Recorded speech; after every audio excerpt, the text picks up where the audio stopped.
Well, if you accomplish that, I'll give you the, continuance. I can't do that. But I'm just using that as an example. So I sit there with a 3-ring binder with my phone like this, and like this, and then. I thought you gave him a thumb drive. Yeah, but I went over I wanted the more detailed information with the photographs, so I could have the photographs we could talk about. Why won't they let you see him in person? Judge, you want me to talk about that? So you have to call somebody, you have to call this, I can't remember what her name is now. And then you arrange it. So I arranged it. I came down on Saturday morning. And when I got there, they said they moved to Harding. So I said, okay. So I arranged next weekend to go to Harding. Well, I went to Harding. He's not there. They never did move him there. And it's like a shell game. I feel like I'm on Broadway in New York City playing 3-card monte trying to find Mr. Burroughs. Are you the only one that has that problem? I don't know, Judge. I don't know. Have you had that problem, Mr. Governor? Yep. It's all the ones I. And I've seen it on weekends too. It's hit or miss, Judge. Some days you don't, some days you do. So Judge, I just asked for a trial date, and what's more important now is, and I wanted to appreciate Mr. Evil, because we had a motion on a Youngblood case about destruction of evidence of the body, and he advised me that Dr. Katashi, who I subpoenaed today, and the crime scene detective, or the crime scene investigator for the MEs have both left the city. So I can't go forward on that motion. There's some witnesses that I need to subpoena under the Uniform Attendance Act. I ordered Mr. Evil about that a while ago by phone. Well, if you did it a while ago, why didn't you file the motion? Well, I believe, at one time I was mistaken until I read that. I thought once I notified the DA had to set the motion to do that. And I'm not brilliant, Judge. I'm just a poor working ass. Who's living in a big, huge mansion in West Mead. It's not a huge mansion. I was lucky I bought it at the right time. You bought the old one and built it in front of the new. No, the real story is I bought the house at a reasonable price back then. And then we were going to add on, the builder said I wouldn't put a 2x4 in our house because the foundation, well, I'm not going to say it really said. So we scraped it off and bought the old house. It was the smartest thing I ever did. Now this is my wife.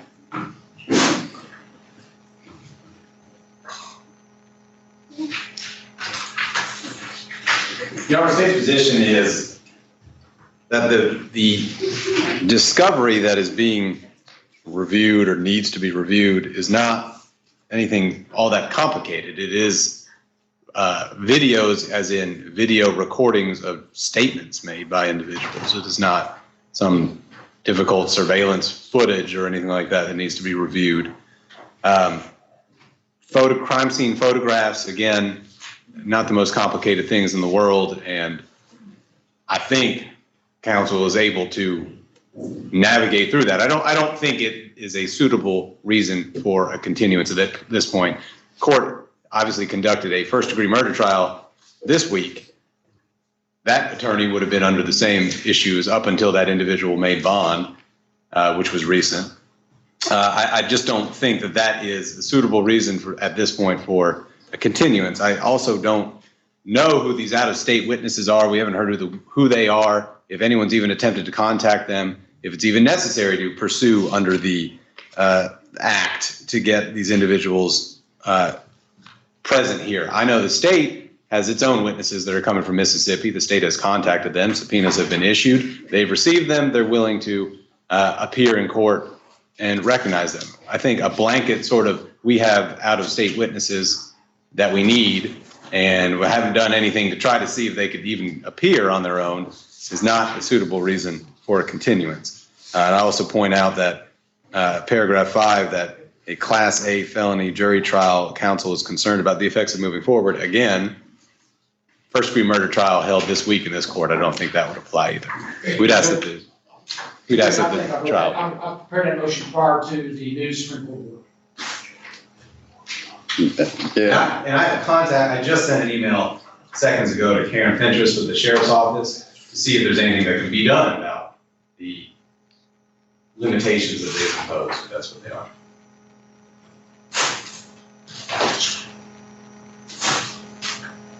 The state is much more adept at this. How long does it take usually to do these out-of-state subpoenas? Assuming you file the orders today, or well, let's say within 72 hours or whatever. Judge, I actually had witnesses appear in Division 2 today, and I think I was contacted about it on the 12th. So 8 days, their trial starts. So a relatively short period of time. I mean, we're still a month out from trial. As long as the jurisdiction that they are in is having court so that there's an opportunity to get in front of a judge. I mean, a district attorney in another state could have it filed tomorrow. And what state is this? Mississippi, and all the witnesses are listed on back of the document. That's what I'm saying. I mean, we're assuming that we need to go this route. Well, if it's in Mississippi, they've got a Republican governor and legislature, surely they're holding court. I just, submit that there have been no attempts to even secure these individuals. I won't deny at this point. Let's get them served, and, would you assist in the preparation of how that paperwork works and all that? I know you can't, but you can at least give him a form. An out-of-state witness, I don't think that can be done at the defense request. It would have to be. They can't be what? I think it has to be done, it's only at the request of the district attorney. Well, then can you do that for him? Sure. If he gives me a list and he I'll send decides it that. whatever. Judge, here's the other thing. We've got a motion to dismiss today, the documentation, we can't even litigate prior trial. Because I didn't litigate it prior, because I didn't want to have cause having people over Zoom. I need that motion set next Friday, and I need Dr. Tashin and the medical examiner investigator here. What is that about? Your Honor, there's a motion to dismiss and a response. It is limited to, as far as I can tell, the fact that the victim in this case, who was found basically in a decomposing manner sometime after she died, was originally ruled a suicide. And in doing the autopsy to find that, the body was washed and no fingernail scrapings were clipped or scraped.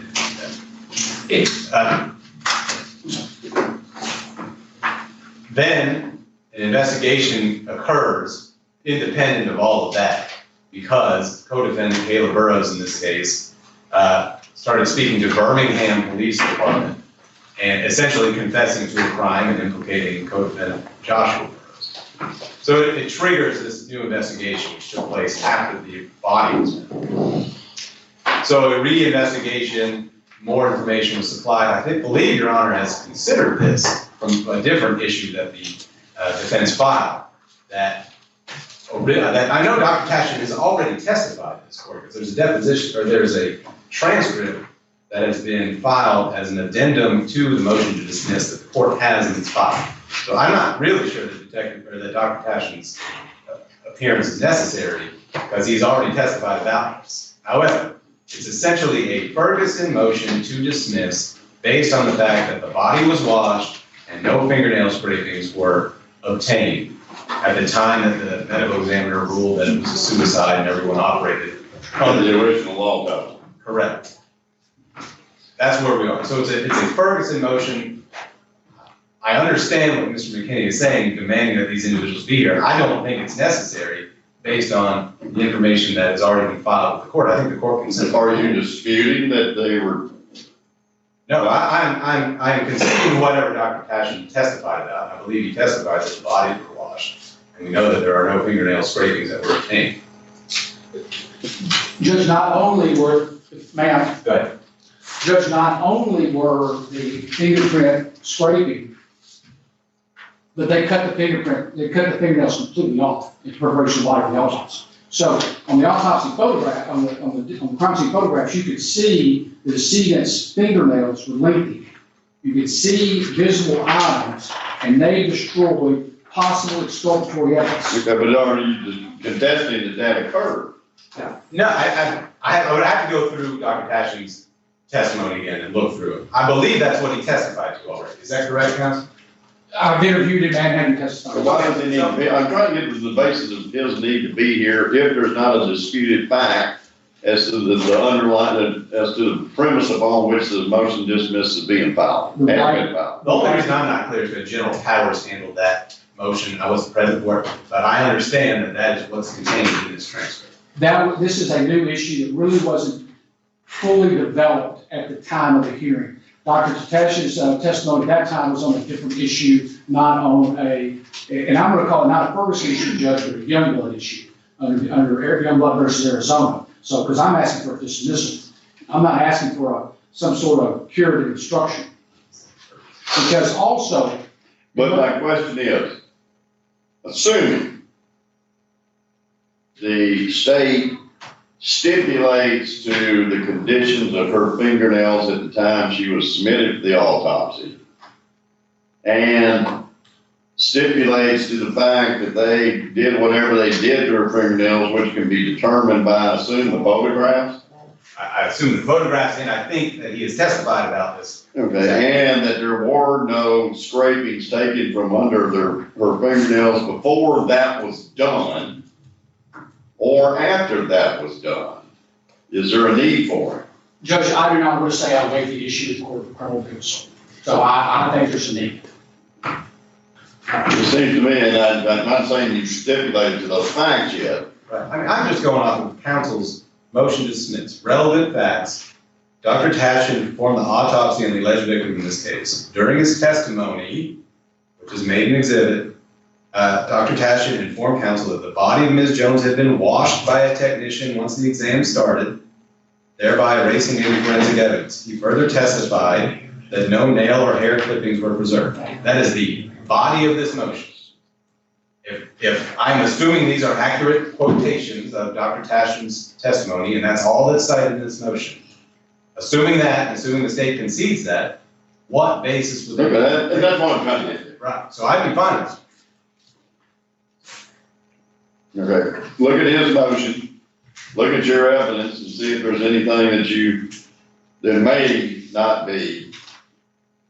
He probably also needs to review the preliminary hearing tape when Ms. Burrows testified that she put hair on the body as well, which wasn't disclosed as well.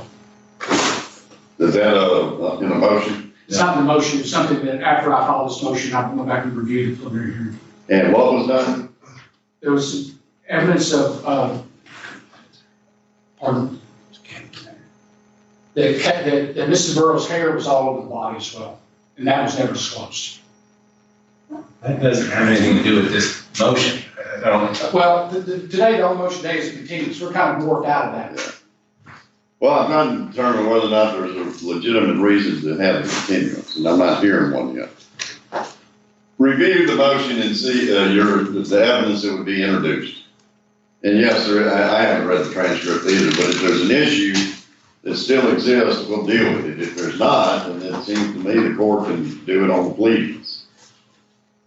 I mean, I see him testifying exactly as it's written here. No fingernails were kept for any DNA analysis, and that the body was washed. Which are the 2 points that are made in the motion. That's page 14.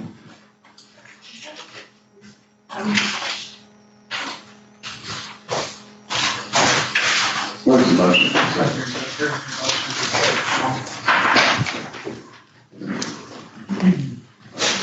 Page 16. No fingernail scraping.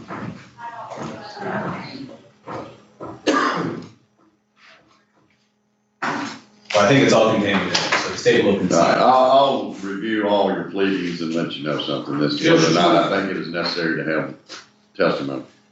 Is this doctor going to be available for the trial? Yes, I emailed with him yesterday. He's in Michigan, but specifically said that we would just need to coordinate, assuming that the motion to continue is not granted, we just needed to coordinate travel arrangements. Okay. Judge, I would like to have this motion set, because I'm not going to just let it go down without some sort of proof or an offer of proof.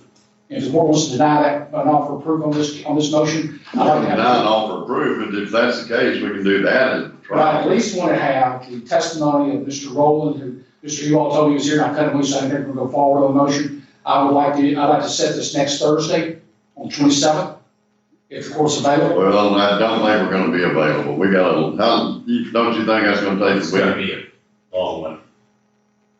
I can cut at 6 o'clock that night. I mean, I can too, but I don't know that he can because he's already in the first grade. Oh, yeah, no. Well, Judge, I would like to at least have, if the court's just gonna rule on a transcript. We can do it Monday or Tuesday Well, after. I need to find, Memorial Day. I'd be happy to be here on, the 31st. Me too. I mean, it doesn't bother me one way or the other. But actually, Memorial Day, I thought it was the fourth Monday of each month, of May. The last, Is it the last one of May? yes. I always thought it was the fourth one of May. Oh, wow. Well, no wonder I look stupid sometimes when I'm celebrating Memorial Day and it's not, it was a week. The court has never, It's the week. It's the- maybe misguided. What, if I can inquire, what is Detective Rowland being, since he wasn't involved in the original investigation, he never saw the body, contact the body, what? Mr. Rowland is a seasoned homicide detective, and he might have done things differently than Mr. Womack. It's a Okay, standard. well, we can set that on Tuesday. I think he's trying to establish a standard that they should have followed. Take that into consideration on So June 1st, Yes. June 1st. You in town June 1st? I'm here. Let's do it June 1st. I will have ruled on this, and right now, I'm assuming that there's no disputed facts as to sort of like a civil summary judgment or something, Yes, Your Honor. or judgment on the pleadings. Yes, Your Honor. just, I know that you're objecting to that form of it, and if there's something I read in the pleadings that has me concerned, then we'll have to revisit this, but for one, I mean, the doctor did testify at least one proceeding. Based on your pleading, it appears that it may be covered. If I have concerns, so be it, we'll deal with it. And If also- not, I'll go ahead and rule, and you can put your offer of proof on when he comes up to testify at the trial. well, I've never interviewed the investigator, Well, and you got between now and June 1 to work on that. Well, the trial's not until June 21st. well, Judge, I will just say this, that because of the delay and me not talking to him for 20 days, who's coordinating, one day, I might get on that stand and say I was ineffective because I could not prepare. Well, we will work with the sheriff's office to try and, I mean, Karen Ventures used to work in the clerk's office or in the DA's office. We ought to be able to get her to put some leverage. I can call the sheriff. I We do can work have, out something. I do have a solution. Just to give it to the sheriff. Well, no, you can honor this, is I would ask that you give me a furlough every Saturday from now until the trial date, that I pick him up at the jail at 8 o'clock and I return at 5 o'clock. I will say there's precedent for that. Judge Schreiber years ago in State of Tennessee versus Hal Moran III entered such an order after bond motion. And on the day before we pled, Mr. Moran and I were at the Gerst House discussing the plea agreement when Judge Schreiber walked in. He was somewhat taken aback. Anything else? No, Your Honor. First house is closed now. They couldn't do that. Sir? First time it's closed, so then I don't know. Well, I'm just gonna take him right over here to Washington Square, and Mr. Ewald can, we can do a Zoom and let him make sure that he's here. Without audio. All right, come on, Ms. Burrows. And Judge, just for the record, before I leave, there's another case set on the 21st that Mr. Ewald can try. It's also a murder case. It's Mrs. Taylor's. Why do you never want to try her? Because he's got her tracking. Who makes that decision? I think Your Honor should make the decision who goes first to trial. I'll do.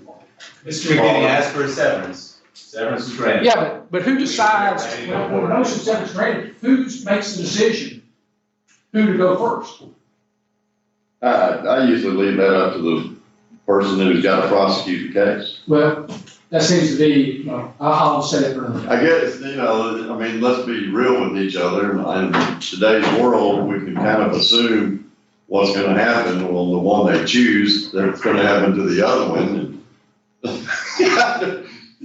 You made the right assumption, Judge. Well, I'm just kind of telling you the way they tend to work. Don't Don't put him in the motion.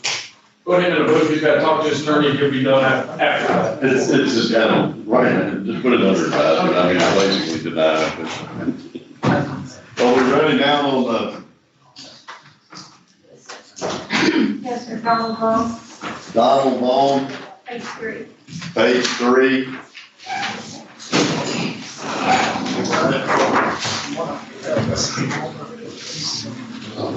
No.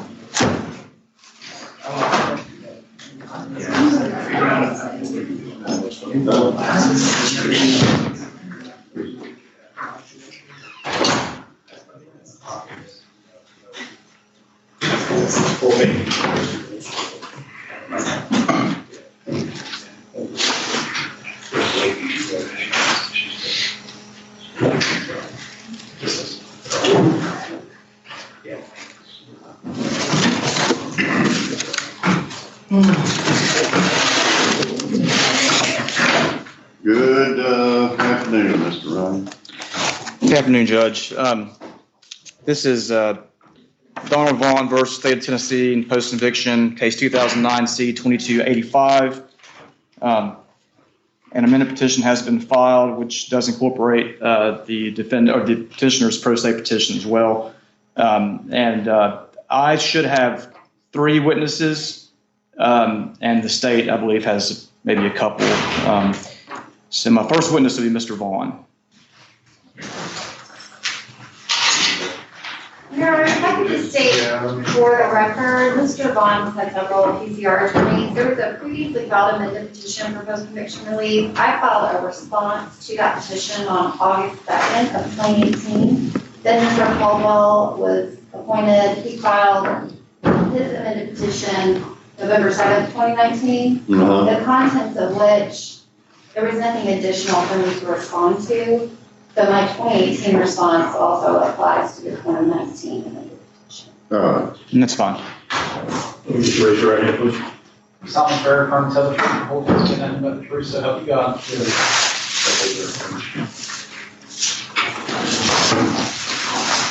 Yeah, he can.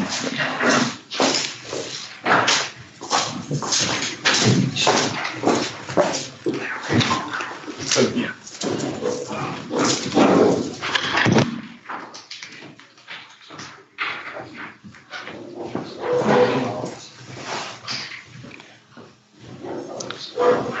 Could you state your full name for the record, please? Donald Vaughn, Donald J. Vaughn. And you might want to get a little closer to the mic so we can hear you. Donald J. Vaughn. Okay. And where are you currently housed? Attorney Center Prison, And what is your TDOC number? 399556. Okay. And how old are you now, Mr. Vaughn? I am 48. Okay. You originally filed a pro se petition for post-conviction relief. And I know you brought your materials with you, so feel free to access those materials as I ask you questions, okay? Okay. I want to take you back to the case. You were originally indicted for several counts, rape-related counts, and you ended up pleading guilty to 2 counts of aggravated rape. Is that correct? Yes. And who was your lawyer? Trial attorney was Mr. Kovac. Okay. Was he hired? Was he appointed or retained? He was appointed. Did you have a lawyer before Mr. Kovac?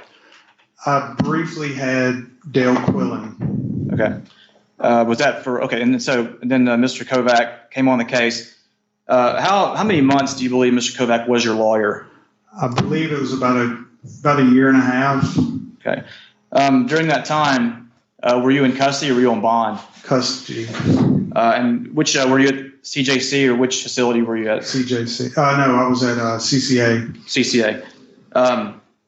And did Mr. Kovac come out to talk about the case with you?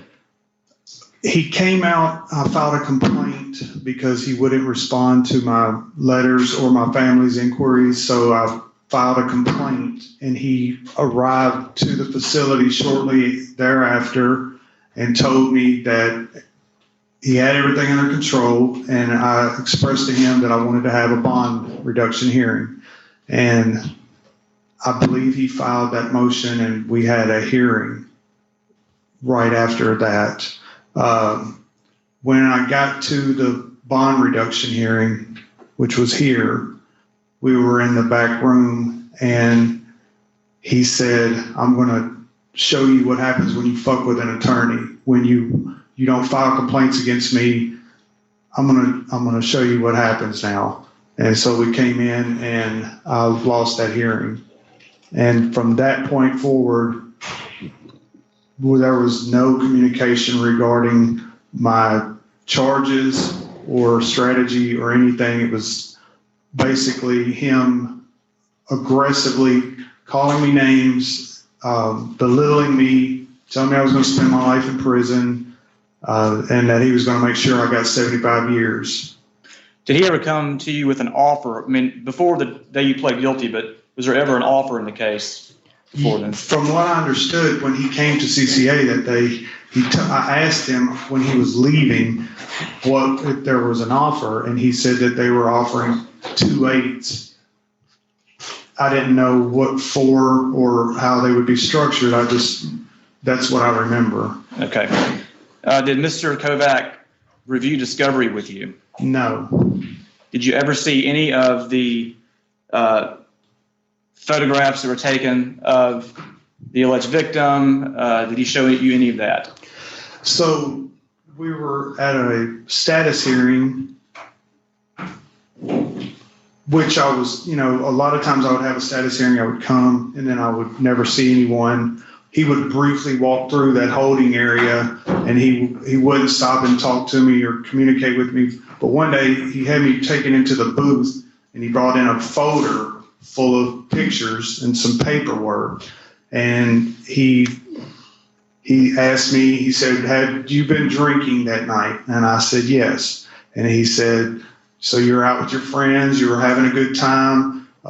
He said, so do you think maybe you did more than you think you did? And I said, I don't understand what you're talking about. He opened up the folders and he showed me pictures of bite mark injuries to Miss Norris. I suppose it was her. There was no identification in the photographs except for the arm and the bite marks, and they were in the last stages of healing. He said, this is what you did. He said, we're going to use this. We're going to hang your ass. And I said, I didn't do that. And he snatched them away from me, and he walked out of the holding cell, and I haven't seen them since then. How long did that conversation last? How long did you get a chance to look at those pictures? Just for a second. Like, he opened it up, and when I was looking at them, I started to focus in on it, and I saw a circular bite mark impression on an arm. And I said, there's no way I did that. And he snatched it away, and that was it. I didn't see him again. Okay. And to this day, I still haven't seen him again. I've been trying for 8 years to get those photographs. Was this the day of trial or the status before trial? It was a status I think it was about approximately 2 weeks before trial, somewhere in that area. Did Mr. Kovac tell you that those bite marks were the basis for it being charged as an aggravated rape? No, he never explained anything regarding charges or sentencing or anything like that. Did he explain to you what it takes to be convicted of aggravated rape, that it requires bodily injury? He never discussed any of that with me. Did he ever give you any paperwork? Did he ever what? Give you any paperwork? Give me any? Give you any paperwork about your case? Did he give you any? I received a partial discovery when I was at the facility I was being held at. I don't think he hand delivered it. I believe it was sent to me. Okay.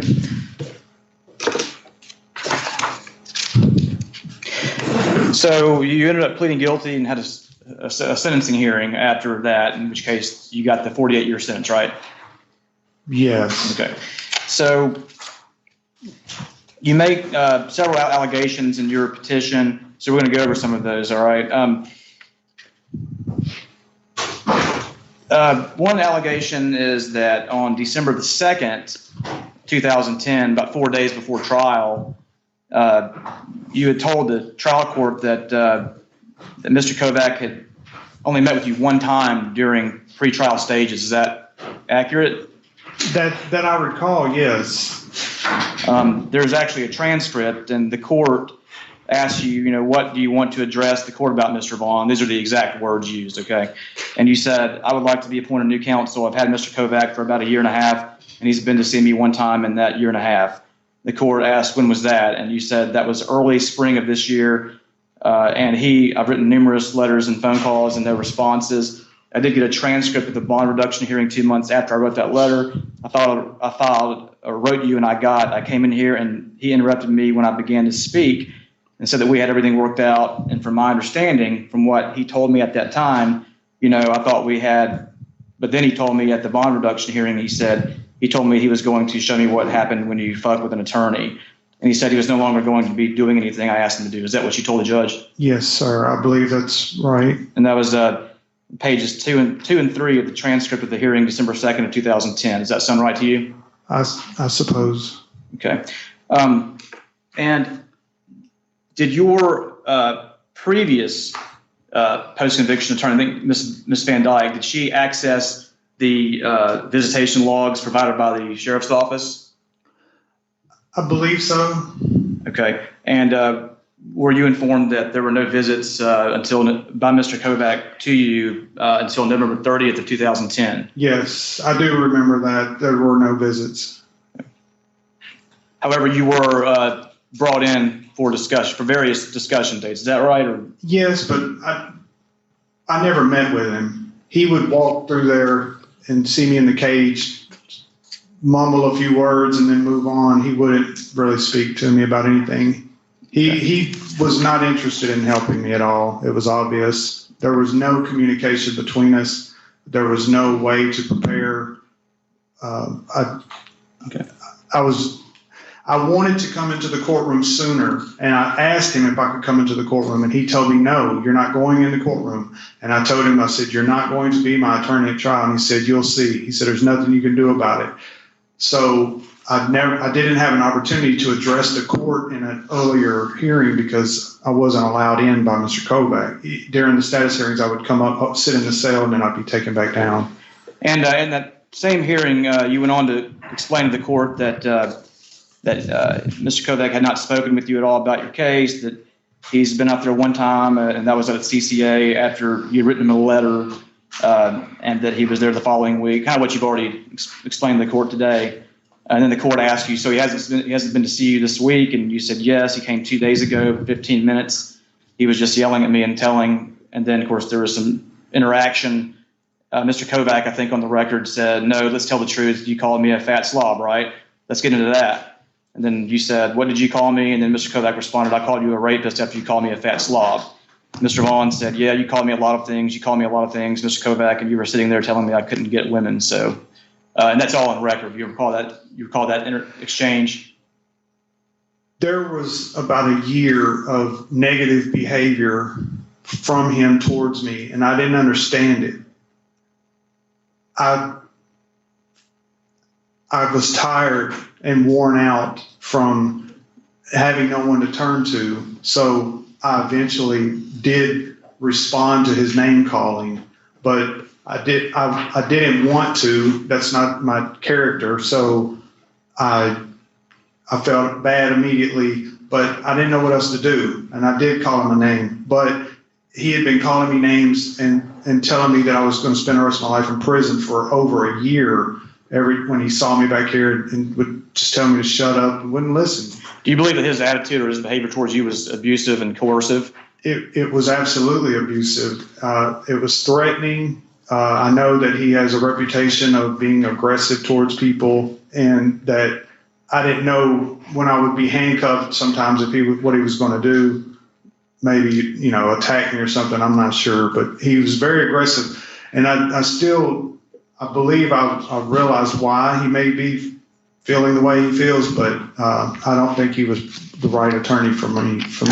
How many board complaints did you file against Mr. Kovac? Several. I'm not sure how many. But do you have those with you today? I have one letter, and I have some other documents from other people who have filed the same types of letters and complaints against him.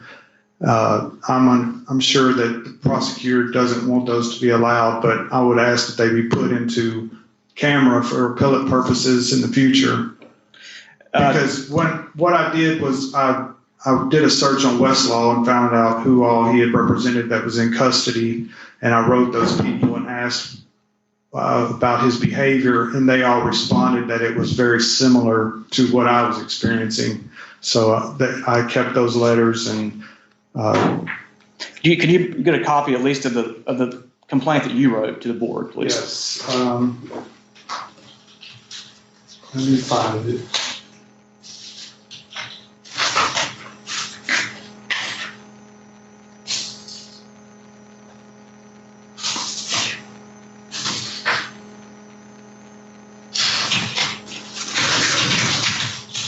I have copies for everyone, so. Okay. Do you want me to read it? How long is it? It's just one page. Yes. It says, I am currently this was July 11th, 2010, to the board. I'm currently being represented by Mark Kovac. I've had some problems with him, which you have on file. I went to court on July 6, 2010 for a bond reduction. Before going into the courtroom, Mr. Kovac took me into a private visiting booth and told me, I'm going to show you what happens when you fuck with an attorney. He informed me that I made a big mistake by writing to the board. He also told me that I'm not interested in representing you and I really don't care for you. He told me that he would not be working for me, and he said he'd do whatever he wanted to do from now on. Needless to say, my hearing didn't go well. I'm facing a lot of time, and I'm honestly afraid of what he's going to do. I need someone who will represent me seriously in this matter. He has acted very unprofessional and broken several rules of professional conduct. And then I signed that. Okay. And Your Honor, if I could make that an exhibit to this proceeding, please. All right. I have all the other, I have letters from 8 other people with the same testimony. I would like to submit all of them. How is the state of judge? Well, there's from number one, the state has been provided with property. Assistant.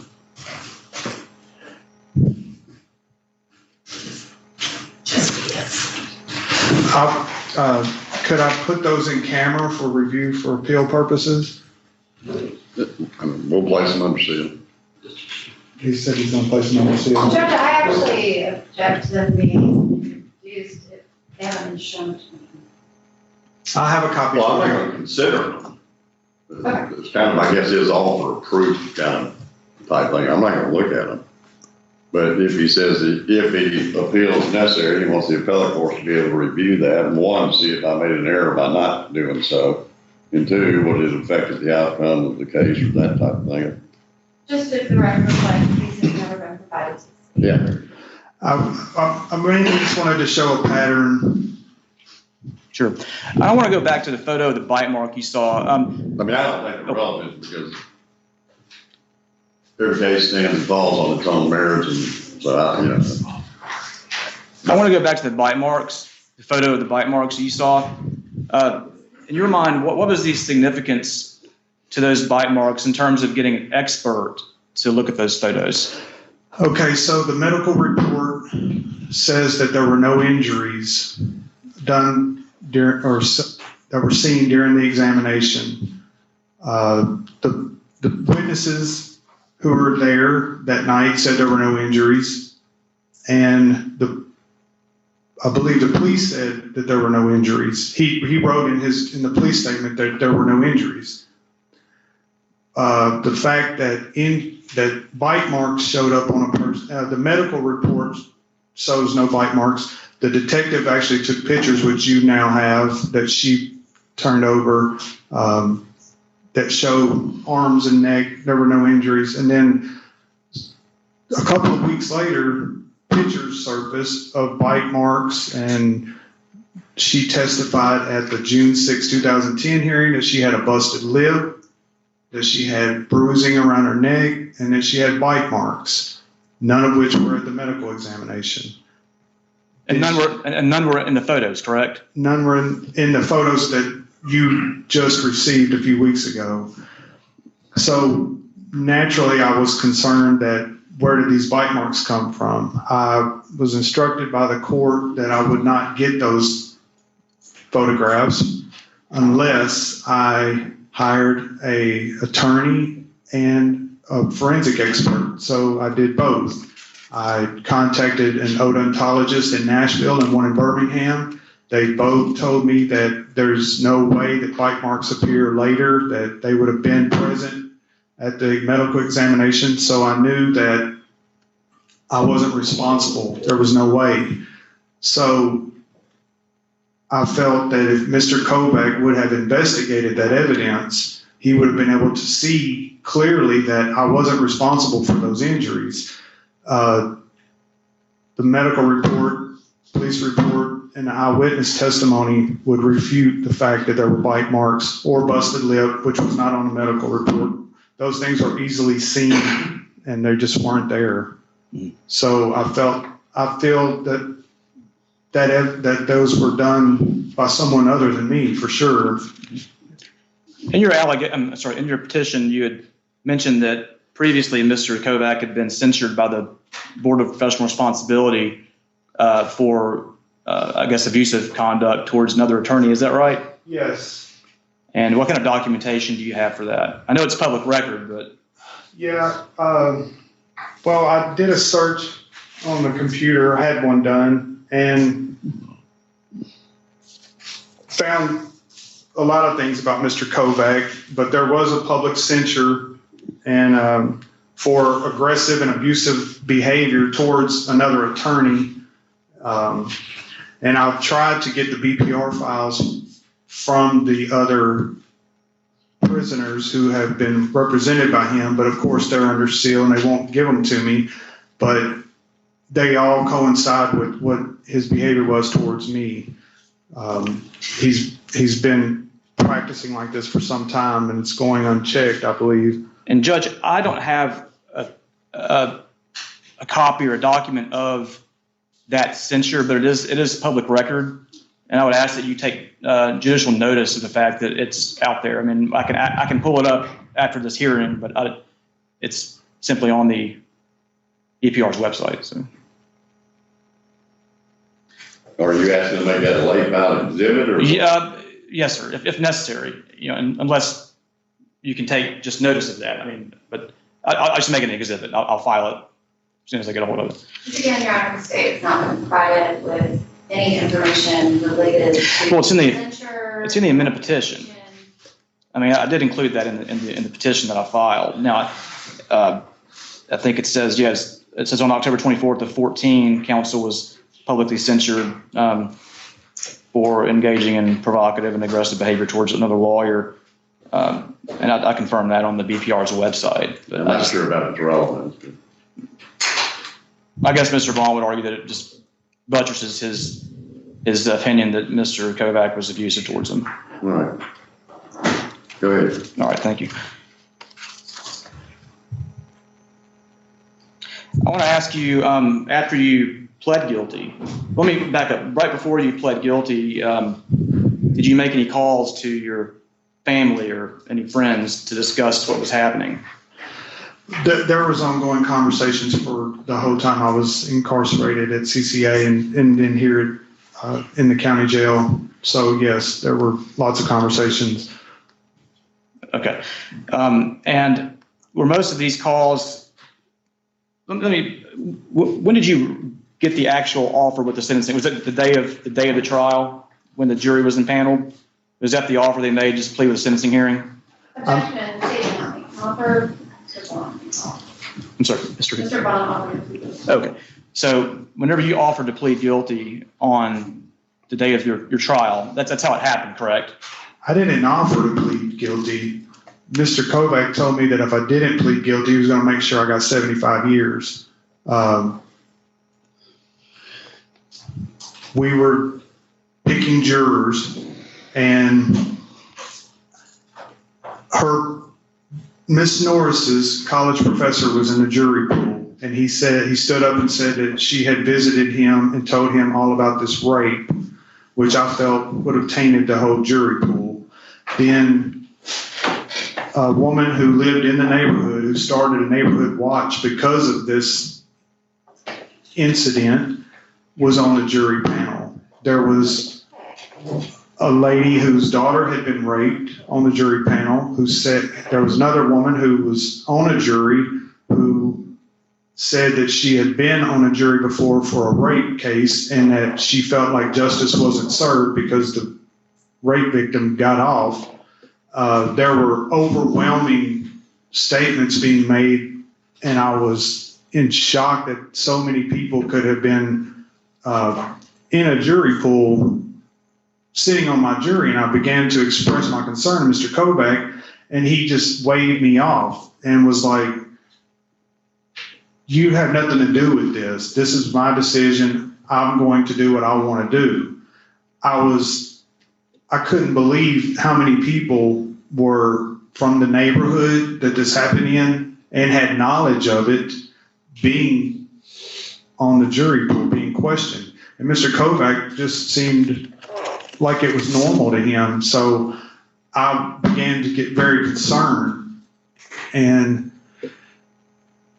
he leaned over and he said, look, I know we've had problems and I apologize for having problems. He said, but the best thing you could do is just plead no contest, or no, it was do an open plea. I'd never heard of an open plea at the time. He said, you could do an open plea. He said, and I know this judge, he'll give you 2 15-year sentences and he'll run them together. And I said, I don't want to do that right now. So there was a recess. He came back there and he had papers and he said, here, go ahead and sign this open plea. And I said that I didn't want to. And he got really aggressive and mad and started screaming, threw the papers down on the sink in there and said, you sign this or I'm going to hang your fucking ass back in here when we go back in here. You're going to get 75 years. And I started crying. And I said, I don't want to sign this. He said, he's going to give you 2 15s. So the pressure was I was under a lot of pressure at that time. It was terrible. And he wasn't willing to help me. So I felt like I had no choice. He was threatening me. He was intimidating me, and he coerced me into signing that by telling me that I would get 2 15-year sentences, and they would be run together. So when I signed, that's what I thought I was doing, and I was only doing it because my alternative was to get 75 years at 100%, according to my attorney. Going back to the photos, we had a couple of short hearings in this court regarding your access to the photos. Do you recall those two? We've been going over this for some years. Okay. I have 2 transcripts of one hearing that was, these are brief, but one hearing that happened October 11th of 18, and then one of November 29th of 18, which basically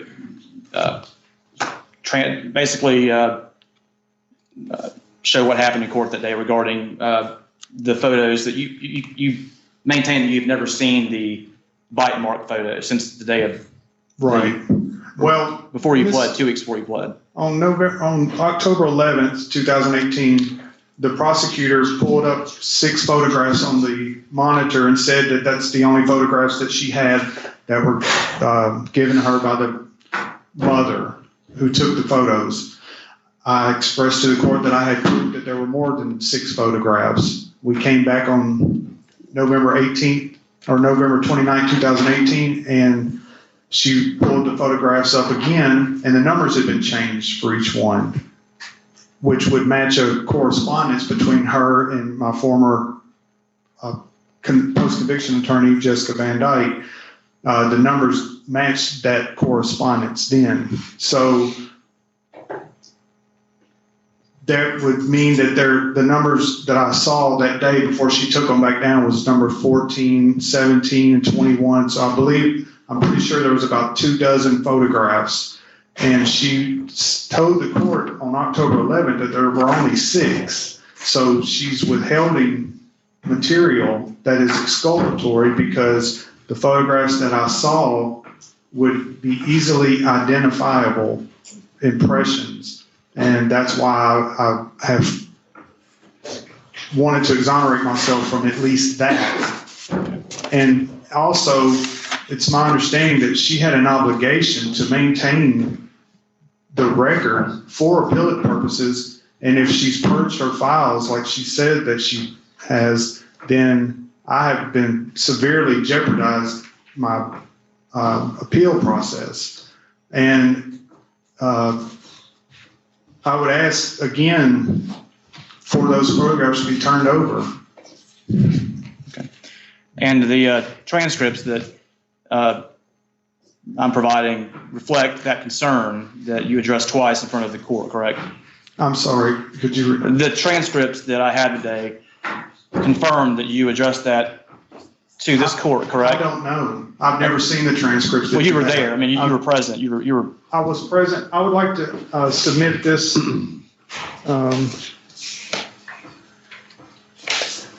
This is what I wrote to about those two hearings. I never saw the transcripts because I've been asking for them and I haven't received them. I'm sorry, I've got everything right here. I just gotta find it.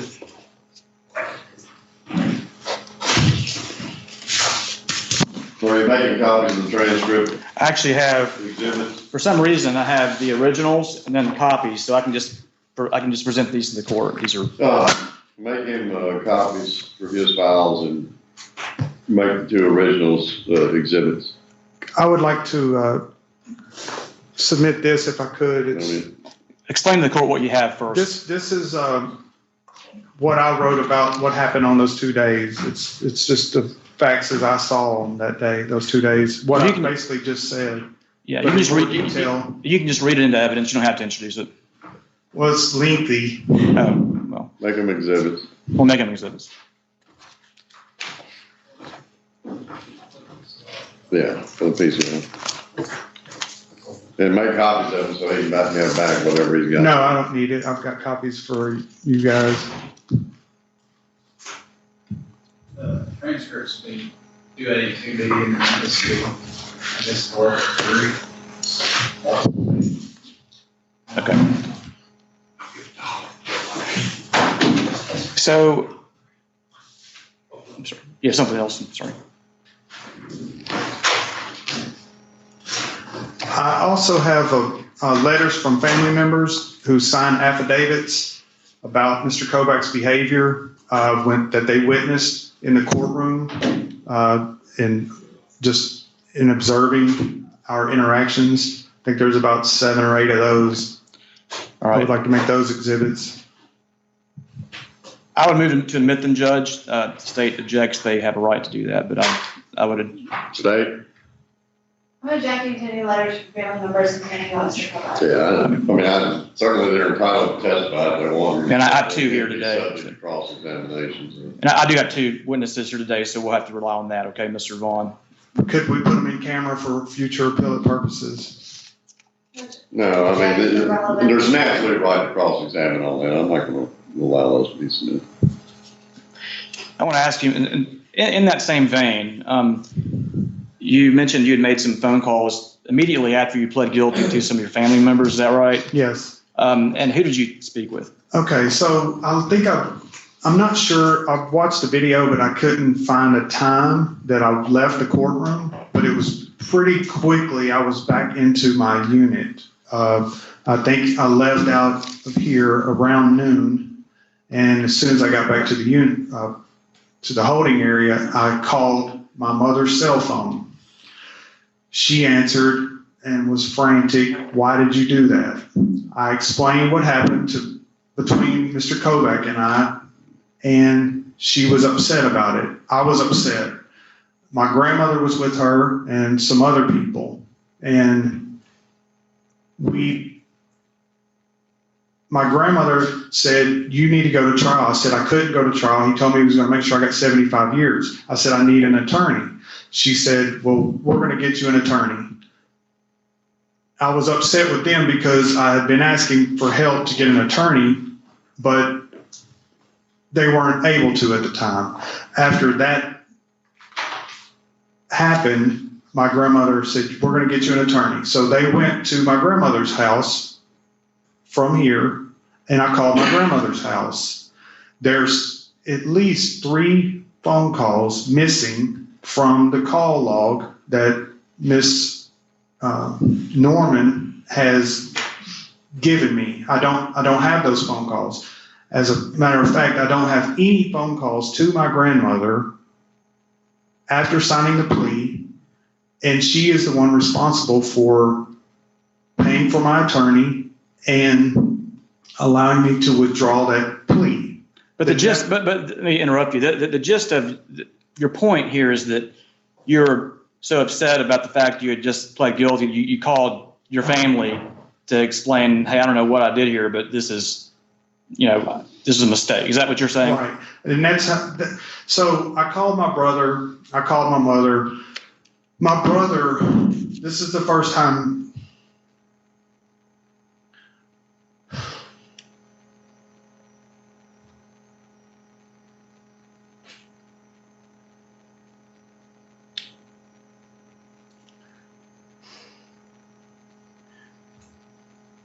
He doesn't do well in public venues.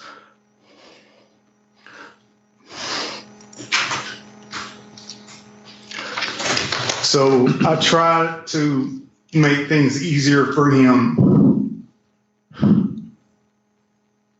When I called him after the plea. This is your brother? Yes.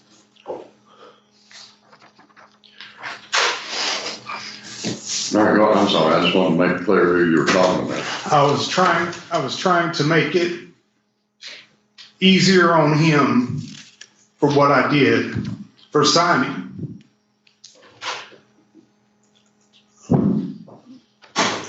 I've already put my family through enough that I want to ease them as much as possible. So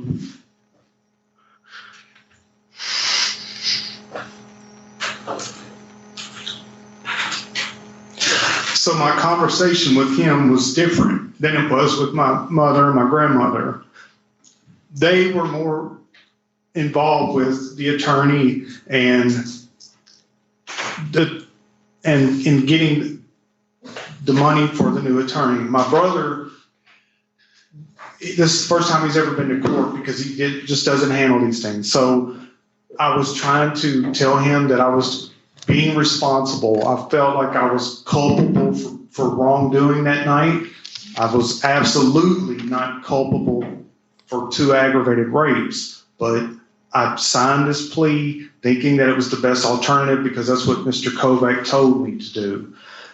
I never wanted to sign this plea. I have phone calls the week of the trial where I stated over and over, I'm ready for trial. I want to go to trial. I'm not signing. And I have those, I've transcribed those myself, which the phone calls I would ask that would be exhibits as well. But with my brother, I just wanted. Can you pass those up to me to look at? And you can keep testifying, but I just want to look at them. My brother.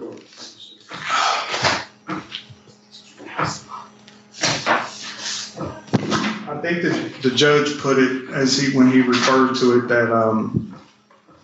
that he thought that maybe I was just trying to be noble and be. I think this is it. That I was in a program called Men of Valor, and I was trying to abide by the rules and the standards that they set forth for us as trying to rehabilitate ourselves. And along those guidelines is what the basis of our conversation was. I wasn't talking to him as much about withdrawing the plea and hiring a new attorney. The transcripts that you want to introduce, were these transcribed by you having listened to these conversations? Right. These are taped conversations. These are some of the recordings that the prosecutor allowed me to have. Others have been withheld. All right. But these aren't really, they're not summaries. They're your best effort to word for word. Those Right. are word for word quotes from those conversations. Okay.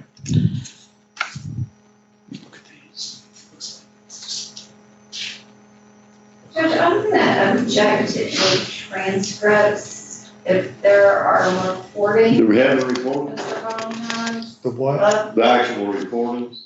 I would think if he has Miss Van Dyke's file, he should have them. He had all of them, the ones that I was given.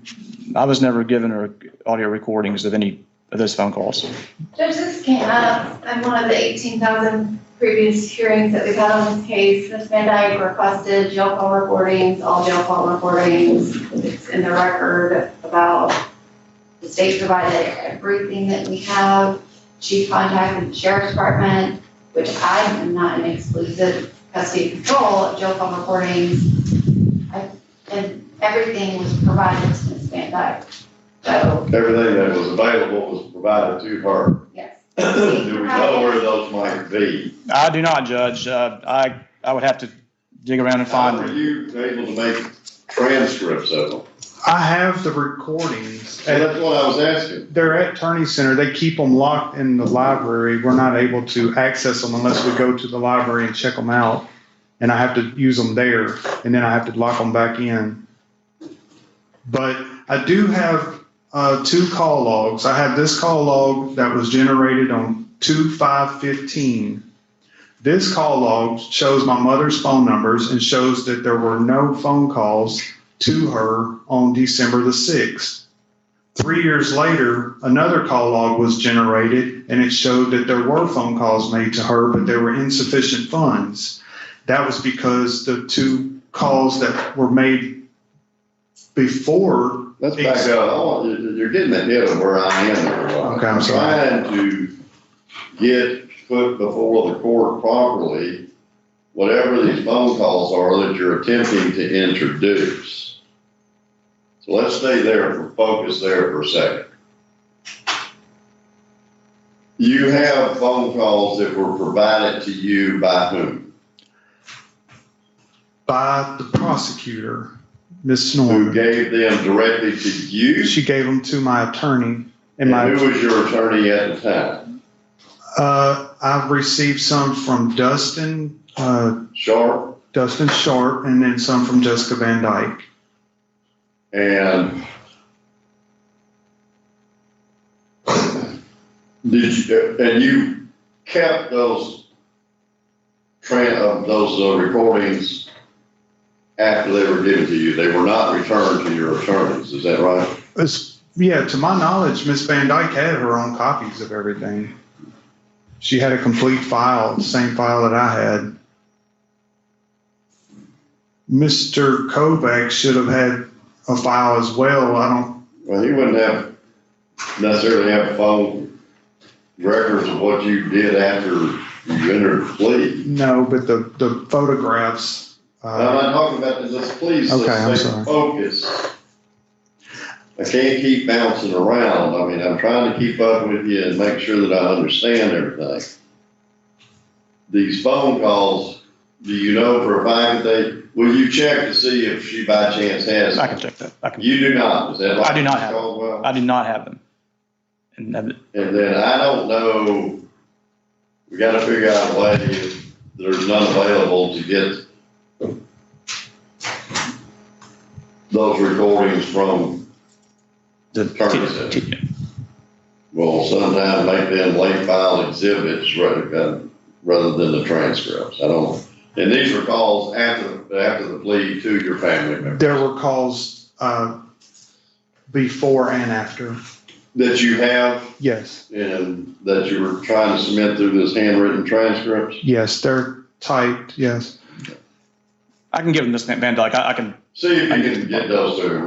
And, I'll make a note of that. Set this down the road, just to make sure you've been able to or not been able to, so I know what to do next. Those are important. I'm sorry that I didn't have copies. I assumed that he had copies of those. Okay, we'll try and get that straightened out. Now, we can move on to whatever your next topic is. Okay.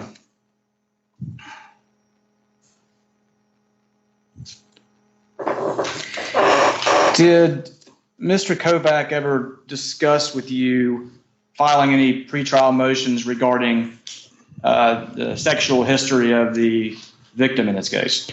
No, Mr. Kovac never discussed anything with me, but I do believe Mr. Wells came and visited me for a short time, and he did tell me some of his findings.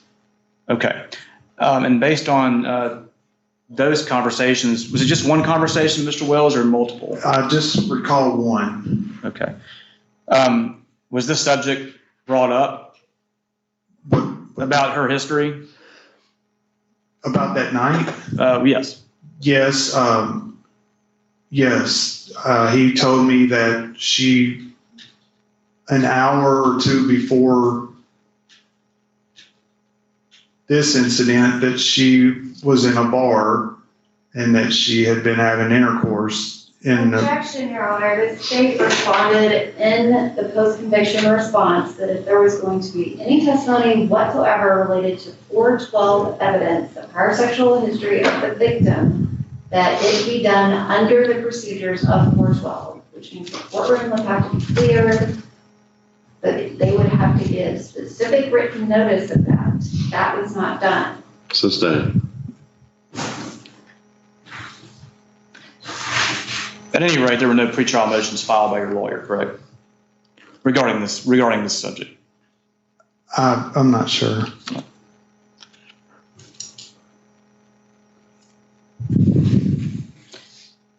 And in the photos that you have seen, excluding the bite mark photo that you said you saw, is it your position that none of those photos show any sort of bodily injury that would amount to an aggravated rape? I'm not an expert. I'm not sure, but I have been handicapped by not having an expert look at those photographs. So Mr. Kovac, on the Thursday status hearing before trial, he told the court that he was ready for trial, but then the next day he filed a motion for funds for a DNA expert. He had been on the case for a year and a half and never even consulted with an expert. So I don't know why he would have told the court that he was ready for trial when he wasn't, obviously. I didn't know how, I don't understand how these procedures work, but I've learned a lot along the way. Well, was the DNA, in your mind, I mean, was the DNA expert going to somehow conclude that it was not your DNA? I'm not sure. I'm not sure what the DNA expert was going to say. We didn't have that opportunity. Okay. Those are my questions for now, and the state may have some questions for you.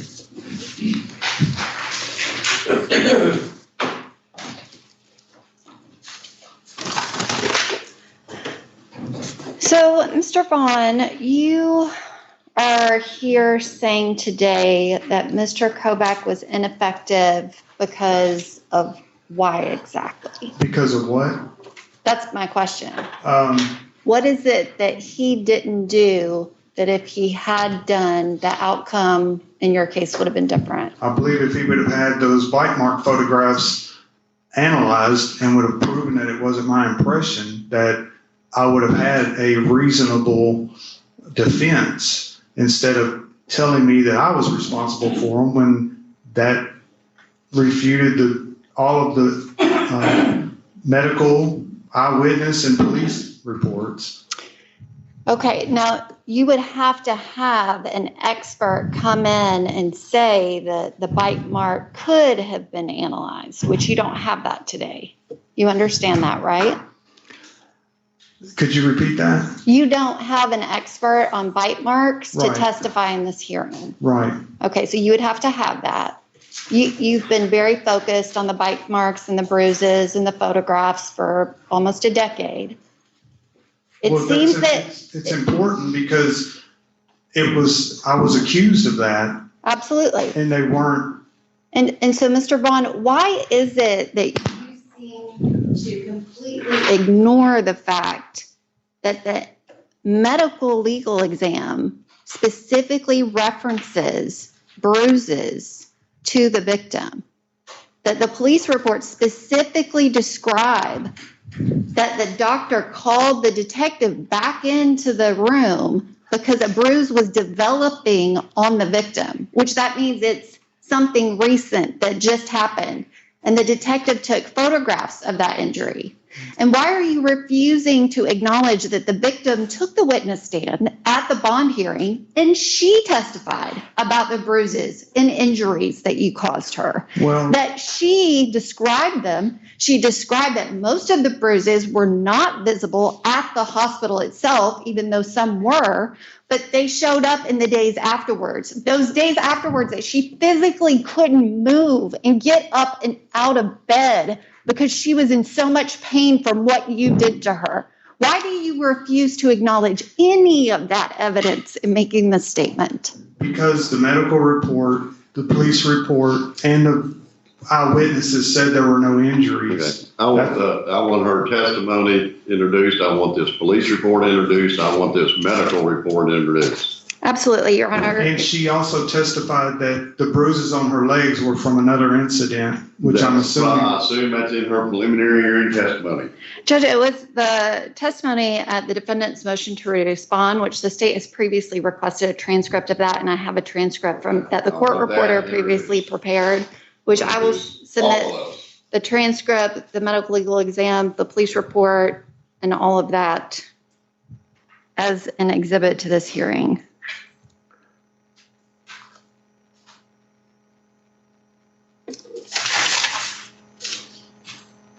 Okay, so outside of the bruise, what are you saying that Mr. Kovac should have done that would have changed the outcome of you entering this guilty plea? I'm not sure. I'm not a defense attorney, so I don't know what he should have done as to prepare a defense, but he told me that I had no defense. He told me that he wouldn't work on one either. He said he wasn't going to help me anymore, so I'm not sure what he should have been doing. Well, Mr. Vaughn, you admit that you did this to Christina Norris. I didn't. You admitted that to your brother. You said, I've never said I'm innocent. You're taking that out of context. I wasn't referring to that incident. I was referring to my lifestyle. That was an ongoing conversation that we had been having for years, and it's been taken out of context. You said you got up last night. I couldn't sleep. I felt the Holy Spirit tell me to plead guilty. Where is this? It's in the jail call that was submitted at the motion to withdraw his guilty plea, the jail call recording. One of the 4 phone calls that... Was that challenged? No, Your Honor. Is that somewhere that I can review those? Yes, Your Honor. It was made an exhibit to the motion to withdraw his guilty plea. There were, I believe, 4 phone calls. I called Shell Ray from Davidson County Sheriff's Office. They were introduced, submitted as exhibits to that hearing. Okay, well, let's get them introduced again. Because I had to refresh my memory, so I'll need those phone calls to do so. Those 4 phone calls were introduced at the withdrawal hearing, motion to withdrawal hearing, and my attorney, Robert Turner, didn't object to he didn't say anything when they were introduced. I never had a chance to listen to those phone calls or call witnesses regarding those phone calls. It was my understanding that she submitted those without his knowledge, because I have a letter from Mr. Turner that said he never received a copy of those. And I certainly, and one of the problems is that if there's a transcript from that February 23rd, 2011 hearing that suggests that I said we've listened to those phone calls. I think it says we've listened to a lot.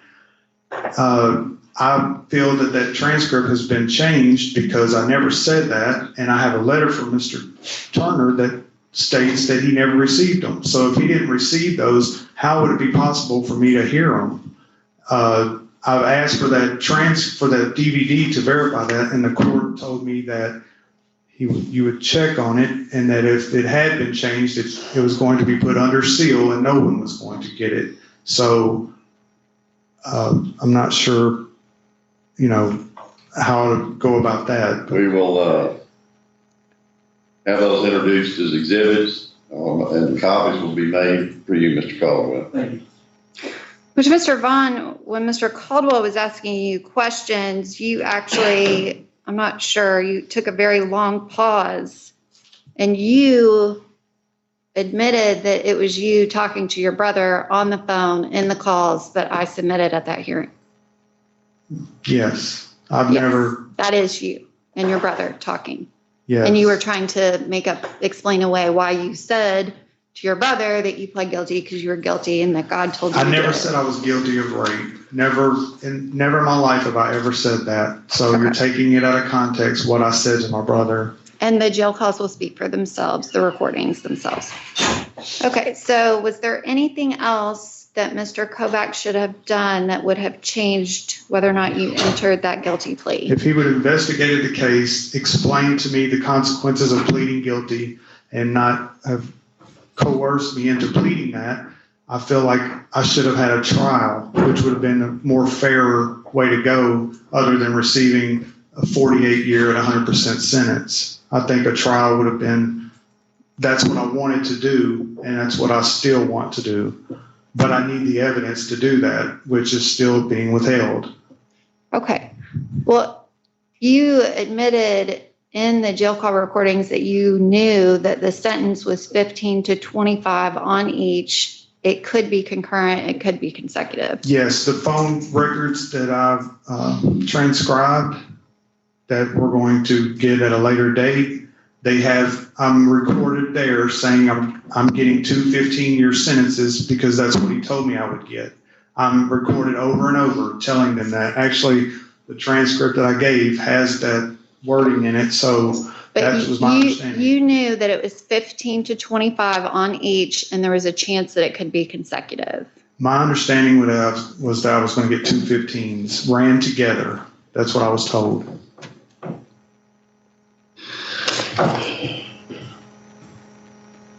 Which your reference to that, you said that any discussion about 2 15s was before the trial. No, that was 2 8s.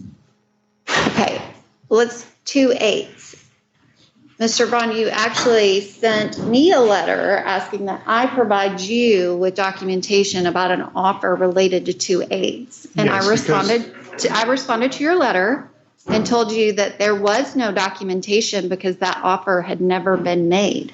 Well, that's what Mr. Kovac told me when he came to see me at CCA. It was my impression, or my understanding, that I was being offered 2 8s, and then when I signed the open plea, I was going to receive 2 15s.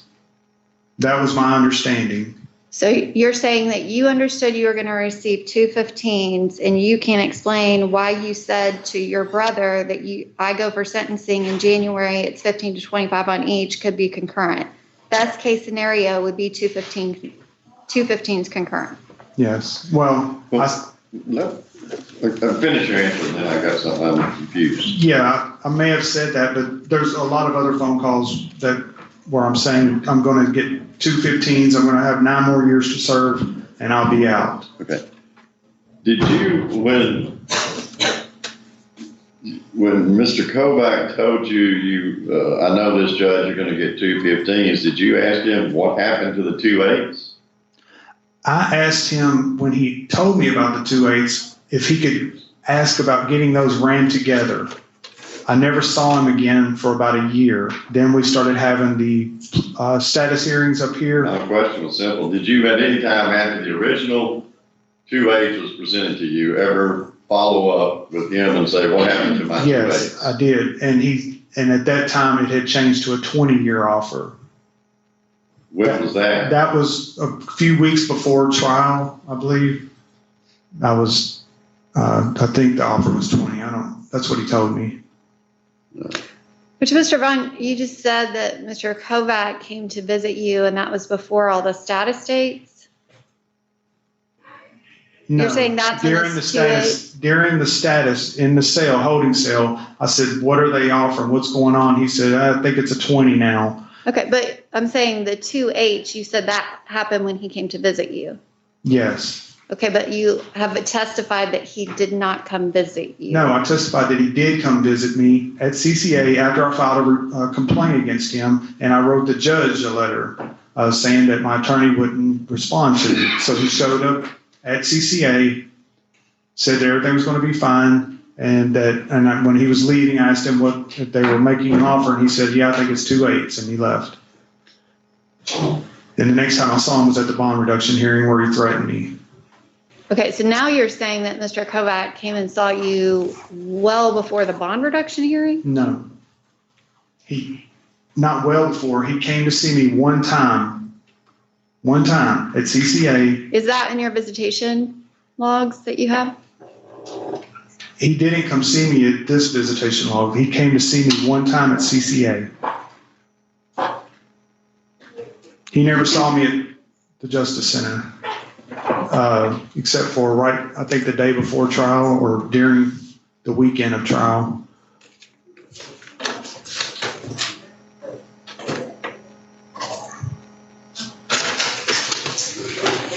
And so you're saying that Mr. Kovac should have investigated the case more?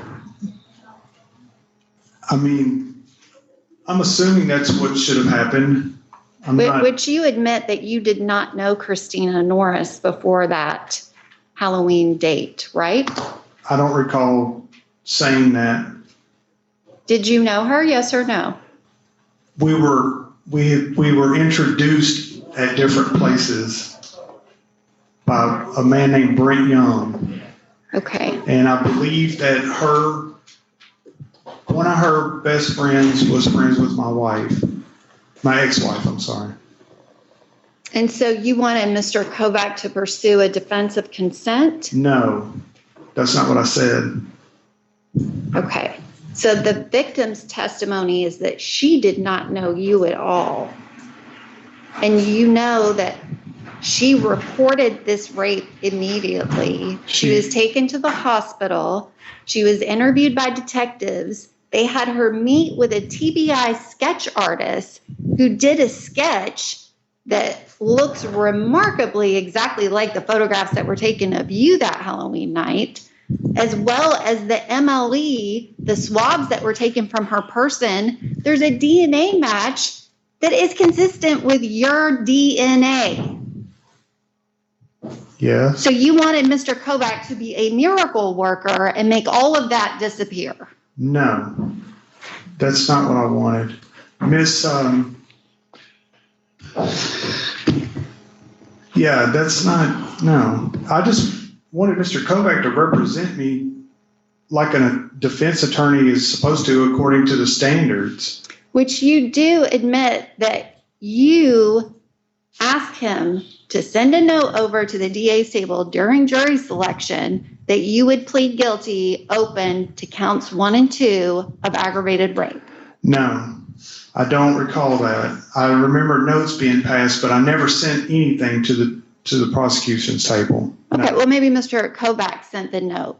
But during jury selection, you decided you wanted to plead guilty. Mr. Kovac leaned over to me and told me that he wasn't prepared for trial and that my best option at that point was to sign an open plea, which I'd never heard of until that moment, and that I would get 2 15-year sentences because he knew the judge.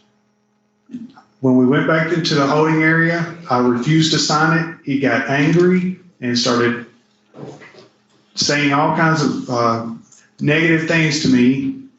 He slammed the papers down on the sink. He said, if you don't sign it, you're going to get 75 years. So what choice did I didn't have a choice. I'd asked the judge for a new attorney the week before, but I didn't get one. Mr. Vaughn, do you remember your sentencing hearing? What's your question? Do you remember it? Yeah, I believe I do. Okay, and you remember when your aunt came and testified? Yes.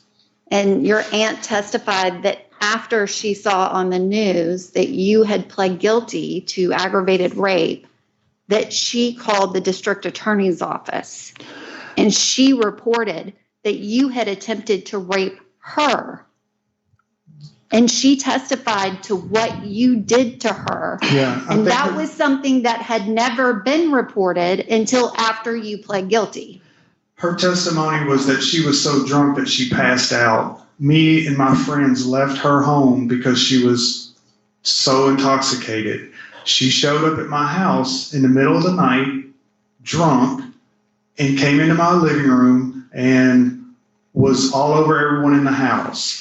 I was never able to cross-examine her and I didn't know she was going to be a witness. She came to my house. She was the one intoxicated. I asked her to leave. That's what happened that night. You remember that she had not reported what you did to her until after your guilty plea, right? I didn't do anything to her. And I'm not asking you to admit guilt, Mr. Vaughn. I wouldn't even expect that. I think is testimony enough about whether or not I did something. But you acknowledge she never reported it. That was information that came out after you entered the guilty plea, correct? I'm not sure when it came out. Okay. Well, the sentencing hearing transcript, you would agree that that would be the evidence of how that happened, right? I suppose. And if she never reported it until after you pled guilty, there's no way that Mr. Kovac could even have known that that would be evidence presented at your sentencing hearing. He couldn't know about a rape that hadn't been reported that the state would present to Judge Fishburne as evidence in your sentencing, asking for an increased and enhanced sentence. You're calling it a rape now? A minute ago it was an attempted rape. Now it's a rape?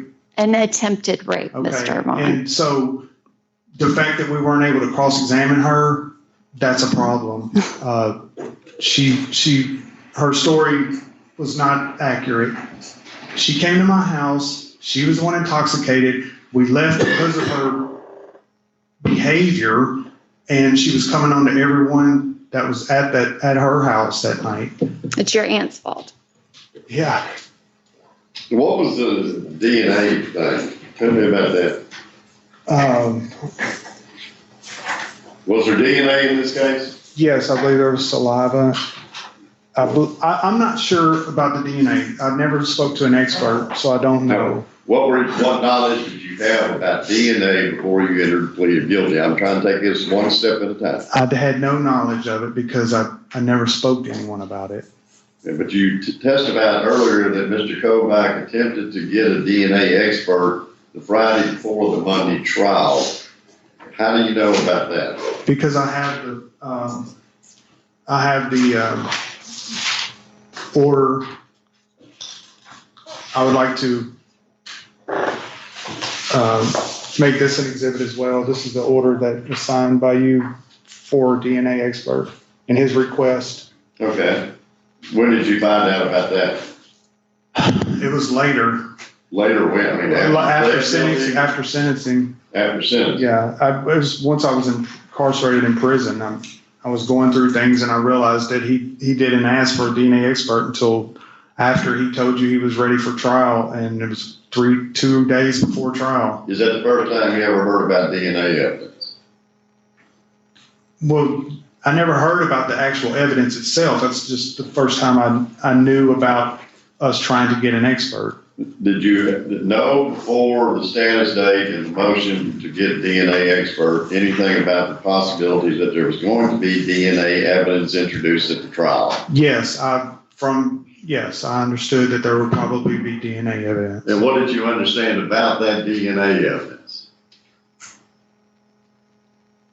I knew that there were different DNAs found on Miss Norris, and she claimed that she had not had sex with anyone other than me, or an encounter with anyone other than me. And then when the other DNA was found, she said, "Oh yeah, I did have sex with someone else that night." But when did she say that? At the preliminary hearing? Judge, there's no evidence in the record that Ms. Norris said she had sex with someone else that night. Listen to his testimony. Well, I know- I'm trying to find out when she made that statement. I think it was in one of the, I'm not sure. It's in one of the, Was it early on in the case? no, it was after. I'm not sure. I'm sorry. I'm not sure. Okay, but how long can you give me a guesstimate of how long you knew about DNA evidence and what you knew about DNA evidence? Were you aware that DNA may implicate you in the case? No, I wasn't sure at all because I didn't understand DNA. I don't understand it. Well, let me try and simplify things. I think you're trying to make this more complicated than it really is, Mr. Ball, and I'm just trying to get to the bottom of this. DNA reports come out and says, this excludes this person, this might be this person, this is this person. Do you know what the DNA reports said in this case? I read my discovery. It was And the DNA reports in your discovery. yes, Okay, thank you. I want the DNA reports that made it exhibit. Judge, if I may just to clarify for the court, Detective Terry testified at previous hearings in this case, and Donald Bond became the suspect in the case because there was a DNA CODIS hit to him. That's how it came about that they had his name. no, actually, I'm sorry. She actually took my photograph and my name to the detectives and told them this is who did it.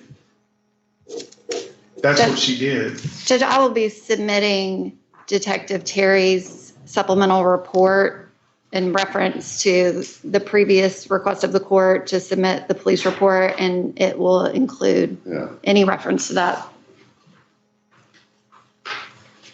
Okay, that's done. Is there any other question? No. All right, we got a lot of late filed exhibits to be submitted. You're going to check on. I know we're not finished with the hearing, but I'm just trying before he gets off the stand. Right. You're going to check with Attorney Center on Yes, sir. our attorneys on that. I have one other document that I would like to submit late if I can. In haste, I left it at the facility. It's regarding Robert Turner letter stating that he never received those phone calls that we had at the that were submitted at the withdrawal hearing. What phone calls are you speaking of? The ones that you took and listened to my brother and denied my request to withdraw my guilty plea. Judge, I have a very clear memory of having those calls. Robert Turner was here, us going, letting him listen to them. That's not true. That's just not true. I have a letter from Mr. Turner saying that he never received a copy of them. I have a letter right here where I'm writing Mr. Turner saying I don't have copies of these. Could you please send me a copy? That's why he sent me the letter saying that he didn't receive a copy of them. And I filed a complaint against him. Receiving a copy and listening to him. Testimony. I never heard. Her representation was that Mr. Ball listened to the calls. I never listened to him. Mr. That Turner. Mr. Bond, your attorney, listened to the calls, not Donald Bond, the defendant. That your attorney, did you have Mr. Bond at some point in time? It was Robert Turner. Oh, Turner, I'm sorry. That Mr. Turner heard him at some point. I'm not sure if he heard him or not, but I know he never had a copy and I was never able to hear him. Well, that was post plea anyway, wasn't it? Correct. So discovery doesn't even apply. So. No, well, these were done in haste, I believe, by the district attorney because I met the criteria to withdraw my plea. But after you listened to those phone calls, you denied it based on what was said on those phone calls. Okay, anything else? No, Your Honor. Not from Mr. Bond. This is the one he made, you wanted put in, and do you need a copy of this? No. What is it? It's someone that That's Mr. Kovacs' request for DNA funds and your order granting those funds 2 days before trial. 2 days. You've been on the case for over a year. Can I object to Mr. Bond trying to address Mr. Kovac directly? It's the same, trying to address yourself to the court.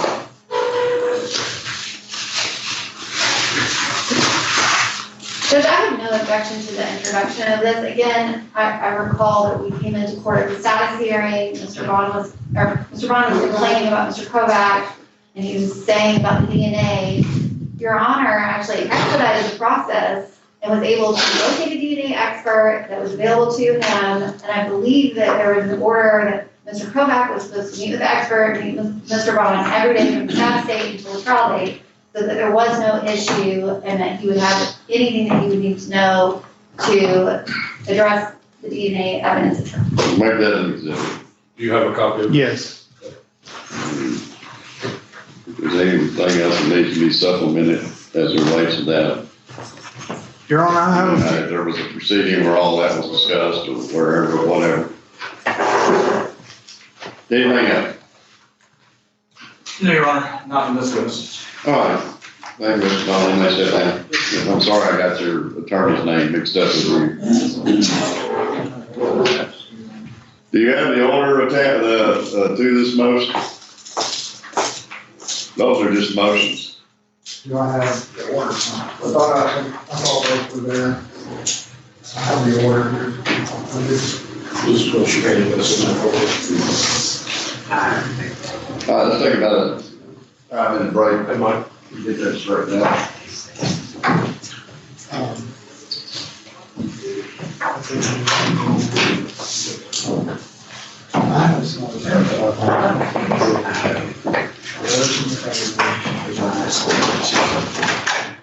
And these are the transcripts.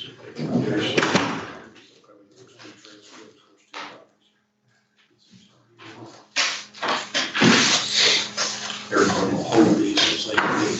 The voting center, is the voting center added? You know, I was going to, I'm going to see what's on. Yes. These are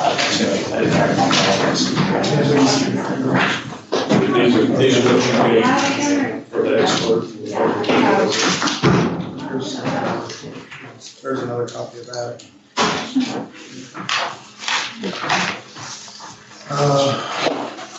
This right here is the.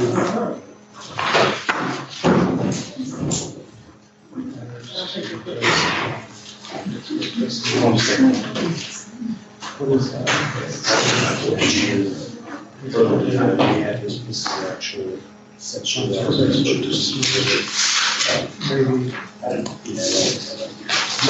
Maybe. I know I have an order, but it's not put in there. He's not going to go. Yeah. I would object that that's not relevant. He signed it. Oh, wait, so it was right. That's where it was. Wouldn't it be on record? Hey, Ron, he needs to talk to you when you get a chance. Yeah. Guys, are we still marking these? This one. Yeah, he was gonna let those in something. There's should be the motion and the word granting funds, but just asking. That's awesome. This was the extra copy.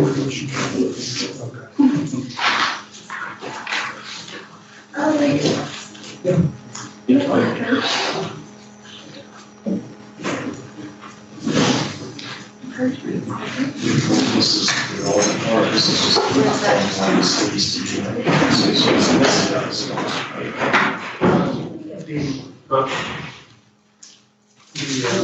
Funds procured for testimony. She just signed and I don't.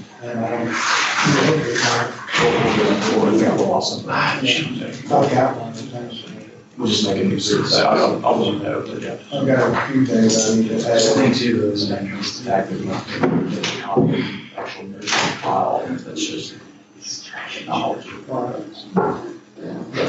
It is like that. So maybe just. Yes, I'm going to cover this.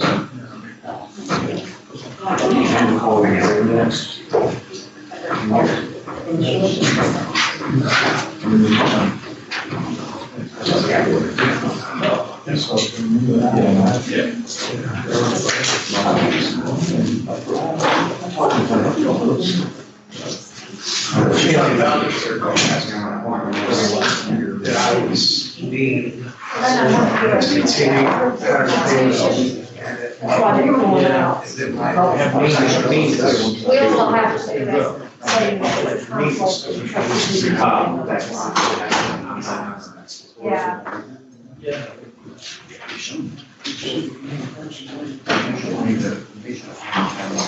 Oh, there it is. Should I get it?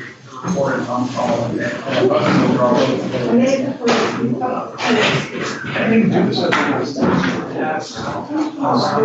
whole thing was the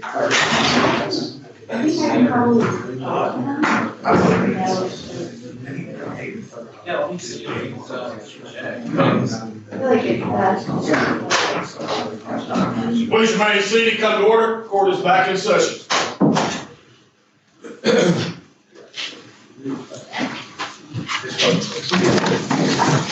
No.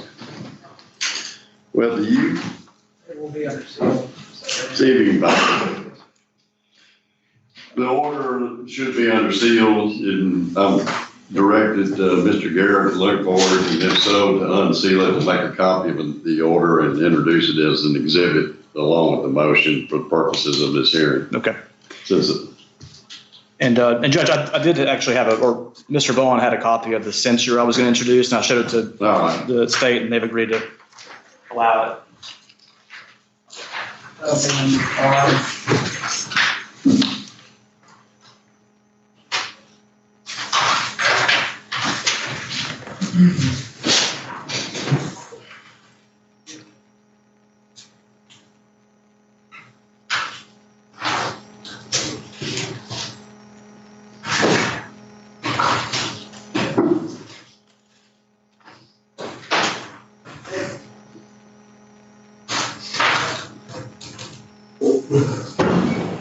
Call you next week. Brandy Vaughn, please. Yes. Raise your right hand, stand this morning. Solemnly swear affirm to tell the truth, the whole truth, and nothing but the truth, so help you God.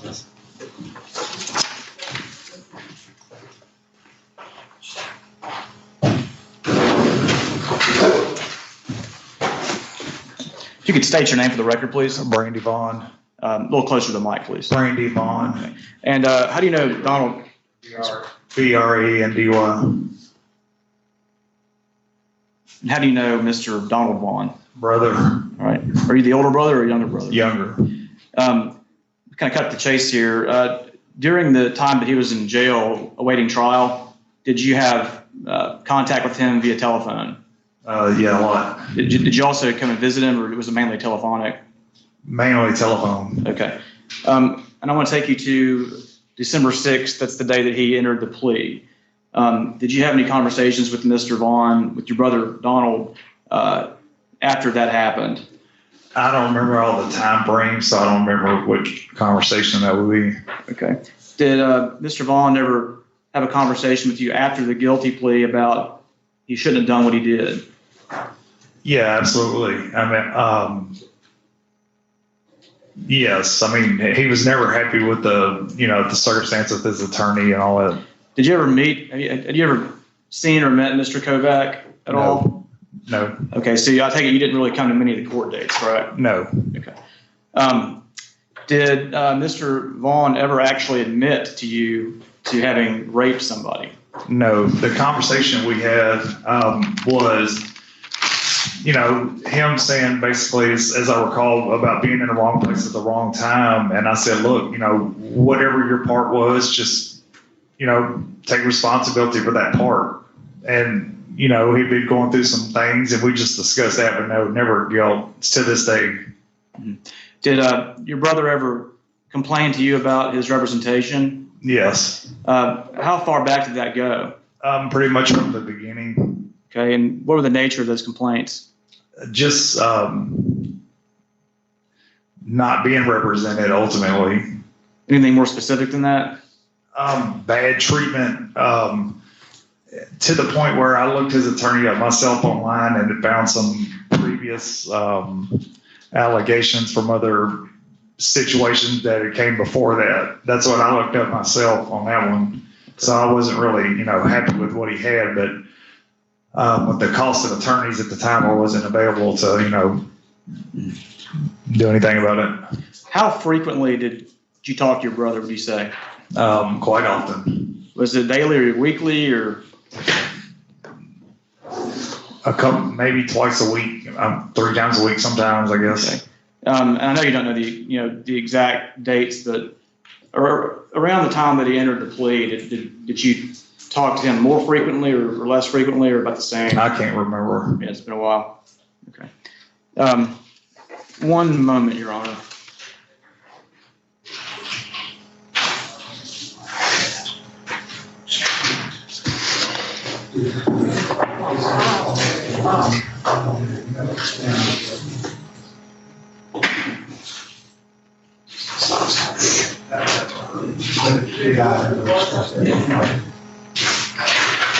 Did Mr. Vaughn ever express to you that Mr. Kovac was verbally abusive and called him names and things like that? Yes, sir.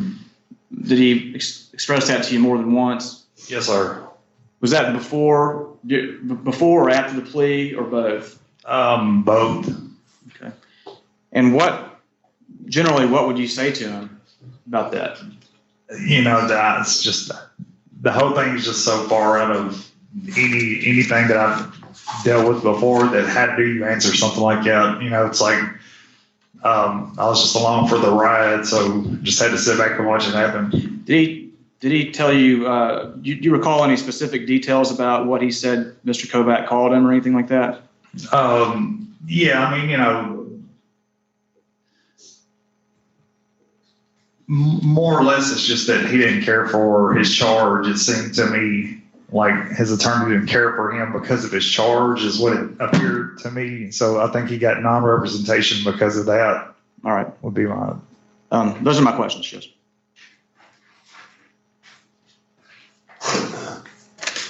So, Mr. Vaughn, you are aware of the phone calls that have been referenced in this hearing where your brother called you after he pled guilty. Is that right? Yes, ma'am. Okay.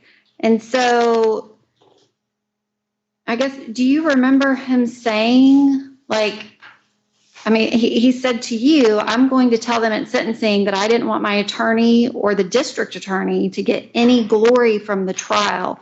I want God to have it by admitting what I did. I can make this real easy for you. The only thing, to answer your question, I don't remember, but I will tell you what I do remember. Honestly, the only thing I remember, because it's been a long time, is him just, we had having a conversation, like I said, about, and this is not pre-rehearsed or anything, it's just when I look back, the only thing I remember is saying, whatever your fault in it was, just be honest about it, take the consequences, move on. And his whole time of him saying that it wasn't what they said it was. And that was the gist of my understanding of it. Okay. Thank you, Mr. Vaughn. No more questions, Judge.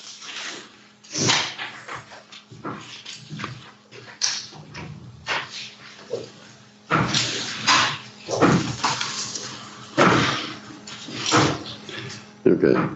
So you were telling him whatever your part in this was, basically just suck it up, accept it, and move on? Yes, sir. And what was he saying?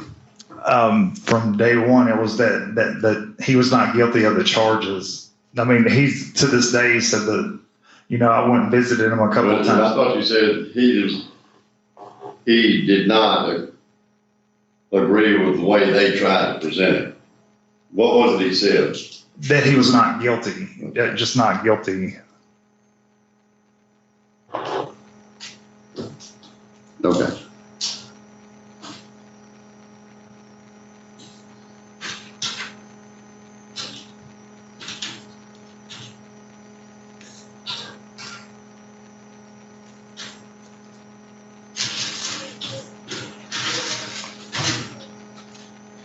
Did he tell you that he had seen the victim that night? I don't remember talking to him about the specifics of that night. Well, you say that, what did he mean when he said he was in the wrong place at the wrong time? I was paraphrasing. I don't really remember. Okay. It's been a long time, and he's lived in this.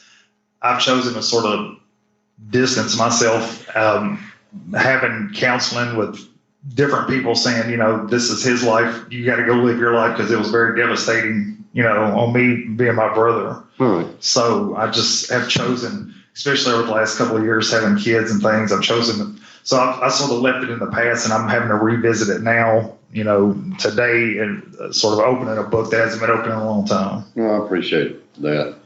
When you told him whatever your part in it was, on that you accept it, however you may have phrased it, and move on, was that before he pled guilty? Yes, sir.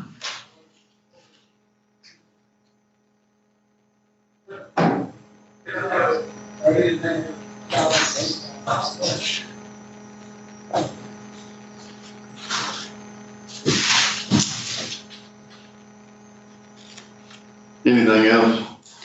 Not of this witness, Judge. Anything from the state? Oh, I'm sorry.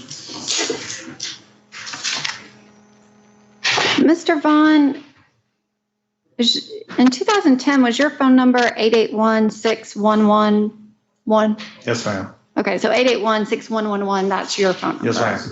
Okay, thank you.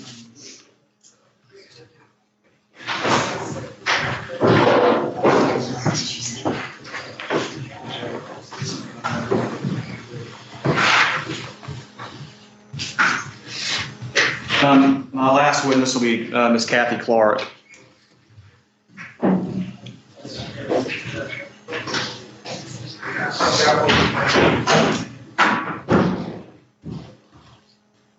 You can raise your right hand, ma'am, before me.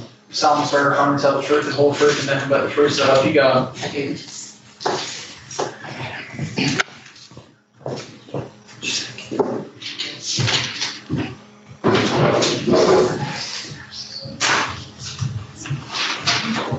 If you would state your full name for the court, please. Kathy Vaughn Clark. And That Ms. was a C or a K? Okay. And how are you related to Mr. Donald Vaughn? I'm his mother. And I know you're very familiar with this case. Very. You come to every court appearance, correct? Yes, sir. And you came to every court appearance that he had before he was convicted, right? Yes, sir. And did you have any opportunities to speak with his lawyer about his case during that time? I have spoke with many of the lawyers.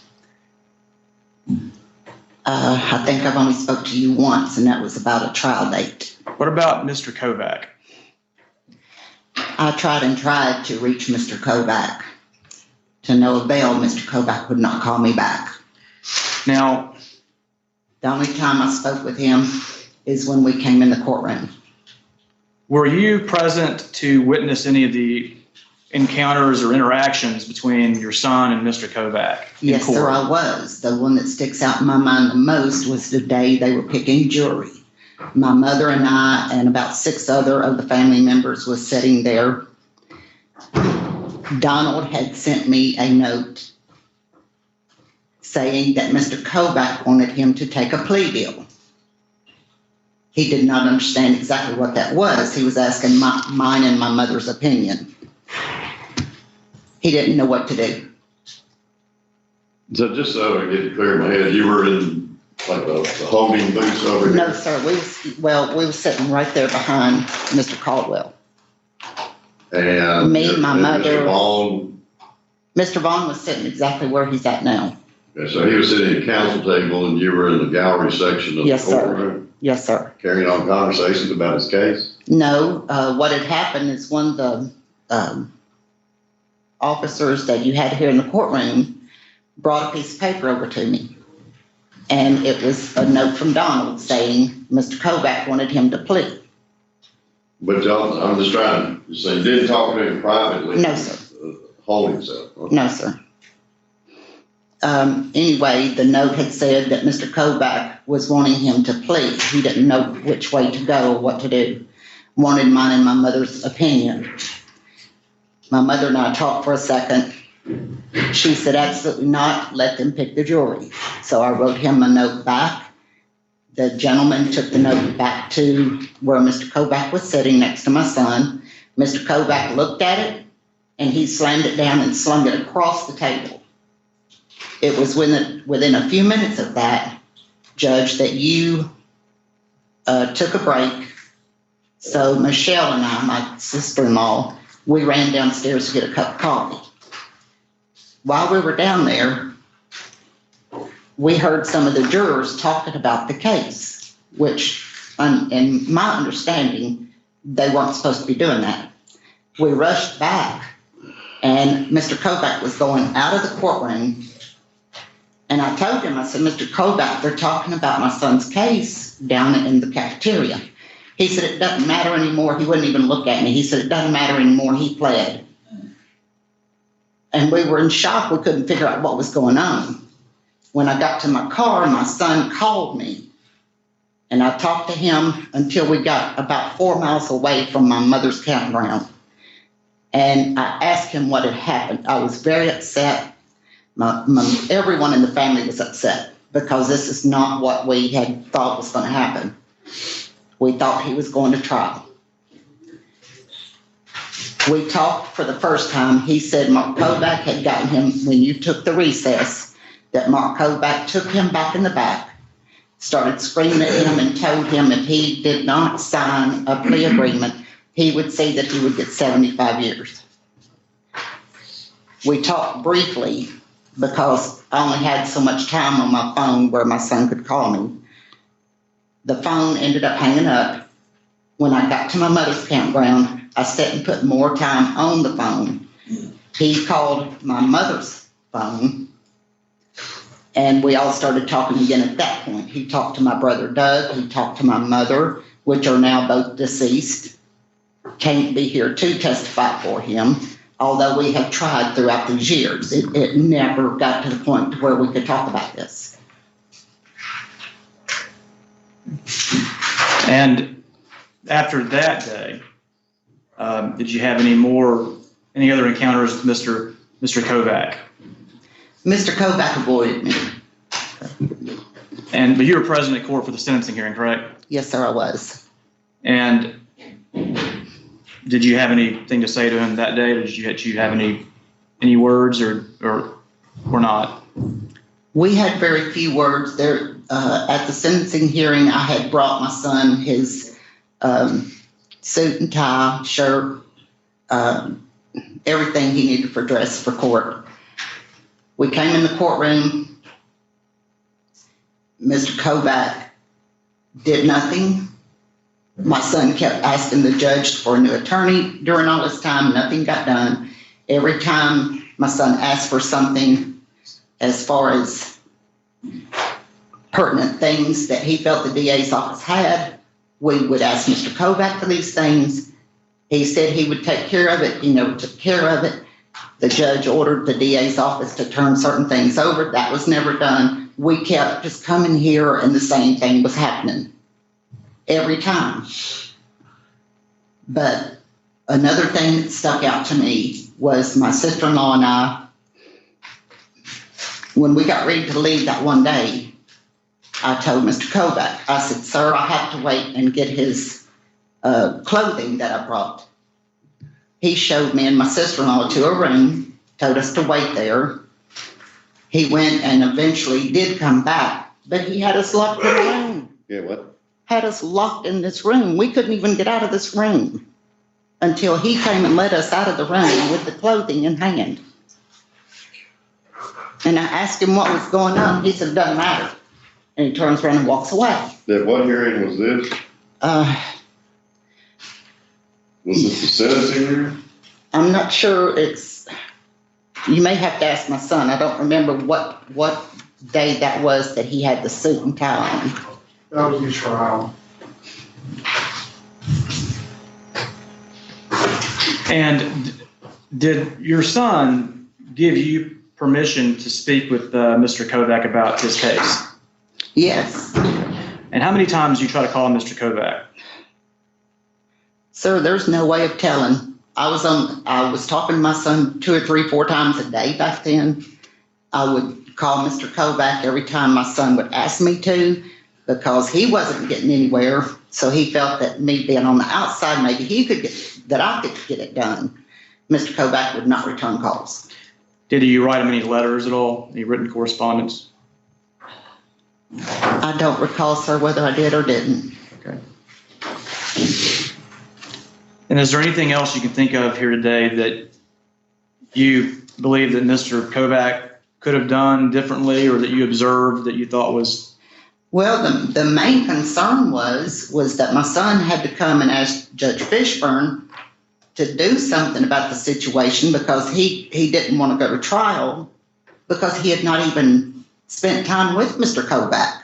He said, Mom, how can he represent someone if he's not even talked to them? So that was our concern.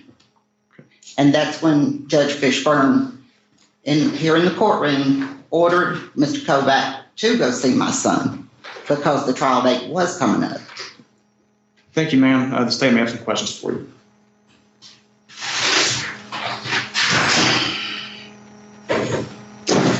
Ms. Clark, you know that Mr. Kovac did not represent your son at this sentencing hearing, is that right? Ma'am, I have been 12 years coming in and out of this courtroom and trying to keep these things clear in my mind. It's becoming an issue. Okay, so I don't recall what attorney did what, and I do know the sentencing hearing. I know Mr. Turner. I know all of the attorneys involved, but I don't have the dates perfectly clear in my mind on who was there on what day. Okay. And I'm sorry for that. I have tried to keep notes, but I failed to bring it with me today. Okay, so you're saying that your memory, I mean, it's been almost over 11 years. I'm not saying I'm losing my memory. No. I'm just saying it's getting. Right. It's really stressful. It is. It's a lot to try to remember exactly what day this happened and this happened. Absolutely. And so it's just possible that maybe things that you're referencing about the sentencing hearing that might be related to a different date, something like that. No, ma'am. No, I'm clear on the date when I brought him that suit and what happened to Michelle and I getting locked in a room. And I'm very clear on the date that they were picking juries. Okay, so you're saying that you got locked in one of these back rooms? Yes, ma'am. Okay. And you're saying that Mr. Kovac locked you in? I'm sorry? You're saying Mr. Kovac had a key and locked you in? I didn't say he had a key, ma'am. I'm just saying that he told us to stay there. We were not to come out. Okay. We were waiting for my son's suit to be brought to me. It took so long that I went to the door because I was going to step out and see if I could see him in the hallways. The door was locked. But when he came back, he was able to open that door from the outside. Okay. And you're referring to one of these rooms right back calls here that I'm pointing to. With me talking about this over and over again. Okay.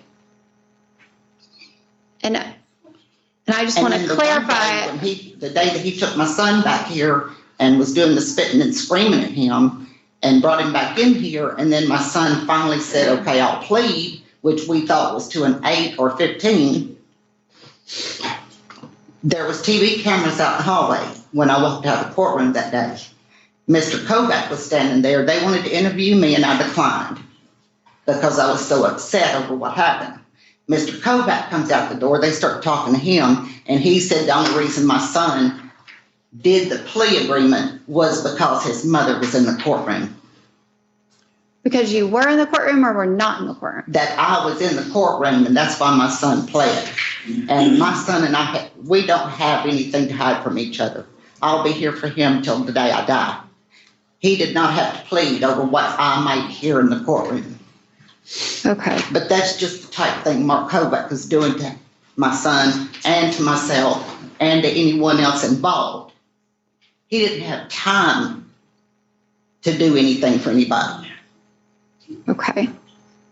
Now, Ms. Clark, are you aware of the evidence against your son in these cases? Yes, ma'am, I am. I'm very much aware.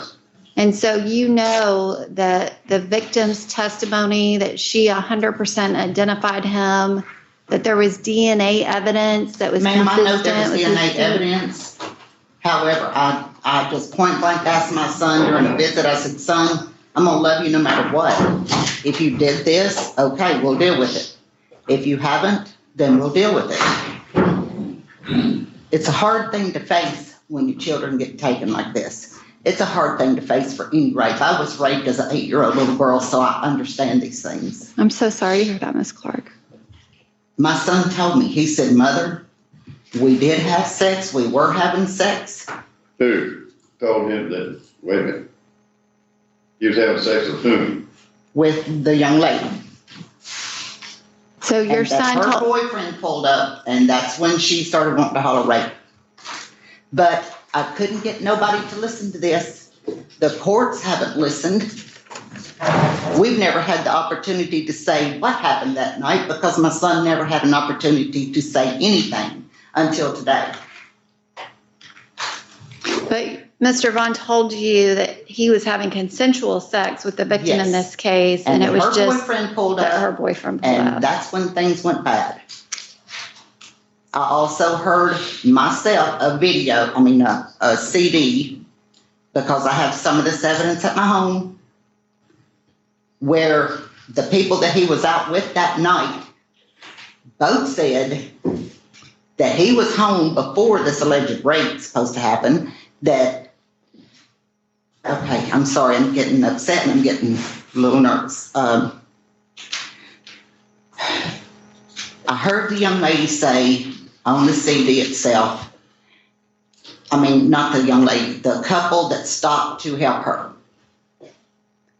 told the police that while they were helping her, that she pointed out a little dark car and said, there they go, there they go. And that's exactly what's on the CD. I'll never forget those words, because there they go versus my son, or versus what kind of vehicle it was. My son was in a huge white Jeep. I think it was a Jeep. But this couple that stopped to help that young lady specifically said they were in a small dark car, and there they go. That's them. There they go. Talking about the people who raped her. So I don't know what happened that night. I wasn't there. I'm not trying to say my son did or did not do something, but I know my son's character. So you're saying either it was consensual or he wasn't there at all and he had an alibi and somebody else did it? No, ma'am, that's not what I'm saying. There was another couple that had rode with my son that night. That couple said he couldn't have done it at the time that they said that it was done. The other couple that helped the young lady that night said that she spoke up and said, there they go, that's them, there they go. And the gentleman said, I can't remember what kind of vehicle it was, but he named the vehicle, and that it was a dark color, like a dark green or a dark blue. And so these are the things that you told Mr. Kovac. You told Mr. Kovac. Mr. Kovac would never call me back. I couldn't tell him anything. Okay. But if he were to have called you back, you would have told him that your son said that it was consensual sex, and it wasn't until the victim's boyfriend showed up that she started yelling rape. Okay. All right, ma'am, I don't have That would be questions that we're gonna have to take a break anyway, because we got a verdict on this other case. Where did you get this CD? My son has told me since day one. He said, Mother, everything is public record. Please go down to Nashville, pay to get these records. We can get these records. I need these for evidence to prove I didn't do this to this girl. Oh, wait a minute. So when did he tell you that? Before or after? From day one. From day one. From day one. And sir, I have been down to Nashville 3 times and paid over $300 to get these records. Some of those were in there, and then I've got all the transcripts of everything. that had happened on up to that time that I got the records. The one thing he kept asking me to get was copies of these pictures. He said, Mom, that can prove I did not hurt this girl. 3 times, sir, I've been down there and paid over $300 for these records. The photos were never in there. That's when he brought it to your attention. You ordered the DA to not give them to Donald because you didn't want him to have them, that's fine, but to send it to the forensic person that could look at this.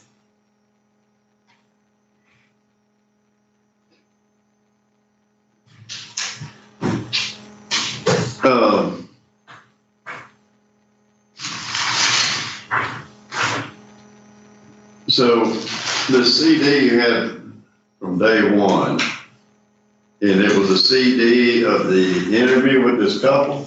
It was the police talking to this couple.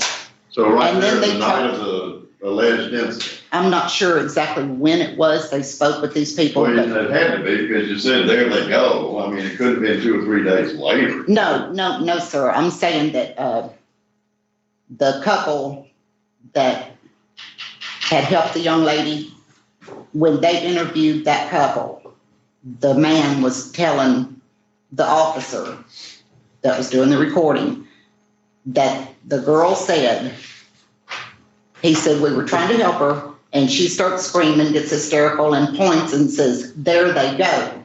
Okay, thank you for clarifying. Thank you.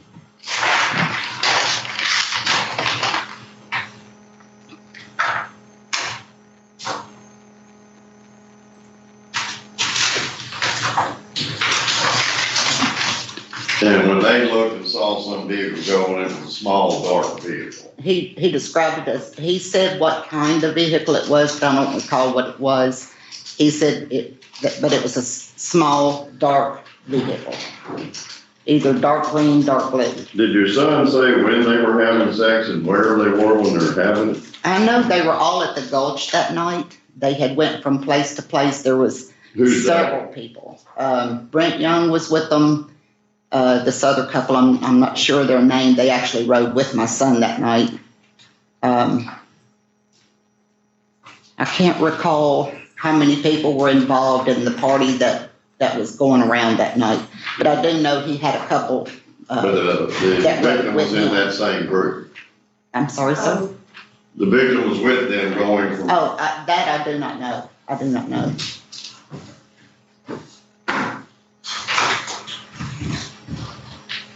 Did he tell you where he met her in order to have sex? He said the only thing that he said to me was that they had started making out. They were in the car, started making out, and one thing led to another until her boyfriend showed up.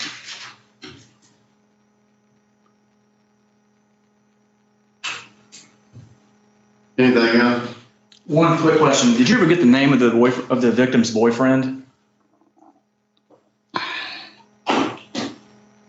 I can't remember the name, but I think he owns a bail bond company here in Nashville.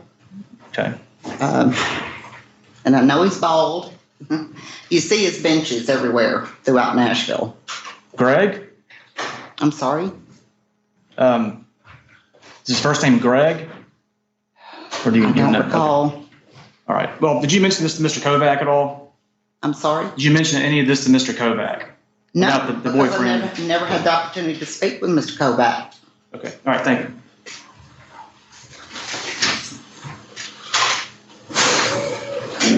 Thank you, man.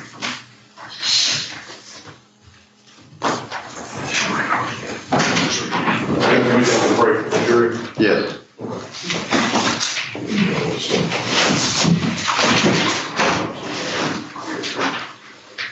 I'm sorry.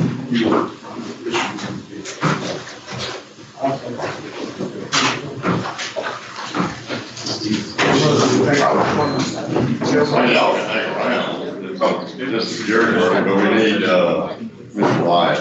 Yeah. I texted him. I did, I don't know Yeah, that was cool. All that stuff, the shields, because of the fleas and stuff we had in the box. You want me to go issue new, because I don't know which ones are which. Or you want to keep them the mask on, get the ones for.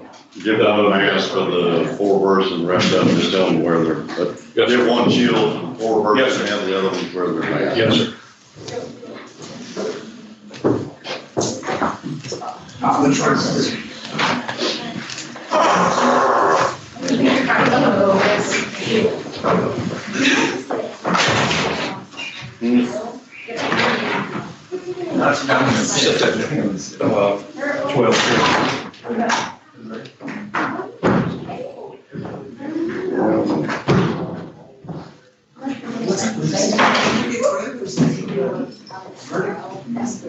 It actually caused confusion. That's it first. Held it first. The mask is all.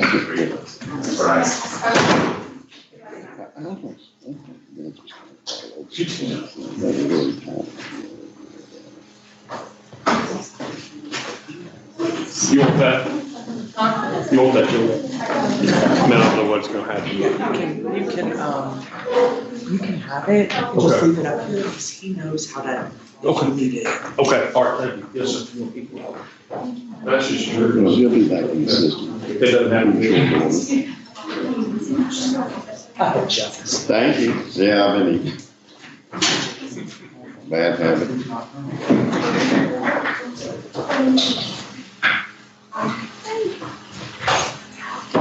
Are you going?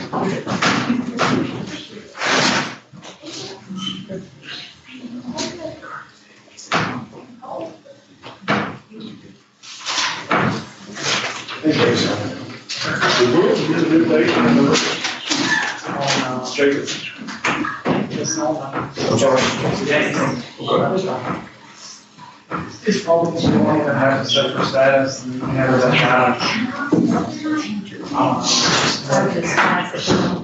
Okay, I'm just gonna put them on.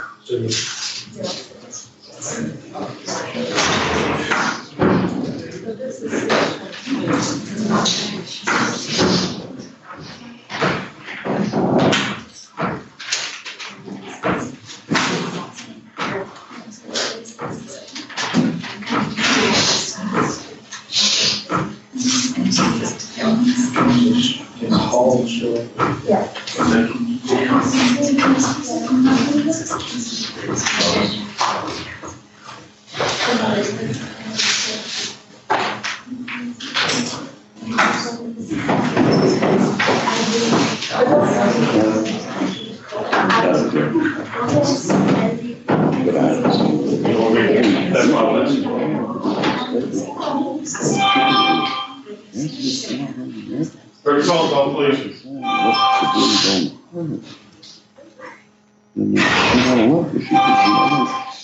Who's Step out in the hallway, please.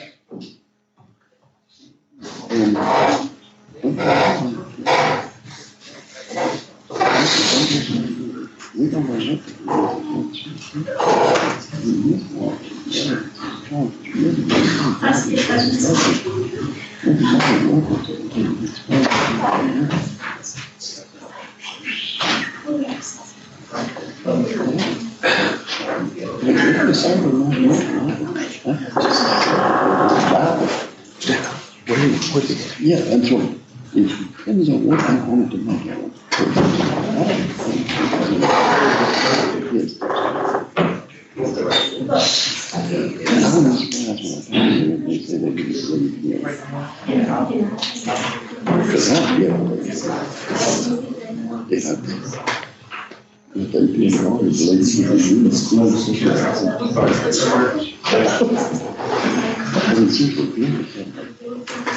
Yeah. You know what I mean? Hey, Jerry. I've got cars down there. We must have. Yeah, they do. Study on the high blood pressure medication doesn't cost me anything anyway. That's everything I pay.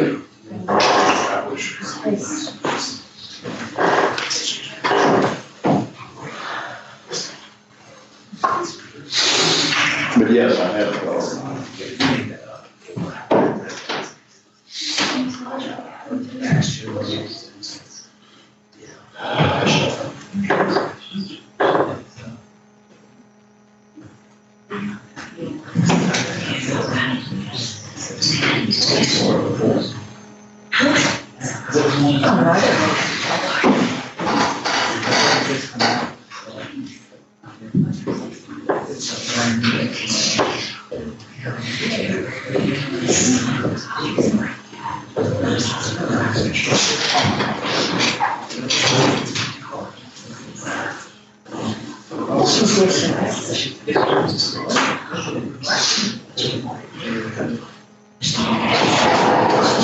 That's always in the, don't forget. Send the other trouble for the and email that, thanking them for their willingness to be here tomorrow. We don't have their needed, but, we've gotten a verdict today.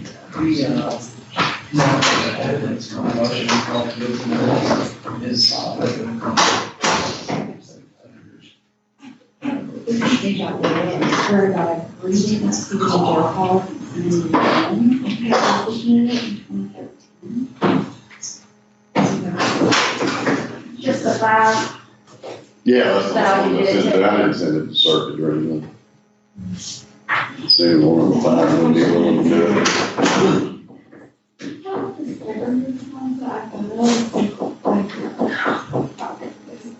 Those hot flashes.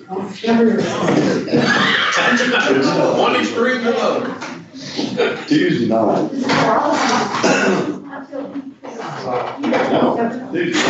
All that I got to do was Tuesday night, place over no below outside on the camera. You know what?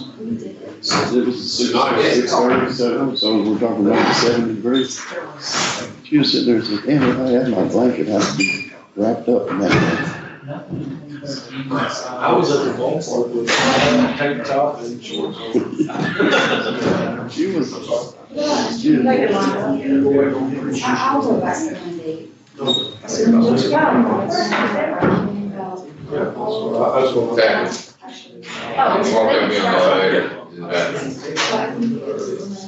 Will you open that door? Line them up and pull it. However you will do it. Thank you. Yeah, there's not a lot of guys for years too. 11 charge. I'll go back. But Nicole was not one of the issues that all that stuff to confess.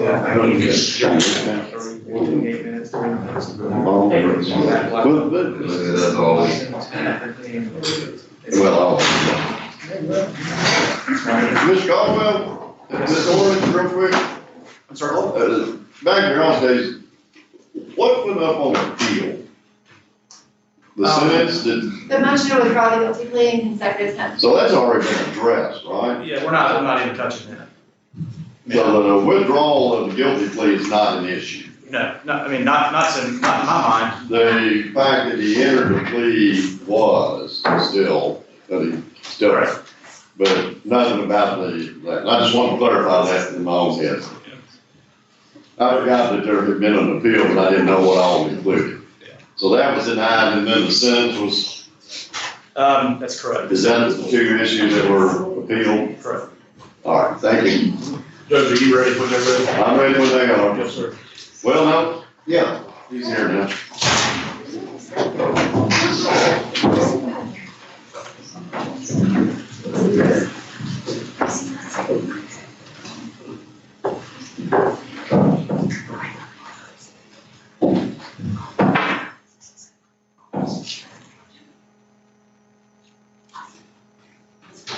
Y'all ready? You ready, Steve? Here they come, Judge.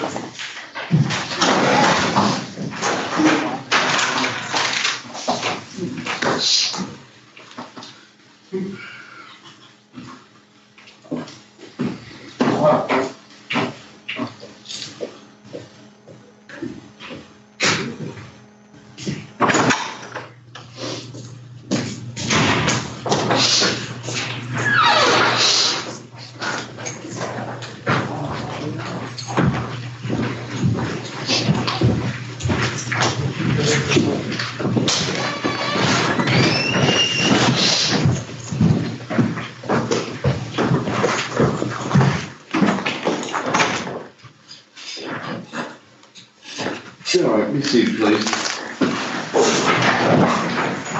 Mr. DeFrancisco, I understand that you're the foreperson, is that correct? Yes, Your Honor.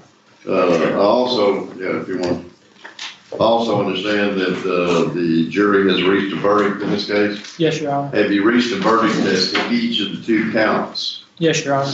And was the verdict that was reached a unanimous verdict as to each of the two counts? Yes, Your Honor. And did you memorialize the unanimous verdict reached by the jury on each of the two counts on the verdict form provided? Yes, Your Honor. And did you sign each of those verdicts? Yes, Your Honor.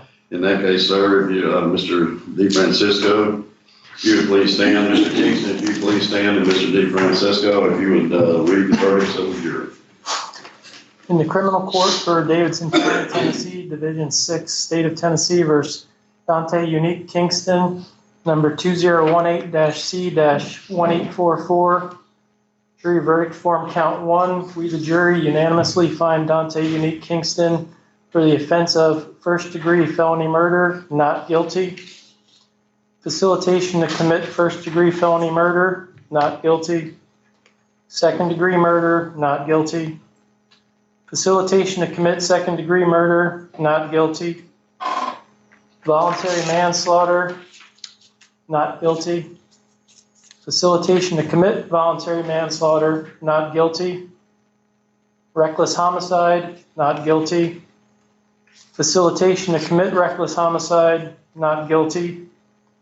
Criminally negligent homicide, not guilty.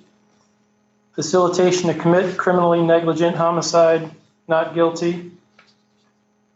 Count 2, we the jury unanimously find Dominique Unique Kingston for the offense of especially aggravated robbery, not guilty. Attempt to commit especially aggravated robbery, not guilty. Facilitation to commit especially aggravated robbery, not guilty. Aggravated robbery with a deadly weapon, not guilty. Aggravated robbery with serious bodily injury, not guilty. Attempt to commit aggravated robbery with a deadly weapon, not guilty. Attempt to commit aggravated robbery with serious bodily injury, not guilty. Facilitation to commit aggravated robbery with a deadly weapon, not guilty. Facilitation to commit aggravated robbery with serious bodily injury, not guilty. Robbery, not guilty. Attempt to commit robbery, not guilty. Facilitation to commit robbery, not guilty. All right, you may be seated. Anything else from the state? No, Your Honor. Anything from the defendant? Your Honor, we'll address that with judges. No. Members of the jury, that concludes your service on the trial of this particular case. So we're about to be discharged, and you'll go back to the deliberation room, they get your phones and everything. I would ask that you hang around long enough. I got to take care of one or two matters on this case before I can step off the bench. But I would like to come back and personally thank you for your service. See if there's any questions you have on the court, any comments or observations you would like to make. But most importantly, to thank you for your service on the trial of this particular case. So give me about 5 minutes and I'll be back there wearing my mask. Ladies and gentlemen, follow me, please.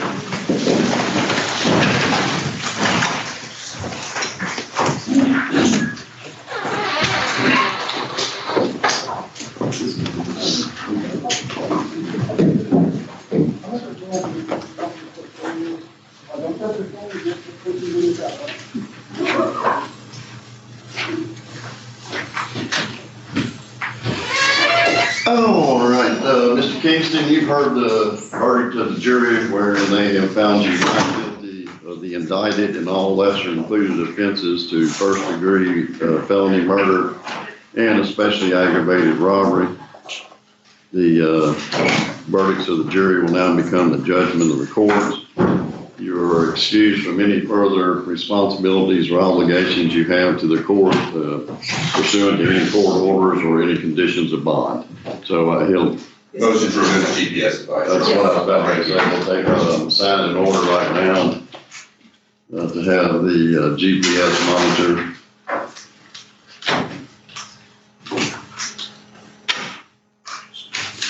Removed, and that'll do it. All right? Maybe excuse. All right, maybe excuse.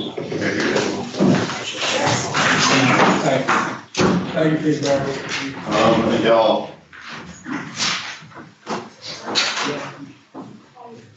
Here. What do I do with that?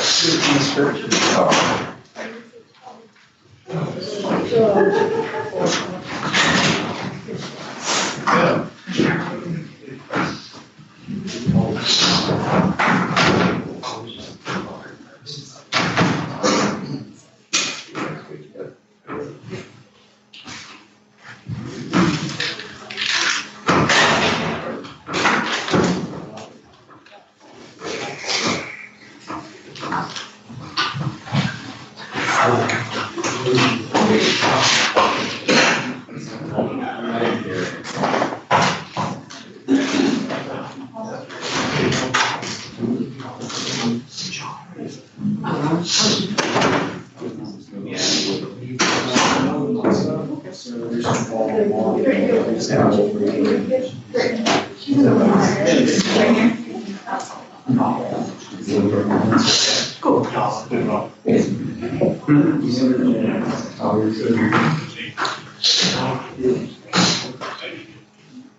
They are.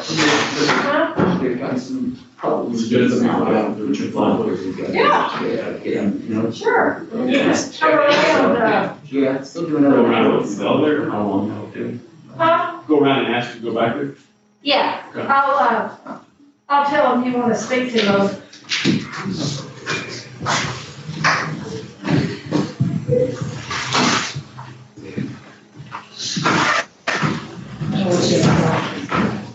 But they want to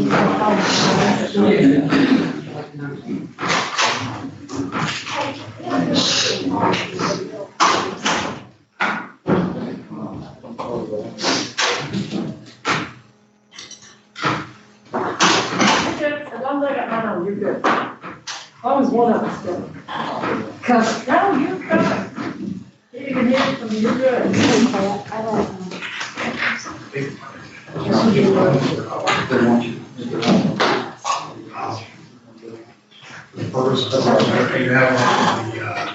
Lawyer from the. Yeah, that's what I just said. The shirt, that was, with the golf cards.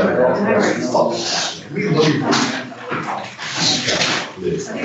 I'm like, that dude's his client showed up to double lines. No show. I said, that's right out like one of those, I just think one really. Who did you say was an announcement? So Edwards, I need to get off of. Okay, so the judge. Paul, who was an announcement? Paul was an announcement. Okay, that's all I need. Paul. And Edwards is just, he asked me to be recused or withdrawn. But he showed up. Someone else. I don't know what it is, like their materials. What is it? Does it got to be first? Oh, yeah, that's what you said. Yeah. Is there a way, can I split them in before the PCR starts again or no? I just have to pick up that 1:30. It's amazing. Yes. What's the announcement on Paul? All right. What are we doing on Paul? an announcement, we're gonna take him off the trial docket and move it. Because started in Sumner County and Wilson County, we wanna. He's here today, but yes, he's. And we're gonna put his bond back in place, take him off ROR status and put his bond back. So surrender's fine. I mean, I guess, I don't know. Yeah, so we would like. Yeah, just make it an announcement, let's surrender, it'll go back to whatever your original amount was. Great, yeah, that's. If we didn't do something, I'm gonna be right. Yeah, she said that y'all had made, just go over there, and take it over to Outlook, and I mean, other than the 24th, see where y'all are at. Yes, ma'am. And then go from there. Okay, thank you. But it was the,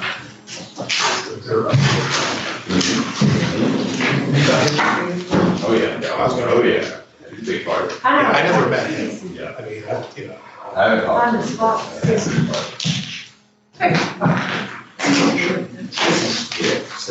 I just haven't put that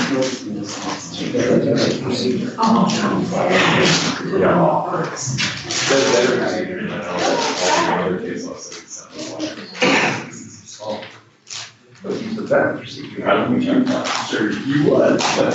Y'all can do next week. Or we know. I just pulled that up too. Yeah, I'm just trying to read it. I'm bad eyes. I think I'm thinking, I need to out here, and Yeah, so basically that's, sure, I understand. and then I'll make, It's amazing that that quote is cited in all of these cases where bifurcation was denied. yeah. So you can get it on something, it seems to me, yeah, good. Good, yeah.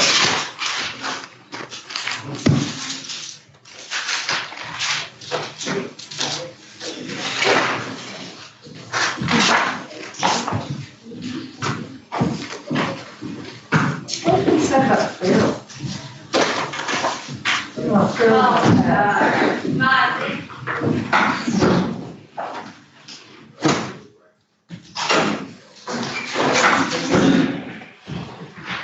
Aaron.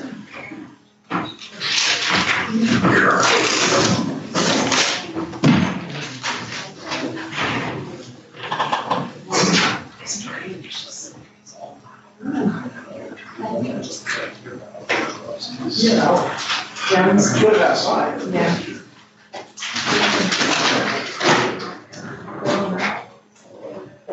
You said something. Oh, I've been since I was in college, it's my first phone number. first and only, well,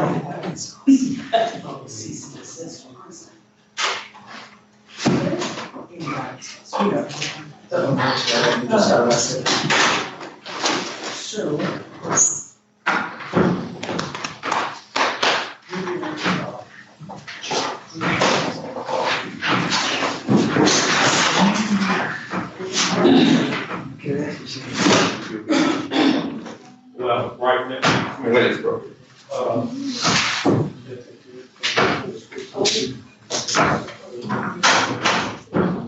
You can, although it's usually the other way around.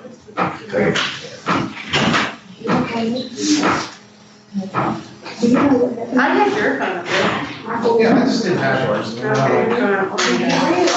Michael. That email's leaving all over right here.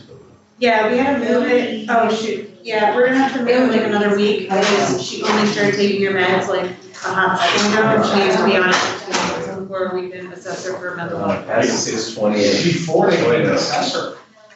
Yeah, she was that. Yeah, trial. Michael Luke just going to the trial date? no, Okay. nothing happened. It hadn't happened yet. We've been so busy. Sorry, Coach. Good. We're gonna take a little announcement.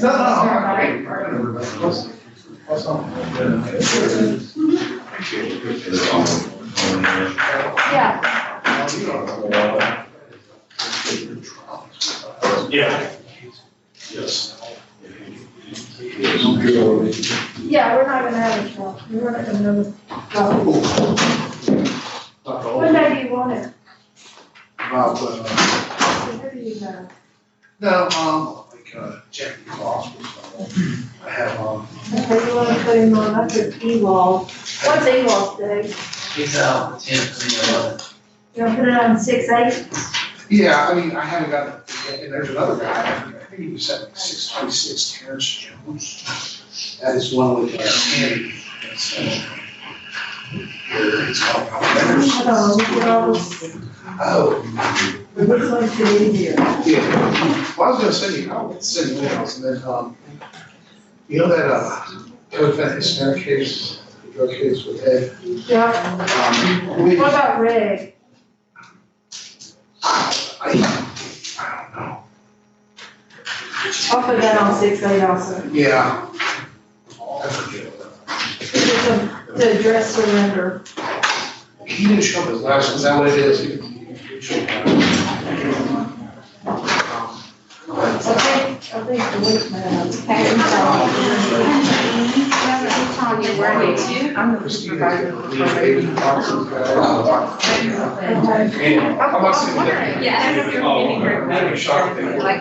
Yeah, so this started this week, so. Yeah, it's Miley Day. How long do you?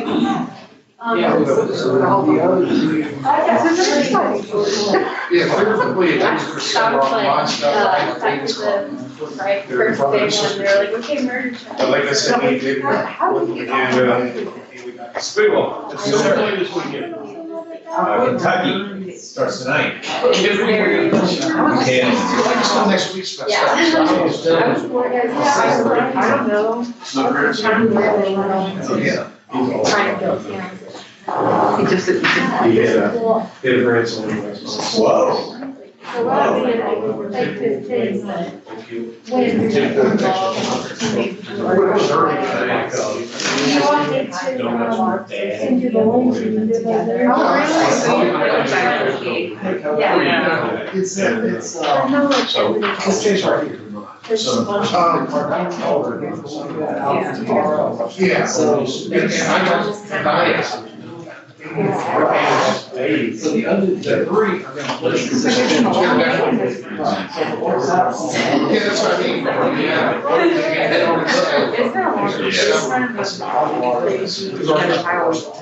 Here's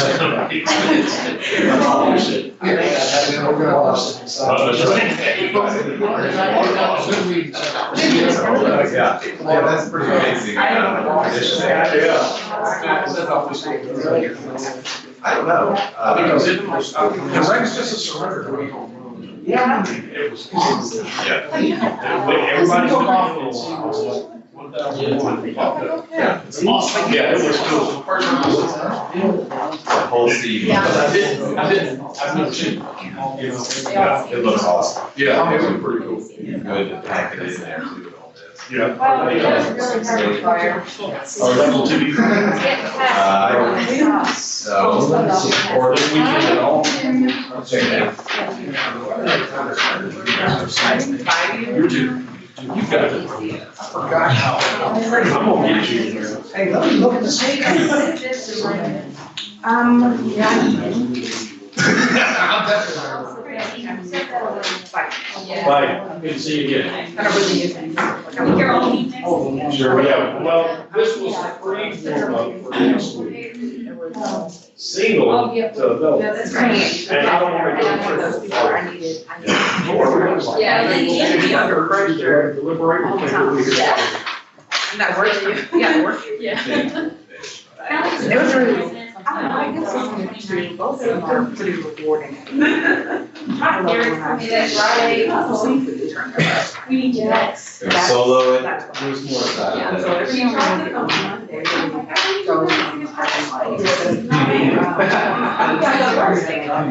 I think Thursday. I'm optimistic. But I know, I just know he Right said back here. it was gonna be twice as long as this week, so I was. Yeah, like that guy. Yeah, he's repeatedly One. with us.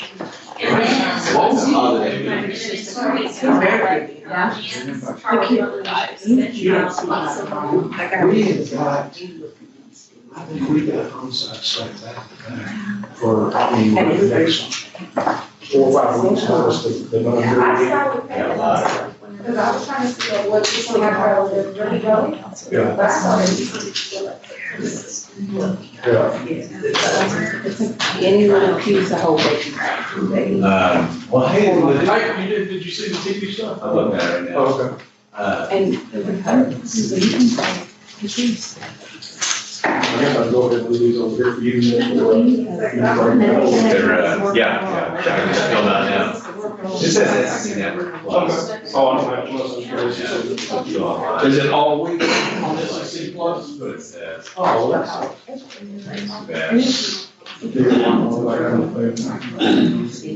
I don't know of anybody running, so. I was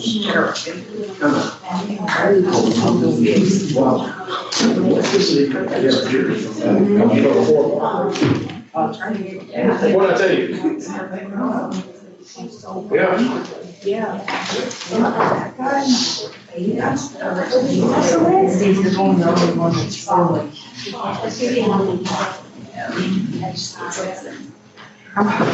He's made some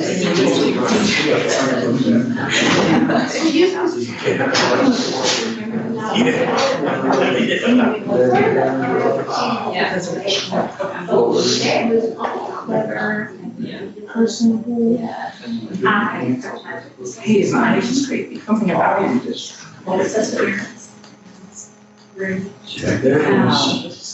We stayed in a hotel, so.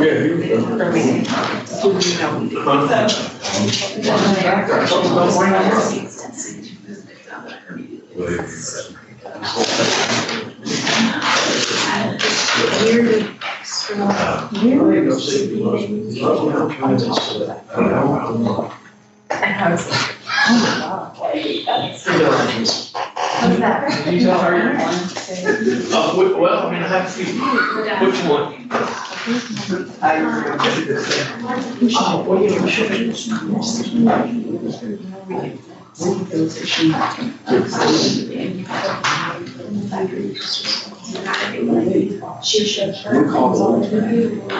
That makes more sense.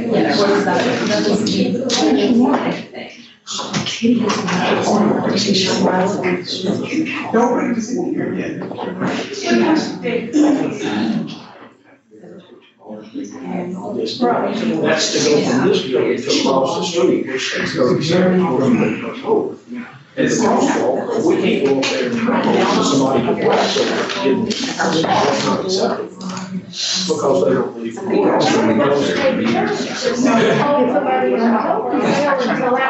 Hey, Greg, last thing I Have so many That's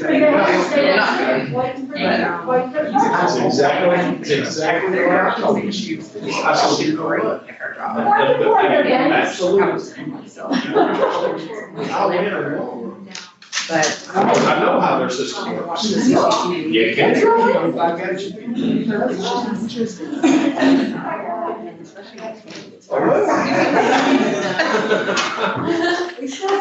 When she. You can do this. Really? Well, and that's why I was talking to him. Yeah, that was my conversation. Well, I was. That's what I figured out, that's what it was about. Well, and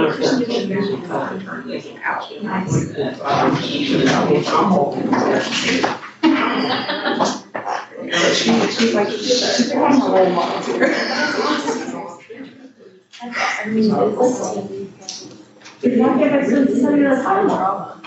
Very high footage. I mean, like, I love the pags. And it's getting back to that now, because it's kind of, they didn't play out, and it's getting back to all the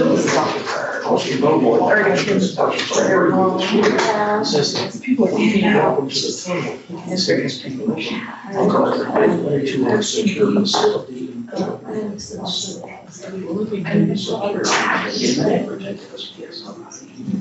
Oh, well, you get over that. But if they're, they don't trust me to hire somebody. Well, I wouldn't be there. I might try to eat that.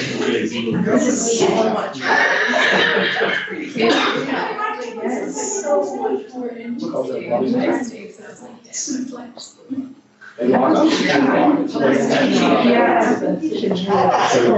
Worse off than that. Who knows what? This is. Yeah, you know. So yeah, I've got quite a few new people come through here and That's all. they'll be really polite and soft spoken, but they break the edge. Yeah. And not in a traumatic way, it's loving, you know, but yeah, as long as it's arrogant or, you know. Yeah, I don't know, I don't know. Pretty sure, so. Like, we're just. Oh my God.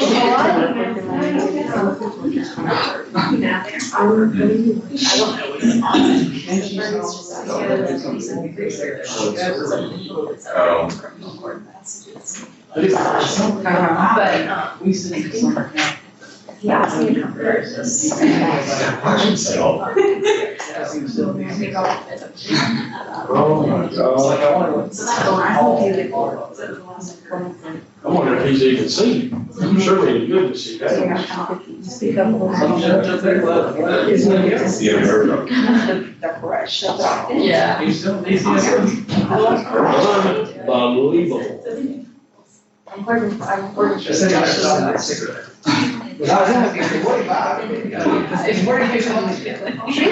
She said, Well, then he must have got it from his pencil up there, because he shouldn't have had it captured. But he's so laid back. But it's not a term. When I could Katie. I don't understand. So like, he's this big mom, you know. Evidently, he wasn't a Yeah. She's from there. He's like, okay. Because she's the one that keeps it all. But you just Unbelievable. I have officially seen it.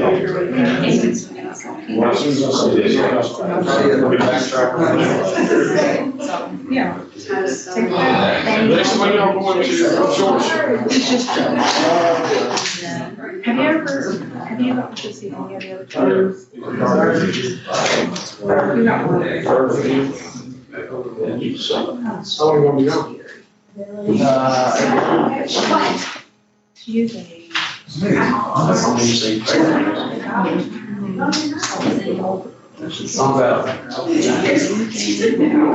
about? What teach you?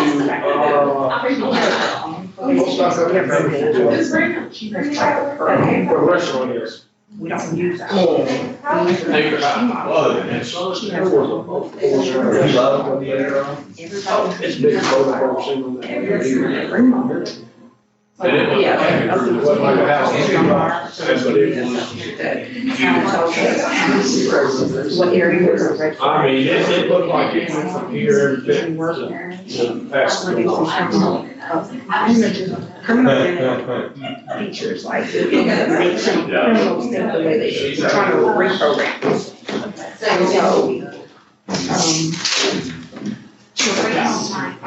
No, I don't care what that thing says, this is how everything. So we don't like any sanctions, we don't try to discipline or like anything.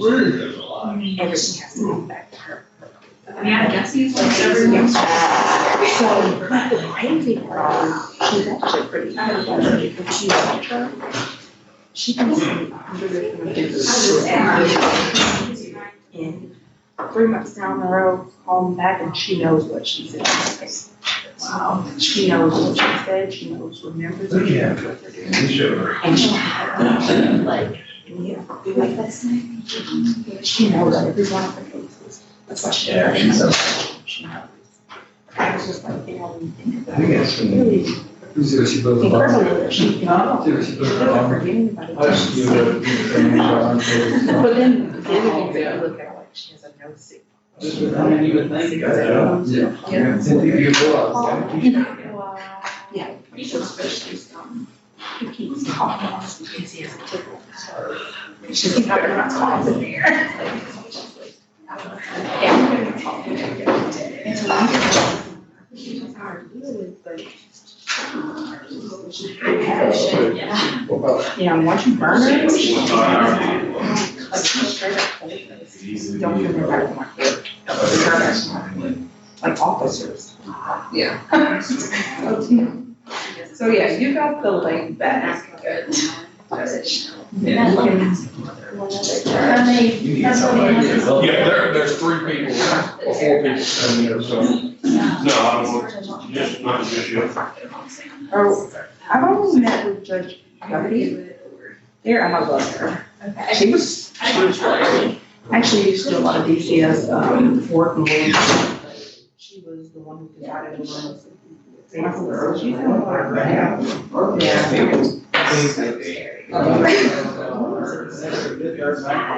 Very intense. And she was these guys because they like this.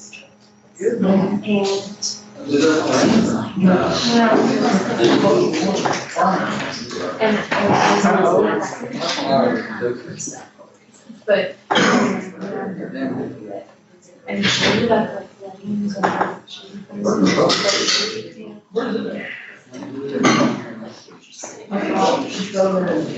Really? She's like,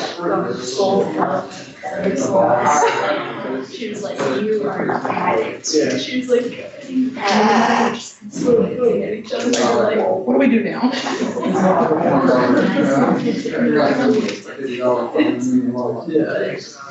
Well, yeah, they do. we just sat there and just. Thank you. You'd be surprised. Yeah. That's how good I think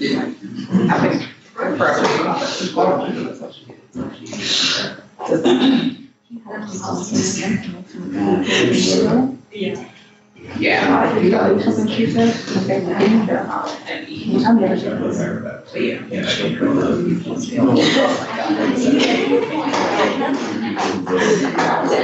Yep. You don't go to court with them. He's driving and he's driving. Where is she?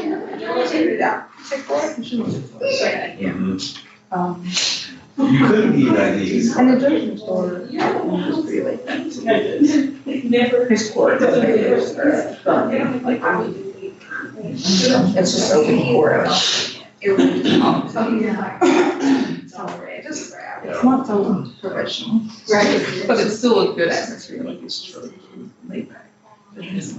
I'll say, really? Yeah. He didn't stay offended. No. I'm just like, All right. you gotta put your foot in something. They're still looking for me out there.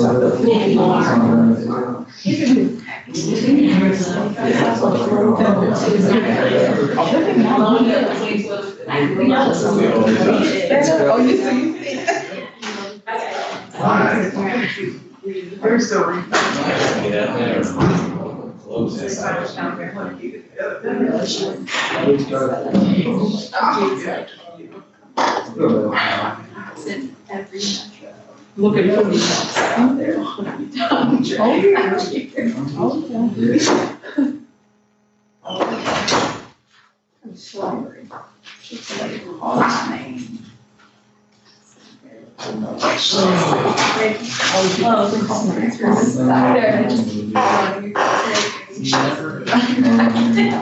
Yeah, you got hot snacks. That's okay. You look on. She's like starving.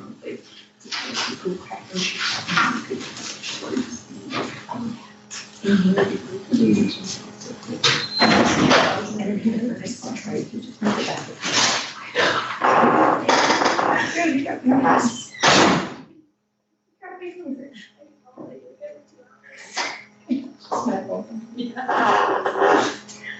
I want to.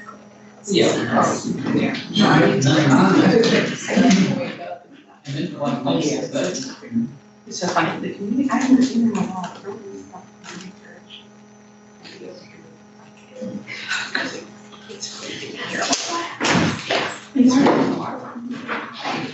So the dragon? Yeah.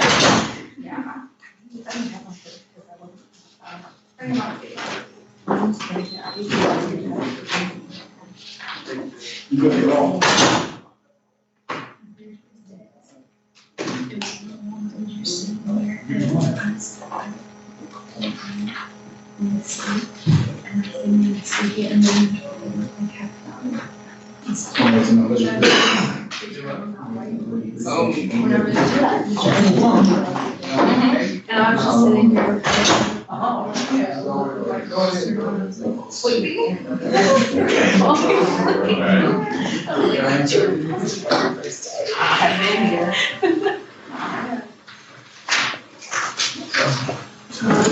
my own graduation on Thursday. Who you got? What Got year? Ruthie graduating pre-K.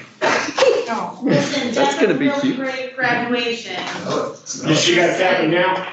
She does, they do. Where does she go to school? They have the cutest They graduation, do. Be my second one there, it's great. the cutest. You know, I ran into my neighbor today, walking her dog, and she was telling me that her kids, the only cap and gown she has, picture she has of her kids is from their kindergarten graduation, because then they went to MBA and they graduated in their suit jackets, and then one of them didn't have graduation because he graduated like in the last 2 years and there was one. So she has like no cap and gown for her kids, so she was like, no, I love that.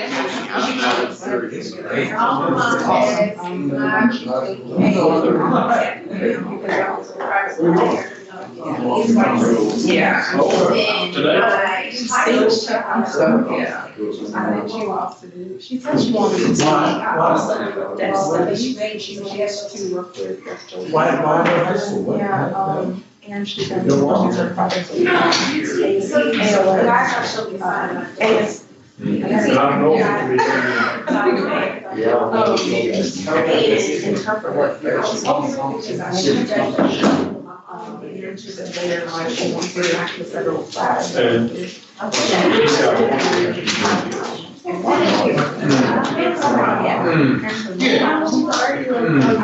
That wasn't my answer. That was her plan at the beginning of the year. Her plan. Got way too much. There's a spot there. Yeah. Yeah, I was trying to get that pretty good. So I'm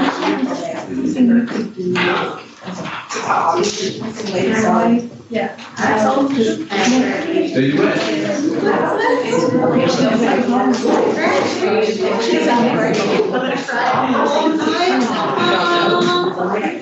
Yeah, that's a good reason to do it. You had a graduation. I did, did great.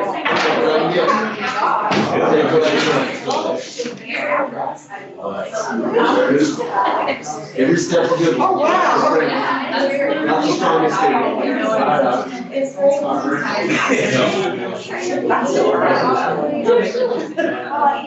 don't remember.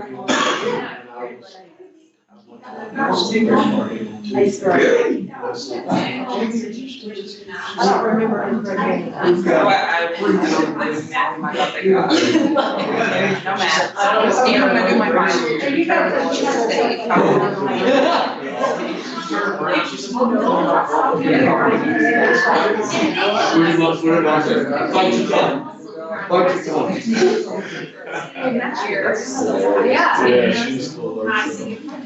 She is. You're new. You here. She's still.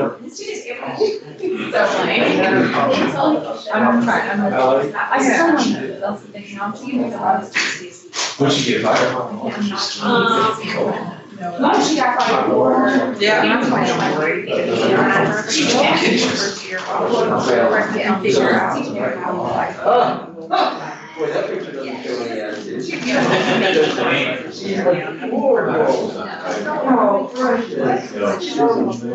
But she's down. That's why. Yes. So, yeah. Yeah, I made it real quick. You know, figuring out myself. You got it in check. What you like.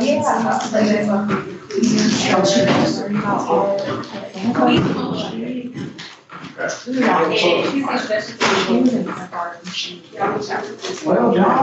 This is my first child. I was back in, jazz music, the classical music, on your belly. Like I did all the new things. Yeah, the right thing. Please remain seated, come to order, court is back in session. He just got out to use the restroom real quick. Yes, sir. I'm sick of all this lollygagging around.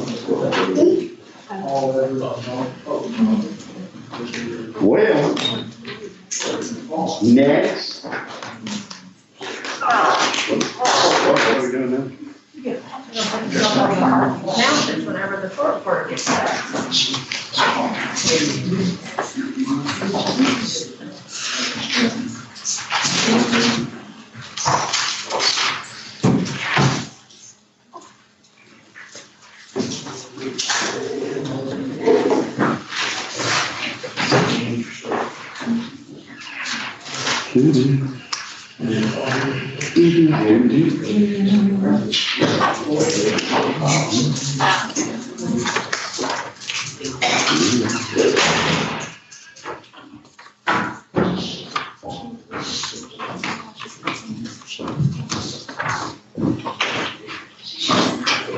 All right, what are we doing now? Okay, Board Chairman Edwards, Ms. Coleman needs to address you, Your Honor, on Mr. Edwards, I would ask to be relieved of his counsel due to the pending charges in Cheatham County.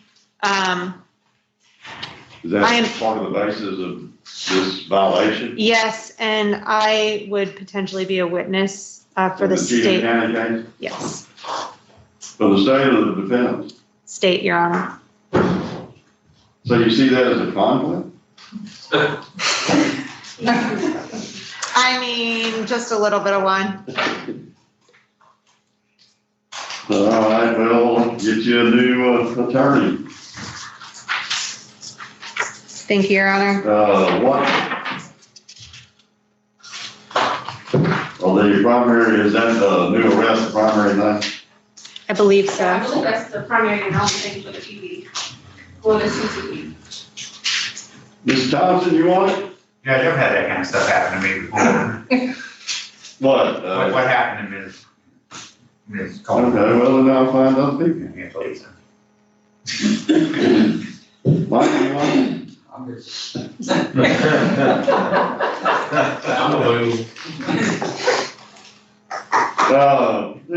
Going back, I'll get him a turn here in a minute. Just hold him up. Step on back. Thank you. It won't be for hearing today. Right. And then on page 7, Your Honor, on Carrick Hall, the General Ewald and I have agreed to take Mr. Hall off of the trial docket in June. We've been successful finally in getting him transported to Wilson County and Sumner County, and we are going to try to potentially do a global resolution as those cases move forward. Right, potentially, or at least have us on the back end of what they're gonna do. I think there's direct. When are we, when do you want to reset it? As far out as possible, Your Honor. He's set in Wilson County on Monday, but he's set for preliminary hearing in Sumner County on June 8th. So we have some Well, maybe time. not even in a month. That'd be July. First day, let's do late September. That works, Your Honor. And I think what we did. Oh, yes. It did not succeed, I think, because Mr. Hall was initially taken to TDOC, but he was in our custody. We tried to do the ROR, send him away.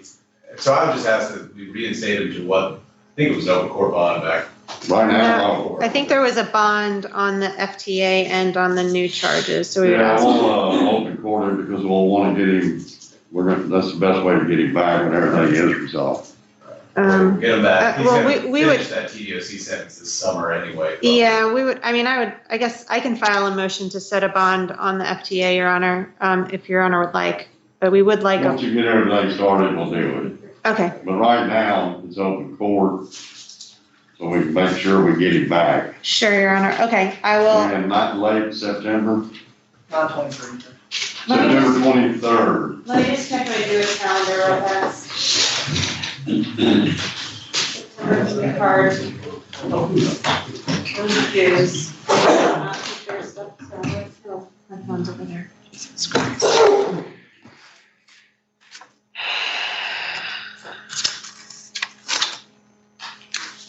I can't do the 23rd. Can we do the following week on the 30th? Okay. Thank you, and I'll come speak, I'll come speak with you. It'll be the. Alright. What else do we have? So we.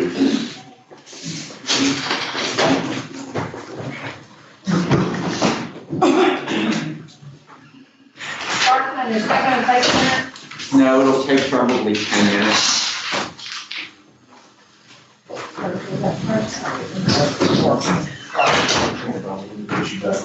Yeah, just. Mr. Sparkman,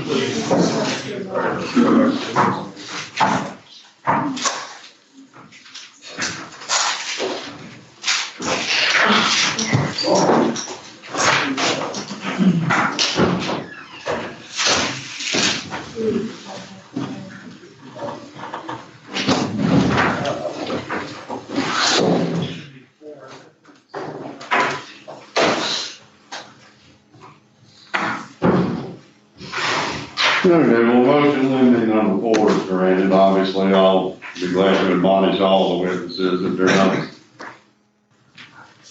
talk about anything dealing with any of the other events, because I mean, there's detectives and everything. We gotta try and limit this. So that's, the point is, that's granted. Your Honor, I ask that Your Honor, I've spoken to General Ewald, if we can address number 3 on the morning of trial, that's the 6:08, and we'll have the witnesses here and we can discuss it and proceed on that then. Yeah, let's just take up a lot of trial time, since the trial itself is only gonna take about a day, right? I think it's pretty quick, Your Honor. We tried to get the issues or questions we'd ask as narrow as possible, and I don't know quite exactly how to do it without the witnesses. We start at 8 o'clock. 8 o'clock on Monday? Monday to get those witnesses in. Yes, Your Honor. I wanna get the jury up here as quick as possible. Yes, Your Honor. I don't know the witnesses' availability, but. We'll get them. Your Honor, we've made significant progress on both 1 and 2. The state has provided a sort of a redacted set on 1. And so we've agreed, subject to the redactions that they provided, I think we're in a good place there, and I can file those with the court. So we went back and forth and were able to eliminate a number of those texts and get that worked out. Wait a minute. Well, motion limited, are you on motion limited number 2 or number 1? I'm on number 1. Oh, okay.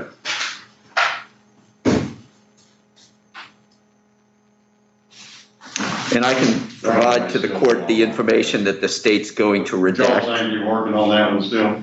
We've got it hashed out. Okay, so basically, motion limited number 1 is agreed. Right, resolved by agreement, I would say. Okay. Your Honor, on number 2, we've been able to narrow this down to some very specific issues. On number 2, which regards the web history of Mr. Sparkman, there are 3 types of searches that we would object to, and they're all listed in this motion. We've not been able to reach an agreement on these. One search that we object to are numbers 102 and 103. 102 and what? 103. These involve allegations of searches towards guns. Our position is those. This might help before I. Oh, yes, no, please. I've got a copy of what I sent to you, which was our proposed one, which I don't understand your objection, but you can look at the numbers that he's referring to.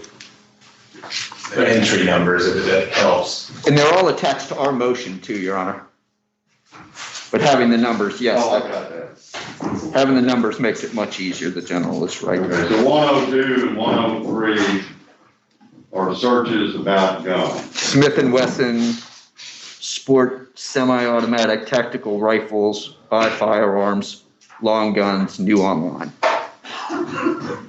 Our position is that the jury should not see those searches. Those are prejudicial to Mr. Sparkman, particularly in a case that has an allegation of a homicide with guns, and that there's no relevance to these searches. They're unduly prejudicial.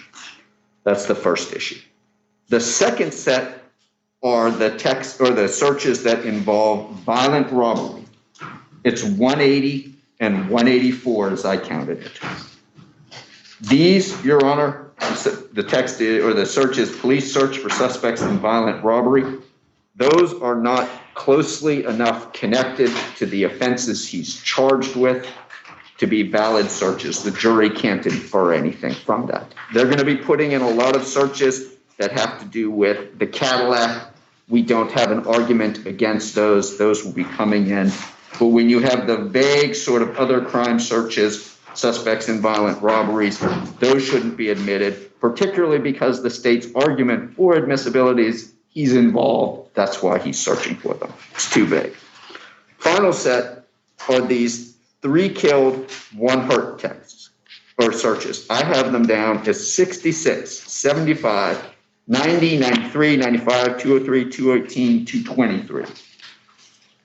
Those, Your Honor, it's a little vague exactly what they're. What were the numbers again? I had them down, and again, they're included here, 66, 75, 90, 93, 95, 203, 218, 223.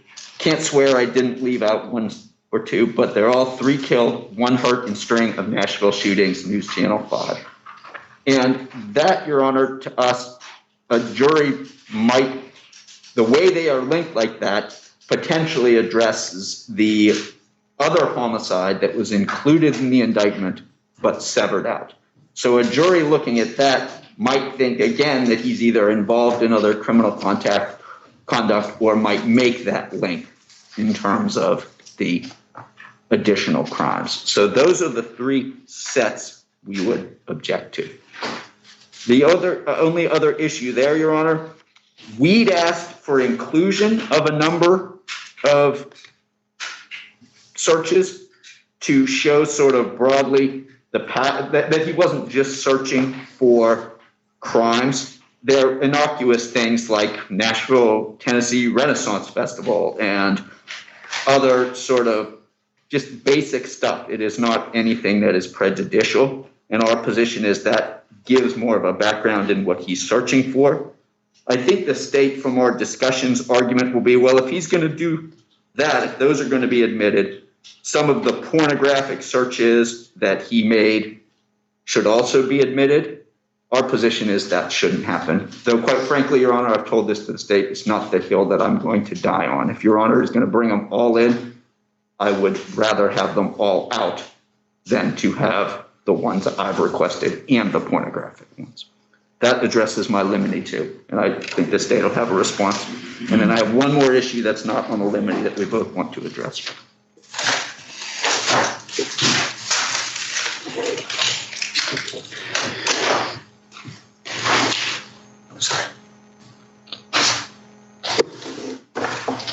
Your Honor, first, addressing the headlines that, well, okay, I'm going to hold the gun searches for a second because I think my argument for inclusion of that also ties in with their final seeking a overall picture of what Mr. Sparkman's phone was searching at the time. So let me hold that off for a second. The headlines that allude to a violent robbery. The 3 killed, 1 hurt, string of Nashville shooting. Not that one. The other one, 180 and 184. Police search for suspects in violent robbery. The indictment alleges felony murder and especially aggravated robbery. There's nothing about those 2 headlines that would imply that it had anything other to do with any other crime or any reason why a juror might infer more to it than that. This is a violent robbery. That is exactly what the facts of this case will be. Mr. Sparkman is searching and clicking on suspects in police search for suspects in violent robbery. I don't see how that's any more prejudicial than the headlines that indicate that he's looking for, the police are looking for a Cadillac that was involved in the robbery. I think that, if I can read that headline. No, I know where you're going. There's several of those. Right, Cadillac sedan sought after double murder. 91, 96, 97. Right. I don't see how police search for suspects in violent robbery has any indication that there's anything else going on in any way. There's no implication of that. So I submit that that should be included. The 3 killed, 1 injured in string of Nashville shootings. I can understand that that is additional information beyond what the jury is going to be hearing. From the state's perspective, it does not indicate that Mr. Sparkman or any other person is responsible for the string of Nashville shootings. In fact, I pulled up a headline just this morning from Chicago that indicated on Monday there were 26 shootings and 5 murders in Chicago. White weekend. Yeah, right, exactly right. That doesn't indicate that one person is responsible for all of those or that one person is charged with all of those. And the state and the defense are clearly not going to be getting into any of these other incidents in any way to reference that. This is simply a headline that Mr. Sparkman would have been very interested in while looking up Nashville violent news, basically. And the headline is 3 killed, 1 injured in string of Nashville shootings. Is that the query that was put in? That's the headline that he is looking at. So that's the name of a story on News Channel 5 that he's reading. What's the query that he puts in? He doesn't, other than he's just going on News Channel 5's website. He's just going to their website. He goes to their clicking on them. That's right. He's going to newschannel5.com, or sometimes you can tell he's just viewing the different headlines that are available and clicking on it. For example, one of the searches that this defense seeks to introduce, let me find it real quick, 241.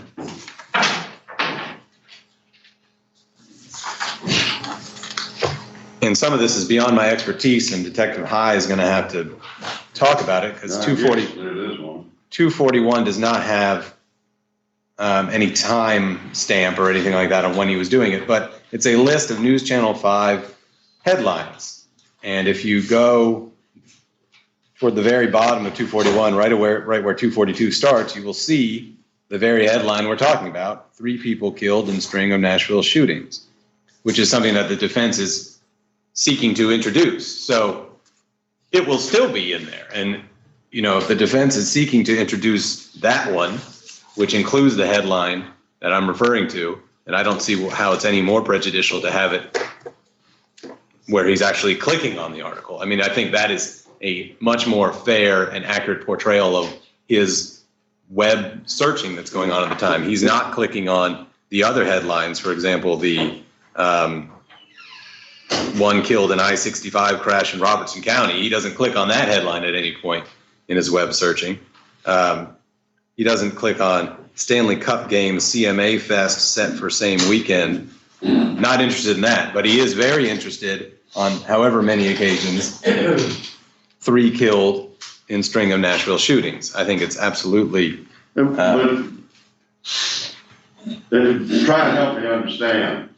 Sure. 241 is blank in the left column. Correct. Okay. Right. In the middle column, or the column that you're referencing, there is a long list of topics.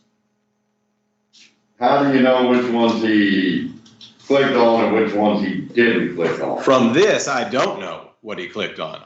Just going from the rest of his web history, I can see that he clicked on 3 killed in string of Nashville shootings, and I can see that none or not many of the other headlines were clicked on. But you're right, you can't tell exactly what he looks at from 241. You just see that it's one of many headlines. But I think to include that and then not let the jury know that he clicked on that 7, 8, 10 times would not accurately portray his web history in any way. It would be omitting a large piece of his web history, and it's not telling the jury that he's responsible for these other charges. All they will know are the charges that we're talking about, the double homicide and the especially aggravated robbery, which only involves 2 victims. So I don't think it inherently indicates anything about him. The headline itself can be explained easily as being a summation of violence that particular day, weekend, whatever, in Nashville. So I don't think it inherently prejudices Mr. Sparkman, and it certainly would omit and give an unfair picture to the jury of what his web history traffic was. So I submit that those should be introduced. As Mr. Wing indicated, I am fine with introducing the items that he seeks in paragraph 5 of his motion. I'm sorry, am I looking at the right one? No. Paragraph 6, excuse me. Paragraph 6 of his motion. I'm fine with introducing those. However, the purpose for introducing these websites, which I think the defense would agree which are each irrelevant on their own to this case in any way. The reason that they would be relevant to show to the jury is, according to the motion, to give a fairer, more balanced picture of searches he has conducted and websites he has viewed. Allowing the state to introduce only websites involving the crime gives the jury an unbalanced picture of the type of searches he made. Can't have it both ways. If you want the ones that are seemingly innocuous but have nothing to do with the crime, it's difficult to then argue that the ones that you might not like, which also have nothing to do with the crime, but the jury just might not like pornography, like searching for guns, and there's another few topics involving looking for sugar daddy websites or looking for a sugar baby, things that you might not think a juror will like the individual for that reason. Can't have it both ways, where you're trying to show a fair and balanced picture of his web history without including all of it. So that's an argument to include the gun searches as well as these other items that they might not want involved. And I understand Mr. Wing, he's asking what he wants, but understands that if it's granted, he doesn't actually want to have all of that put in. So I don't see how you can have it both ways. When did this crime occur? Crime occurred May the 23rd at about 12:40 a.m.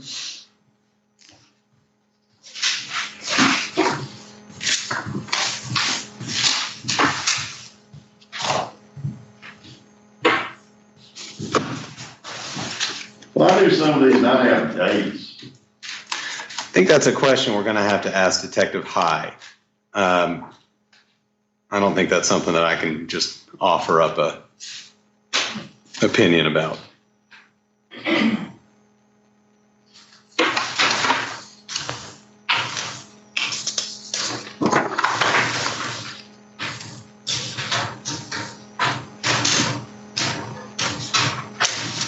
And so the court knows these times are presented in UTC time. You would actually have to subtract 5 hours to get the Nashville time.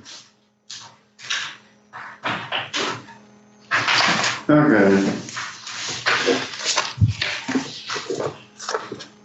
Is that everything? Any response, Mr. Wing? Yes, Your Honor, just as to the robberies, the violent robbery, the one question for the jury here is potentially whether this was actually a robbery or something else going on. That doesn't matter in terms of the homicides, but this suggests that there's some information out there that involves a robbery. And in terms of having the cake and eating it too, just because we ask for some things to be admitted doesn't mean that other things that are prejudicial to Mr. Sparkman should also be admitted.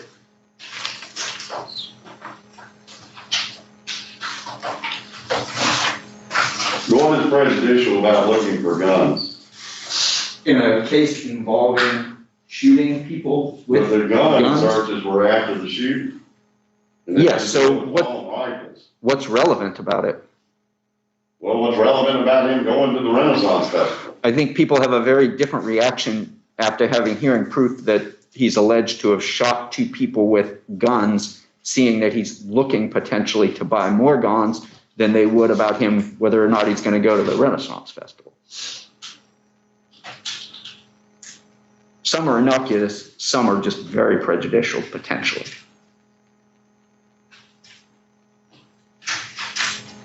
Well, what about the ones that you're not trying to keep out, like 241 that has a list of the 3 killings and the shooting? How does that fit in? Just because it's a long litany of them, there's nothing. Oh, yes, the way I took it is exactly how the state took it, is that some of these are just things that pop up when if you're just looking at the website, it's got all these stories. That's I mean, they're all on there, no matter who looks at it, it's not focused. The problem is if he's specifically focusing in on it, it suggests that there's some relevance to it. So no, I don't mind that this, I mean, this has all the different things that are going on in Nashville. That doesn't, I don't think anybody goes through that and says, it's on the news, so he must have been involved.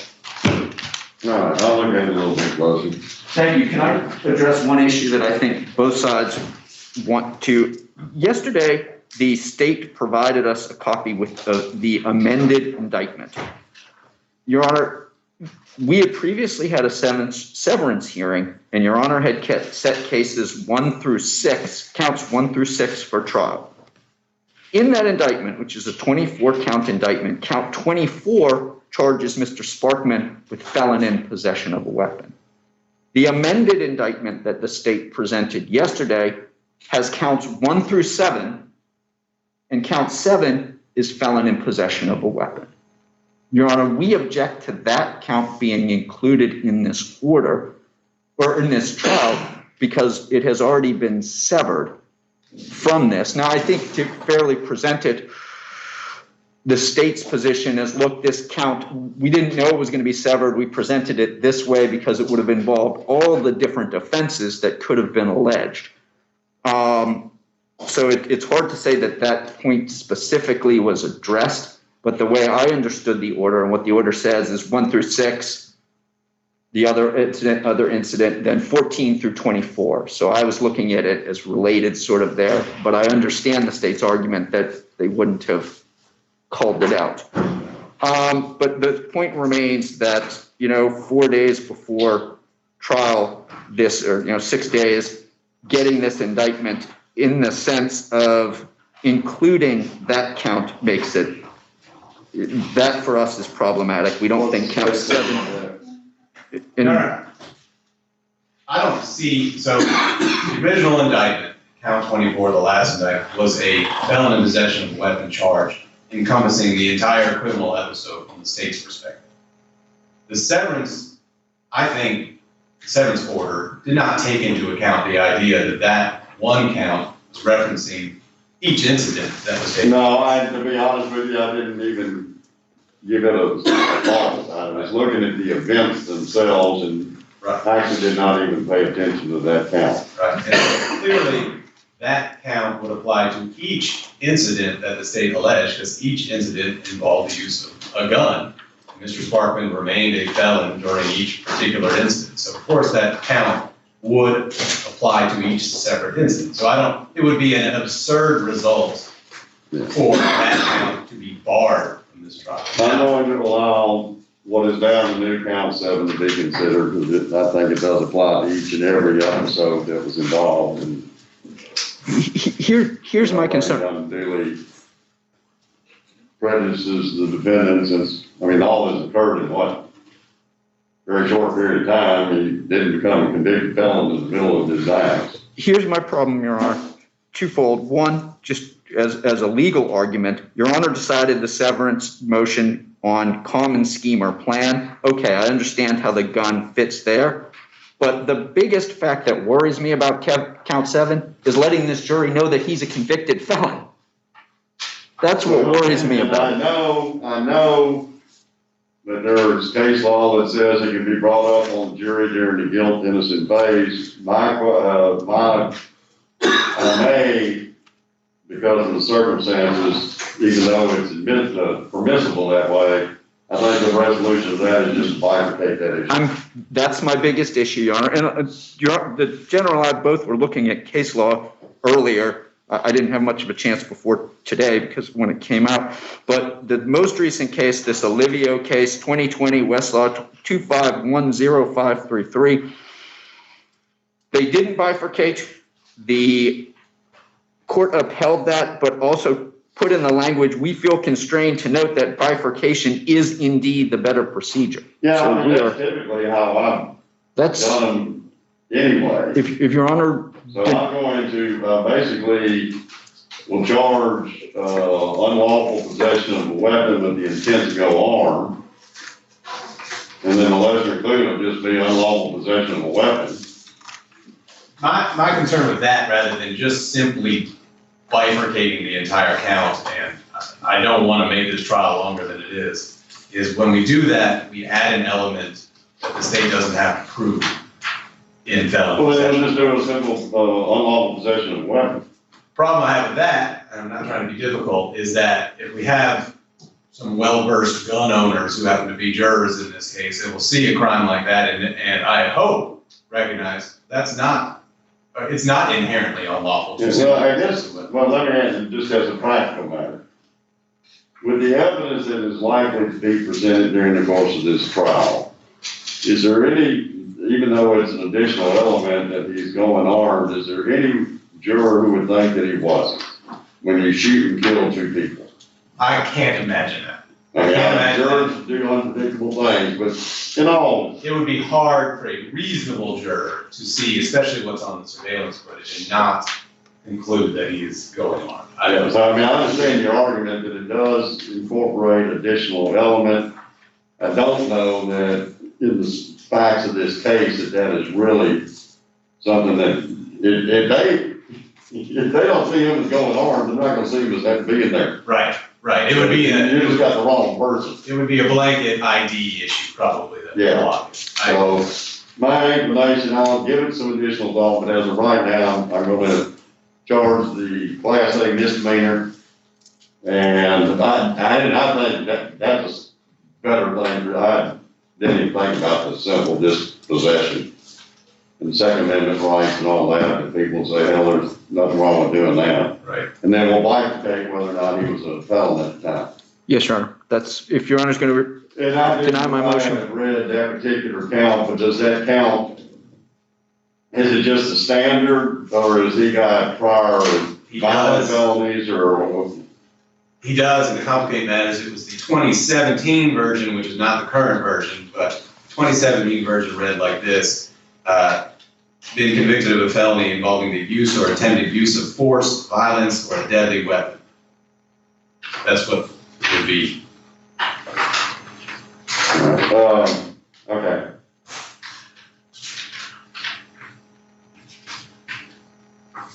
As to the phone cell sites and all that. Yes, Your Honor. I've been working on that because I've been in this trial most of the week and having to deal with the issues related to the trial. I'm going to allow that. I understand the limitations that exist with the location, but I think that is easily and readily handled in cross-examination. I think there is some science to it. And I think that it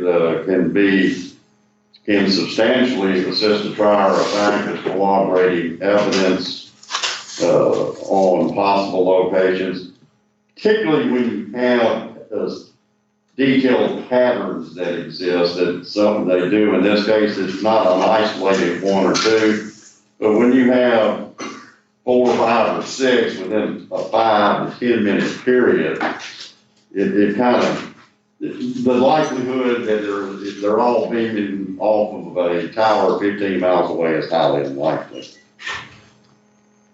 So it's significantly, the probabilities are significantly enhanced that they're in that general location. I understand it's general. That's easily established. Phone records were used in this trial that we just had. He was acquitted of first-degree murder, and they used phone location records, and the testimony by the state's expert was, no, I can't tell you that the phone was exactly here, there, or yonder. It was within the general area.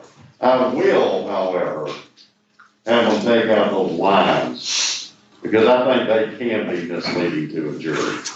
Okay, so take out those, the pie shapes that he shows. Okay. I think they can be misleading. So just have the tower dot? Have the tower dot, and he can explain how they kind of go out. But I think there's too much emphasis when they show those lines. It makes it, the lines give the impression, regardless of what he might say, visual is much stronger than verbal. And I think when you have the lines, it is telling the jury he's going to be within this zone. And I think that could be misleading to a jury based on this blob testimony that I heard. So that's basically in a nutshell Okay. But I prefer that the lines be taken out as an abundance of caution so that it's not misread when they get back there. Or misinterpreted, I should say. So does that? Yes, sir. Everybody understand that? Yes, sir. And I'll Thank get you. with the rest of these. I'll try and get the actual opinion out before next week, but in a nutshell, that's it. Thank you. Yes, sir. Thank you. It'll be for the record, if the record becomes necessary, and I'll definitely have it there for you. Thank you, Your Honor. And I think, all of you, I assume we're gonna be all week, It's looking lengthy, I would say, yes, sir. assume all week. That's legitimate. Have y'all already sent your witness list? Potential witness list? We have not sent one yet. Send one, please. I have. Yeah, send it to us, just so we can, So I can get my. so we can put my little cheat sheet together when the jury comes in. Yes, And just for y'all know, I kind of redone the first part of it. I give a little bit of an opening statement now, to the jury, but I do not go through the whole thing. I wait until we actually have a jury, and then that's when I go through procedurally after the jury selection. Before jury selection, I tell them about jury selection. I tell them the main principles of law and let them know that I'll be talking to them in more detail after we get the jury selected. And then I'll, hit them with the law again and the procedure for the rest of the trial and the administrative things. There was a case recently that indicated you're really not supposed to do it the way I was doing it, just out of an abundance of caution. I think it's better because it lets them all know, and I think it helps y'all in jury selection. But the Court of Appeals says otherwise. Your Honor said we'll give a lot, you're not talking about the charge, just talking about. No, I'm talking about the general, I mean, like, beyond a reasonable doubt, I mean, it's always brought up in jury selection. I think they ought to hear the term and have some understanding of it before y'all begin jury selection. I will reiterate it to the jurors that we actually swear in. Yes, Your Honor. So that's the only difference. Yes, Your Honor. One final question about how Your Honor does the jury selection. Will Your Honor be including the alternates? So selecting. There will be, I guess 13 or 14 up there in the box. They will all be, the alternates will be randomly selected when the trial's over with. Of course, you get the 2 additional strikes because if we have to, Yes, probably will since it's gonna be all week. And we're not social distancing required right now. Yes, Your Honor. So, we'll have 14 that are in the box, you'll have 10 strikes. Thank you, Your Honor. John, who's sitting with you? Mr. Allen.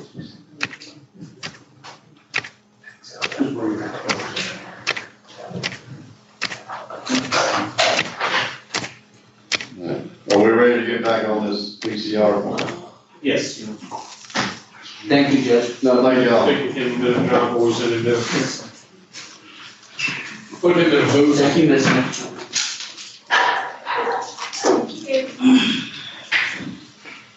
Your voice is turned on.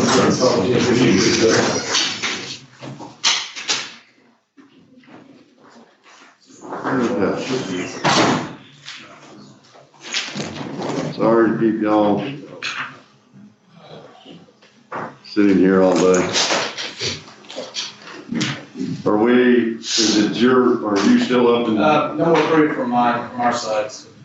I didn't know if that had been on the record yet or not. All right, and it's, Ms. Norman, it's your turn. Judge, this case witness will be Mark Kovac. Did you raise your right hand, sir, this morning? You solemnly swear affirm to tell the truth, the whole truth, and nothing but the truth, so help you God. I do.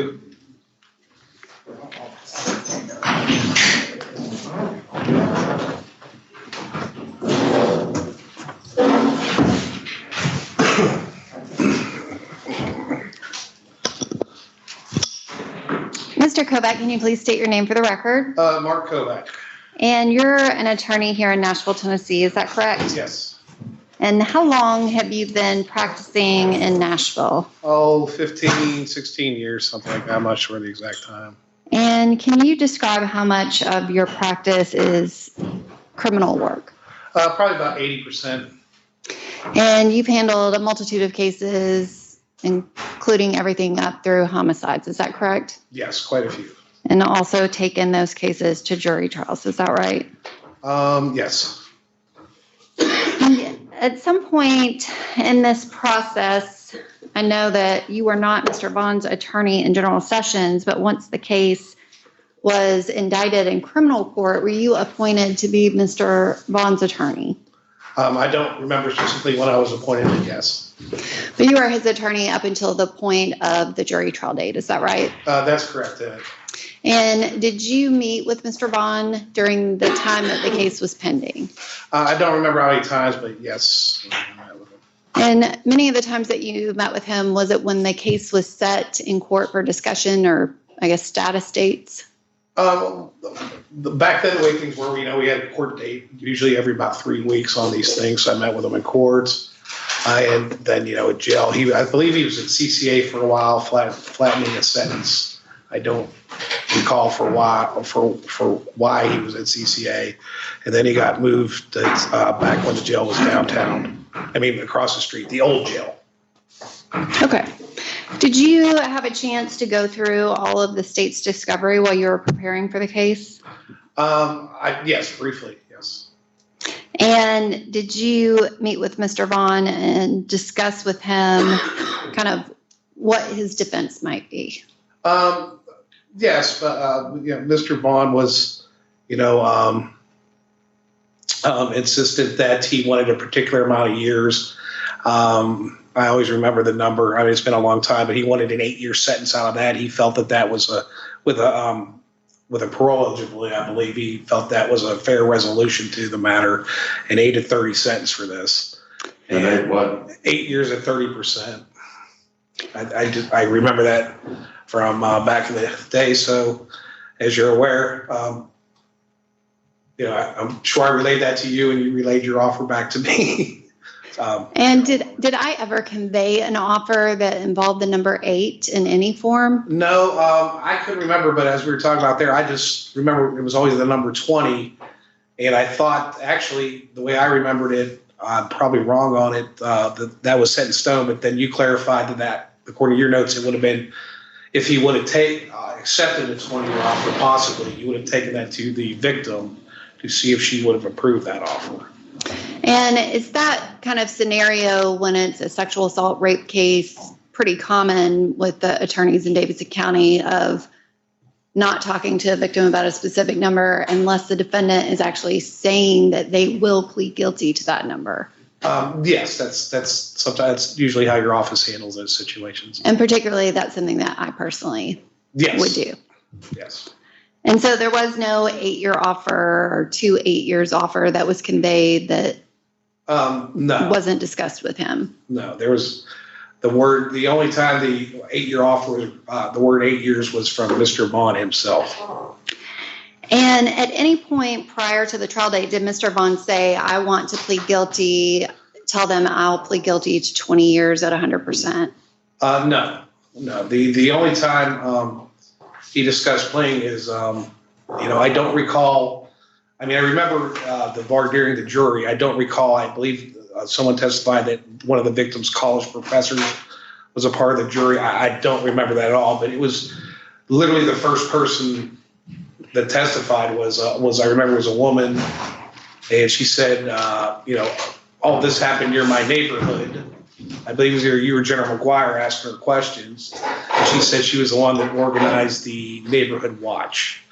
And that's when Mr. Vaughn indicated to me, asked if I can go take the 20. And if you recall, I went and asked you, and you said no, he has to plead open. I asked to plead open, and he insisted he wanted to plead guilty to it. Which I want to talk about a couple different pieces of that. Typically, which you've tried many cases in front of Judge Fishburne, is that correct? Yes. Typically, Judge asks everybody in the jury pool if they know any of the parties, which it's my recollection that one person said, I know a Christina Norris, but the person was not actually in the jury box being asked questions about being her professor. I don't recall, like I said, I don't recall one of the victim's professors being there, but I just remember literally the first witness that we spoke to, she testified that I can't remember if you were General McGuire, she said, I live right near where this happened. And And I was the one that organized the neighborhood watch in response to this. And so it was at that point that Mr. Vaughn said to you, he wanted to plead guilty. Yes, I was kind of shocked about it because Mr. Vaughn, you know, he did not want the aggravated rape charge. And it seemed like he was willing to go to trial at that point. and it's my recollection that nothing happened until there was actually a lunch break. The jurors went to lunch. And did you have opportunity to talk to Mr. Vaughn, prepare a plea petition, go through the plea petition, all of that day? Yes. And so, and I know you haven't actually heard the jail calls that we've talked about that were submitted at the motion to withdraw.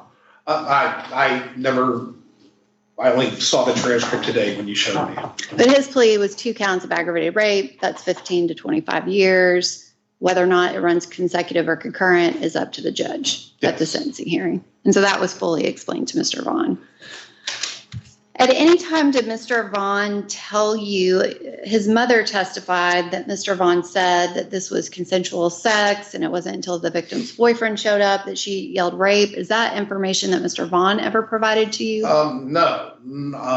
Factually, Mr. Vaughn indicated to me that he in fact had seen the victim around in the bar scene, around the Gulch, going to the bars, and that there was never any indication that this took place in a car with a boyfriend.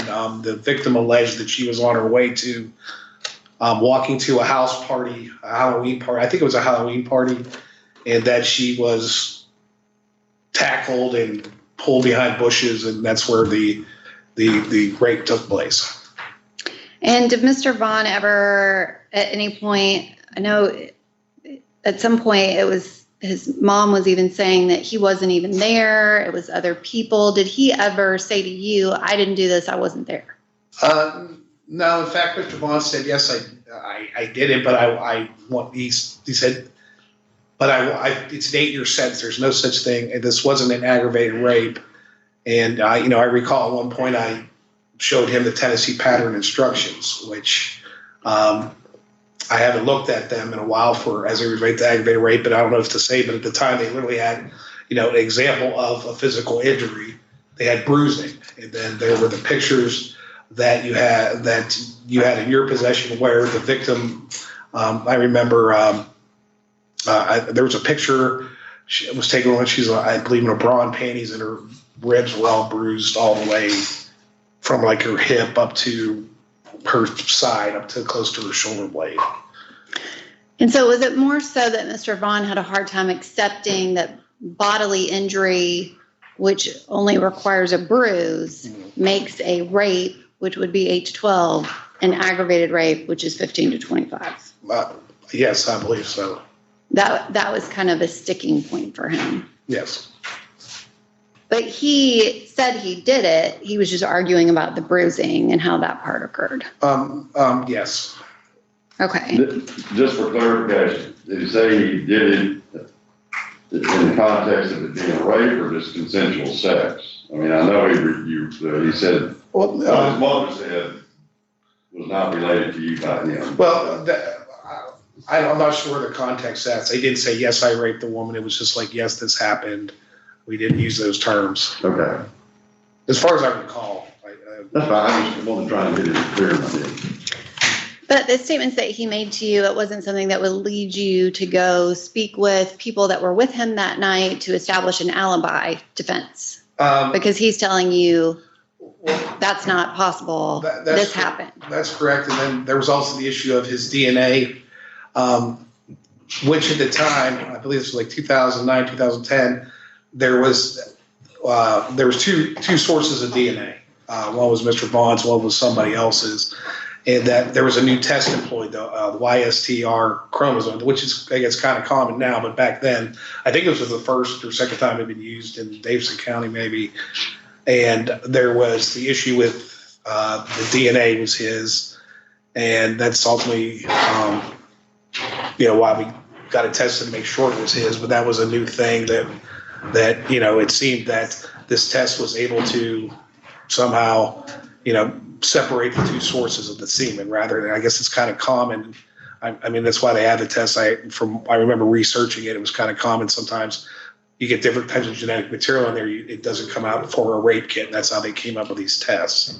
But that YSTR test that was filed as supplemental discovery in this case says that it is Donald Vaughn or a male member of his family. Yeah, that's the way I understood it. And I'm not sure the exact term. I forget at the moment. But your immediate family member, meaning it couldn't be like an uncle or a cousin. It's basically like a brother or a father. And I'm sorry. There was 2 DNA tests done? Just one, Judge. No, well, Because it came out in supplemental discovery. So there was a CODIS kit, and then they did a DNA comparison, which it had a partial result. It was sent for further testing so that the YSTR testing could be done. And that was what was filed in the supplemental discovery response. And that's the one that was more definitive as to the defendant. Yes, definitely. So it's either the defendant or his brother, basically. Yes. Okay. There were 2 contributors initially. Sorry, Judge. Can we just have them all introduced so I fully understand it? Because the DNA is not an easy thing to just write down. Particularly based on the way it was back then. There's obviously been a lot of advancements. But yes, Judge, there were 2 sources of the DNA. It was a mixture of genetic material. The major contributor is unknown male number 1. The partial DNA profile from the minor contributor is consistent with the victim. So in any sexual assault case, you would expect. Is that the original one? Well, the original one was. Oh, they covered it. Yes. Okay, and that is the first test that was done? This is the January 29th, 2009. The DNA result is the DNA profile, and this is from the breast swab of the victim. The DNA profile is consistent with a mixture of genetic material. The major contributor is unknown male number 1. The partial DNA profile for the minor contributor is consistent with the victim. And then a subsequent test was done? And then the DNA profile from unknown male number 1 was searched against the CODIS database, and a match was detected. To confirm this match, a known standard from Donald J. Vaughn, DOB 11/23/1972, must be submitted for DNA testing. So that was submitted. YSTR testing was recommended. We obtained YSTR testing. That was the supplemental discovery response. And that's what Mr. Kovac has been testifying to, was that testing that was done to, I guess. So I mean, there's a CODIS kit which comes back to his DNA because he had a prior aggravated or a prior kidnapping, I believe it was an attempted kidnapping conviction. But because, and I don't really want to say stuff from my memory because it's just been so long. So the YSTR testing, it says based on the results listed above, the Y chromosome DNA profile from the vaginal swabs, item 3, is consistent with the Y chromosome DNA profile from Donald J. Vaughn. Therefore, Donald J. Vaughn and his paternal relatives cannot be excluded as a source of the male DNA in the sample. Okay. So we have the breast swabs that they were able to say Donald J. Vaughn, but the vaginal swabs, they said they needed more testing. The more testing still came back consistent with Donald J. Came back Vaughn. to the father side of the family. His or his father side. Which the breast swabs would corroborate the victim's testimony, but the vaginal swabs, that's coming, Now, that's. are these various DNA reports provided to Mr. Vaughn or made known to Mr. Vaughn? Yes, yeah. Okay, so because that was done, can I ask that they be made exhibits just so when I do my finding of fact and everything, I get terminology right and the actual findings right? Yes, Your Honor. So.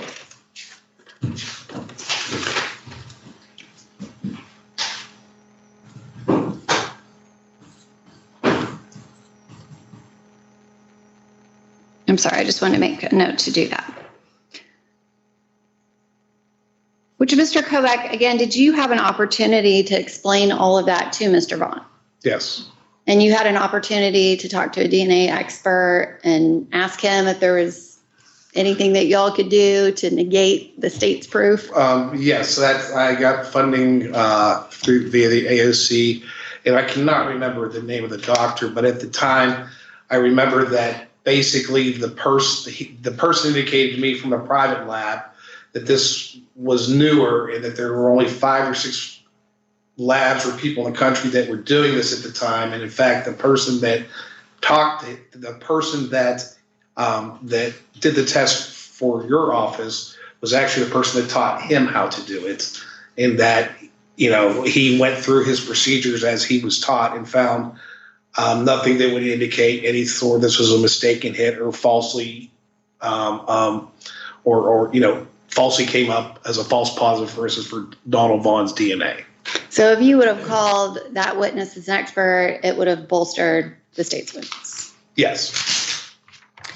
And Mr. Vaughn's mother also referenced that Mr. Vaughn told her about the victim having a boyfriend and that was somehow had something to do with this. And she described a bald man that was his picture is on benches all over town. Does that statement mean anything to you? Yes. The investigative case, at the time this case was going on, the victim was dating Greg Sanford, who at the time was I don't know if he's still a bondsman. I think he is. He was a bondsman here in Nashville. But at the time this incident took place, it was I remember, I don't know, it just comes back to me that she was dating somebody that owned a bar downtown, and there was a different it was a different boyfriend than the person that was in court. Okay, so what she described, you're aware of that, but that was something that happened after this case, not something that was going on during the case. And which I feel like you've testified to this in previous hearings, but just to make the record complete, were you provided with all of the photos from the state and had the opportunity to review all of the discovery in the state's file? Yes. And I believe even Mr. Vaughn described a situation in which you came in and showed him the photographs of the bruises. Yes, and that's when I showed him the Tennessee pattern instructions, because it was literally listed. It's literally listed an example at the bruising, and there was clear bruising.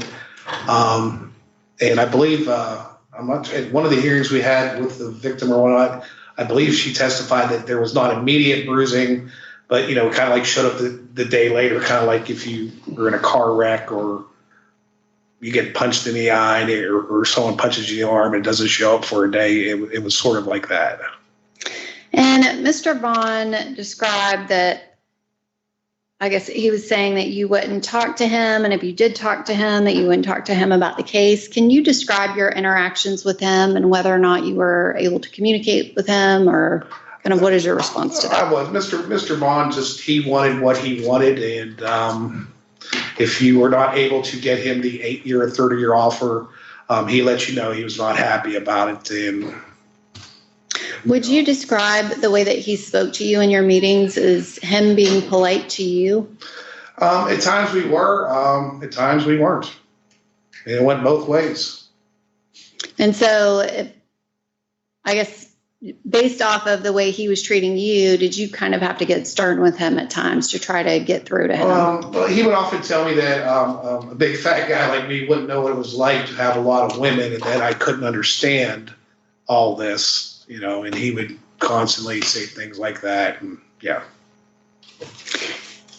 And it's kind of, obviously you've been here throughout the pendency of this hearing and kind of looking back on it and going back through it. Is there anything that you feel like that you could have done that would have changed the evidence against Mr. Vaughn at trial?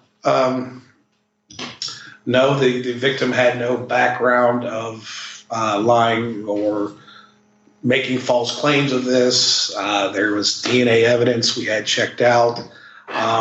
In fact, one of the peculiar things about the case is there was the picture that was drawn immediately after the perpetrator. I guess, I don't know if it was a sketch artist or like they do, but, there was a CODIS hit. They were looking for a person. And a couple months later, it was actually the victim who was looking at a website that saw Mr. Vaughn's picture and said that is the person, and which was the basis of his arrest. And there was a he said, she said situation. But there just seemed to be a lot of evidence that indicated that, her allegations were, kind of what happened in that situation. Which he said, she said, I mean, there's DNA evidence, as well as there's no proof that the defendant and the victim had any knowledge of each other, contact with each other, on top of the fact that consensual sex behind a bush after being thrown down in the ground when you have a friend running around screaming your name looking for you. I can't remember. It might have come up at some point that they had seen each other at bars. I don't recall, but not that they were friends or introduced. It was just someone that, you've seen them out before or something like that. I think maybe that was the situation. But the other thing that didn't go well, there was, allegedly after this happened, the victim was on a road. I believe I don't know if it was White Bridge Road or it was in between Jones Road. It was out in Green Hills, I believe. Green Hills, Belmead, where a car that was with a family, a station wagon, and picked up the victim who was screaming for help on the side of the road. And all that kind of put together, I think would negate, with the bruising and whatnot, would negate that, this was a consensual situation. And the state also had a witness that was a friend of the victim at the party she was going to, who said that she called him and said she thought somebody was following her and she was scared and wanted him to come meet her. I know it's been I vaguely remember 12 that, now years. that you're saying that. There was a situation, I think, where she had heard it on the phone, I believe. Okay, I don't think I have anything else, Mr. Kovac. Thank you. Was the guilty plea made an exhibit? Not yet. Not yet. Guilty plea has previously been made an exhibit at the motion to withdraw in previous hearings. But I can add that to the list of things. I think we should, because the plea There's a petition. transcript of the colloquy. Yeah, I need a colloquy, and then the plea petition. Part of the challenge here is the plea itself being coerced into doing it, so I want to know how my interactions were with the. Yes. The more I've gotten better, I can understand the dynamics and try and get to where I gotta get to. All right, call me. Mr. Kovac, you would admit that this relationship was fairly volatile at times. Well, I don't know what you mean by volatile. They didn't always get along. I'm not a miracle worker. There's only so much you can do. Well, obviously there were insults. You allege that he made insults towards you, and you insulted him back, right? It's. One time I said I might not get a lot of women, but I don't have to rape them. Yes. And when was that? Probably one of the jail visits. Was that close to trial? I have no recollection. At what point, you've been doing this for 15, 16 years, at what point do you determine that representation of someone is just not viable anymore? When you determine, okay, I just need to file a motion to withdraw, this isn't working out, I don't have any. I don't know what point. It depends on the situation, but I filed a motion to withdraw. It was denied. Based on what Mr. Vaughn has said that, happened between you two and what you've said happened between you two, would it not have been appropriate just to have filed a motion to withdraw? I believe I did. Yes. But earlier than, early on, or when things got out of hand. Well, I don't, things didn't get out of hand, but I don't know. Okay. I know it's in the record, I don't recall off the top of my head, but when did you file that motion to withdraw? I don't recall, Mr. Caldwell. You remember if it was close to trial or if it was months before? I don't recall. Okay. But you do concede that there is a point in an attorney-client relationship that representation is just no longer feasible. Correct? I mean, just theoretically. Well, theoretically, I guess it depends on the situation. In this particular situation, did it come to a point where it wasn't feasible to represent Mr. Vaughn? No, as you're well aware, sometimes there is this feeling that if I can't get the offer I want from a lawyer, I'm going to do what I have to do or say what I have to say to get them off the case to get another lawyer. So hopefully I can get a better offer. And I'm sure as you're well aware of doing this a long time, that's kind of how the criminal justice system, the game is played a bit, which is understandable. How many board complaints did he file against you? I don't know, probably 3, 4, who knows? I don't recall. So 3 or 4 board complaints, various encounters that were not pleasant, right up to trial. But you still just remain in the case. You never. Well, yes, I guess. I'm not sure what you're asking. Well, I'm not really. I'm just pointing out to you that you could have withdrawn. I attempted to, and I was denied. Okay. How many times did you attempt to? Once, I believe. Okay.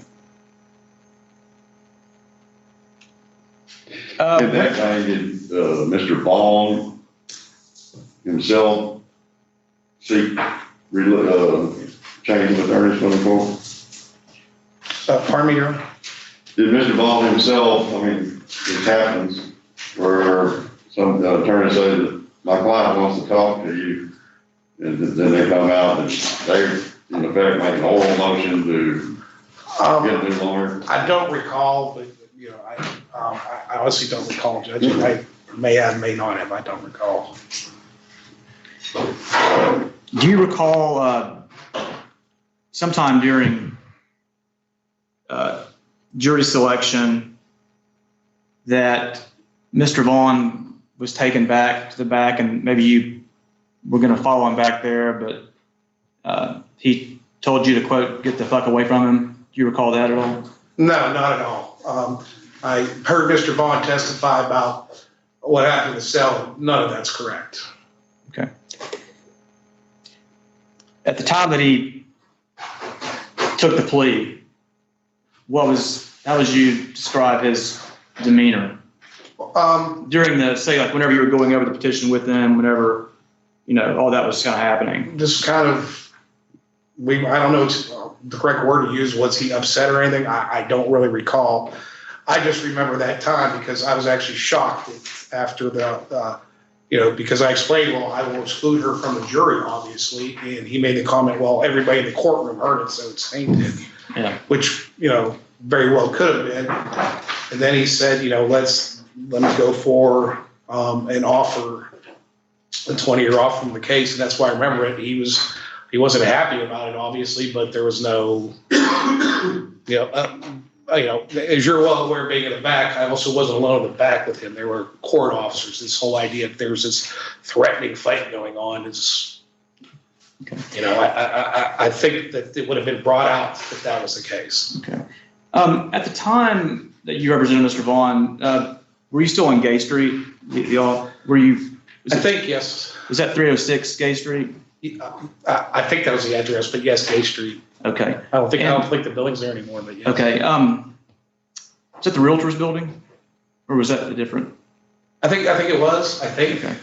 And was there a bonding company next to you in that building on the same floor? There were not on our floor, but that was like the building where there was like 6 or 7 bonding companies. Was Free at Last one of those bonding companies? Yes, I believe so. Yes. And you had mentioned that Greg Sanford, who worked for Free at Last, correct? Yes. Okay. And you mentioned that Greg was dating the victim while the trial was pending. Is that right? I think they were engaged. They were dating or engaged, or I'm not sure. Okay. Did you have any conversations with Mr. Sanford regarding Mr. Vaughn's case while it was going on? No. Okay. I mean, No, nothing that I can recall, no. Did Mr. Sanford approach you to talk about the case, being that he was engaged to the victim? Objection, Your Honor, to development. Conflict. I mean, if he's talking to the. No, in fact. Hold on a second. If he's talking about the case in a pejorative way with the fiance of the victim, that would be a conflict of interest. It would show bias against his client. That's the. Yeah, overruled. I don't care now. No, in fact, I do remember one time Greg Saber said I had no reason to feel uncomfortable about him because he wasn't going to ask me about the case because he had spoken with General Norman who said don't, or somebody who said don't, talk about it, or because he was well known around here. Right, those are my questions. All right, anything else? I don't think so, Your Honor. All right, thank you, Mr. Kovac. Thank you, Judge. Is he free to leave so I can get on with whatever else he's got to get on with? Yes, of course. Next. Judge, I don't have any other witnesses. I have a couple of things that I wanted to kind of go through. I said something earlier that I called Shell Ray to testify at the motion to withdraw. I would like to correct that. Motion to trial or motion for withdrawal guilty plea? I can't remember which one I said. I may have, I'm not certain that I did. She testified in a post-conviction hearing in 2018 when Ms. Van Dyke was trying to get jail calls. She said that I had jail calls that I didn't have, and we had Shell Ray testify at that hearing. And I saw those notes and thought that that was from the previous hearing. So she may have testified, she may not have, but I would just like to correct the record as to that. At some point, she testified about what jail records existed. Yes. Do we have that here and introduce as an exhibit? This is part of this PCR, or kind of a lead up, or intertwined with? Yeah, I guess. Let's get it. The court would request it. I can. We'll add that to the list of.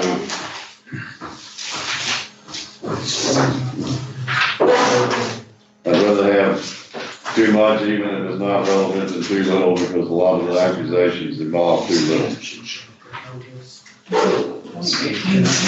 Did you say 2018? Yeah, because I'm looking. October the 11th, October. Let me see if Shell Ray. No. That's right. October 11th. Date. It is April 12th of 2018. All right, let's get April 12th, 2018. I know, because the phone records have been raised as an issue, and I just think the more information, rather than call somebody back again and try and deal with it, we'll just use that. If there's no objection, Mr. Caldwell, instead of trying to 3 years later develop what occurred about phone records back in 2018, there was, Shell Ray came from the sheriff's office back in and testified to it. Can we just admit that as an exhibit? And I can work off it based on, because the phone records are an issue, so. And I would like to have that as part of the record so that. also, in going back through my file, I saw where at the time of the motion to withdraw guilty plea, that time between that and the sentencing hearing, at some point, I forwarded the court the jail calls because I had them attached to an email versus on a disk. You had to open up all the software, which was really slow back then and took forever. And the previous emails showed that I had downloaded the calls to a disk for Rob Turner and potentially emailed them to him. I have no recollection of doing that specifically. I have some recollection that it's possible that he couldn't open them, and that's, like, we let him review them in court prior to that hearing started, which is what my memory was. So this was a very long time ago, I might be wrong on those specific details, but they were definitely provided to the attorney to be reviewed prior to being introduced in this hearing. Also, on December 2nd, 2010, my file notes indicate it was a trial status. Defendant requested new counsel, that request was denied. And Mr. Kovac was ordered to meet with defendant every day with the expert, like over the weekend until the trial date. So then on December 3rd, 2010, defendant made a motion to continue to get an expert and denied it. So those 2 dates, I don't know if Your Honor wants anything for that, but I specifically recall that Mr. Vaughn and Mr. Kovac addressed the court about this conversation and the insults that were made that they both testified to. Then it's my recollection that Mr. Vaughn admitted to saying some rude things to Mr. Kovac and everything. Do you want those made a part of this? Yes, Your Honor. December 2nd? December 2nd of 2010 and December 3rd of 2010. Should go Lisa, whoever has that, and transcript or at least recordings of it. And then can the clerk, Get transcripts, because it goes up on Hill, the appellate court needs transcript, not. can the clerk verify whether or not the plea policy and the transcript of the plea was made an exhibit that they drank the motion to withdraw? So there was only two exhibits made of the motion to withdraw. It was the Recorded calls? transcript of the plea and the recorded phone calls. Okay. So there's a transcript So of. bring those in and add them to this. Those are up. We'll get rid of them, get them. How do we got it? We need to get those back. If nothing else, to make copies of them and return. We need an order. I forgot how you do that. Is it an order now? Is it the plea transcript? The exhibits are up at the appellate Just a court. motion to remand to the trial court for post-conviction. Proceedings, 30 days. Yeah. I mean, as far as I'm concerned, y'all have an objection if I get them remanded back? No. To just, download a copy of the jail calls and make a copy of the plea colloquy and so I can send that one back up. That's fine. And then we can make a footnote that these are the exact copies of what was temporarily on loan from the Court of Appeals. All right. So I have a request that the plea petition that's in the clerk's file needs to be made an exhibit to this hearing, because I don't think it's previously been made an exhibit to anything. Okay, all right, copy it. Okay. And then I also just want to clarify that I am going to submit, I guess, a supplemental response, and I will attach to it the transcript of the victim's testimony and motion to reduce bond. I will submit Detective Terry's supplemental report. I'll submit the medical legal exam, but file that under seal. Yes. And then I will also submit all of the DNA reports in the case file. And that is everything? I think that's everything. Does that sound like everything? Sounds like the whole file. Well, there is, and. It's actually much larger than that, but. What? I said there's actually much more than that, but. Yeah, Does that, I guess that's got everything. Sounds like it's everything that we've discussed here today. The only transcripts we're requesting is December 2nd, 2010, and December 3rd. The other transcripts have either already been admitted. second and third. Yes. So the second, he requested that Mark be withdrawn, and then the third, it was a request for a DNA expert, and both of those were denied, but there were discussions about all of that on those two It's on both steps days. And then 4/18 of 2019. 4/18 of 2019. for shell ring. Yeah. And you got the other stuff, right? Well, we gotta get the transcript from the Court of Criminal Appeals. And we can get a copy of the plea petition. I think that should have most of what is relevant to the issues in this case.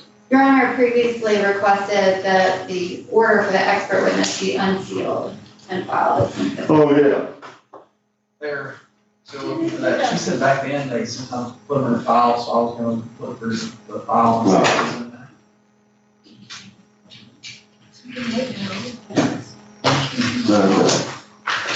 If anything else comes up, just try to email and copy it all, and we'll start putting it all together.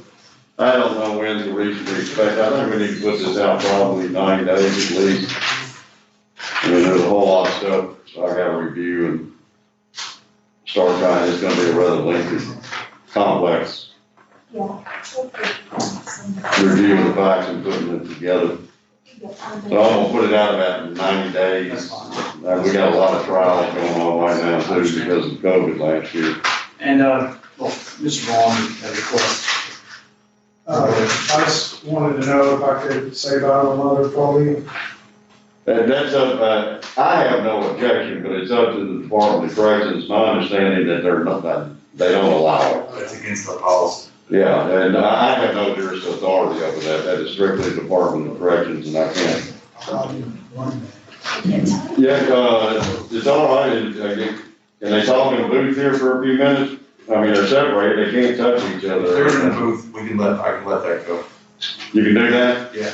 All right, at least set that up. If you'll go, Mr. Caldwell, escort you around to where the booths are, and y'all can talk in there. Thank you so But much. I just have no control over. We've not seen each other in years, so. No, I understand, but I'm just not allowed to. Not that you there's a pie flat. I'm not saying you will, I tell that to everybody. You're getting too old to carry these kind of files around. One of you can borrow. This stretches for a second, get this out of the way. Every time I come But yeah, where are they? Well, there's, Michael's right there, yes. Steve, relax. You've been busy. Give me a call, go back, and they can haul the files around. Yeah, his ankle will be hurting or something. You want it under there? No, not right now. I'm trying to deal with this. Put it on the table or put it on a chair or something. Let me get it out of the way. But you're gonna make copies while you got it. Open this way.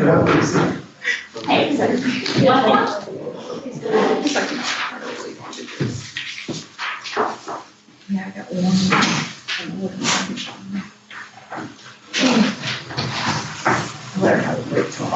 Oh, me. Hey, I just got being seen, Andy slapped me down. But you like it, so it's okay. The beach was another. The what's looking better? The beach. Oh, beach. I think he said something there. Hiding down there every year. Right? Yeah. It all come down. What is it we have now? This is Mr. Michael Luce on page 1.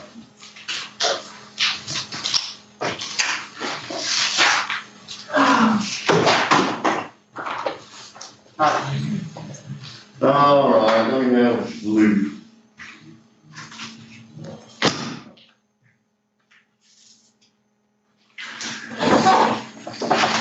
All right, motion limiting number 1, exclude documents and testimony not disclosed in discovery. Granted. This is defense, you're talking about defense. Yeah. Let me, okay. Motion, limiting number 2, exclude any reference to prior DUI arrests or convictions during guilt phase. Granted. Well, Judge, Except I have a 404B motion pending. on, prior DUIs. Yes, Ain't gonna Judge. happen. Judge, well, I have it in here, we can look at it together. The 404B motion is only if he were to testify and if he were to say, I That's don't what I was, understand. unless he gets on the stand and says, I don't understand anything about how DUI arrests work, and he opens the door. Yes. Obviously, if he gets up there and he is that kind of And that is loose filed tongue. with this, and So it yes, states, if he opens the door to their admission, they're gonna be coming. should defendant claim lack of understanding. Yeah. Which you should have in there as well. That would be the only I was exception I would gonna make. add that before you jump down on it. Well, I just, Julianne and I just like to make sure that you're properly prepared. And just to make sure I understand exactly what the court's ruling is, so if Mr. Luth, If Mr. Luke gets on the stand and he testifies, I don't know anything about DUIs. I don't understand anything about DUIs, and we'll have to be a little careful, because I understand there's some language there. Right, and that's my concern. If he gets up there and says, I didn't understand what this officer was asking me, Mm-hmm. that may be one thing. But if he gets up there and says, the officer told me that, it makes sense, because I've never been in this situation before. So I understand the distinction we have to get to, but if he implies that there's no history there, his history is gonna be put there, is the bottom line. Yes. Okay, so basically. But if it's limited to the fact that I simply did not understand what this officer, he and I, my language barrier, however, he wants to put it in that context, and I did not understand the specific conversation we were having, then I'll probably give him that leeway. But if it says it in a manner that suggests, I just don't understand anything about the judicial system, and how any of this works, and so I didn't understand what he's telling me, and that's the premise, then it's coming in, because I'm gonna show that he probably got more experience in it than I do, being on the bench and having overseen all DUIs for 5 years. And Judge, if it makes everyone feel better, I can certainly ask for a jury. And we'll definitely have a jury out. Yeah, okay, We great. can have a jury out hearing. Oh, no, absolutely. We gotta have that on 404B anyway.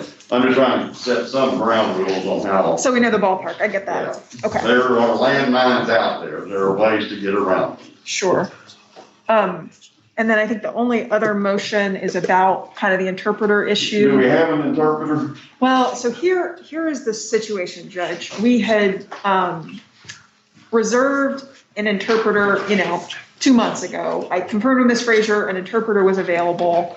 She believed, I think, Ms. Frazier, that this Dinka interpreter lived in Kentucky. And when we tried to set up an in-person meeting recently, because of some challenges of getting Zoom to work, we learned he in fact lives in California. Oh.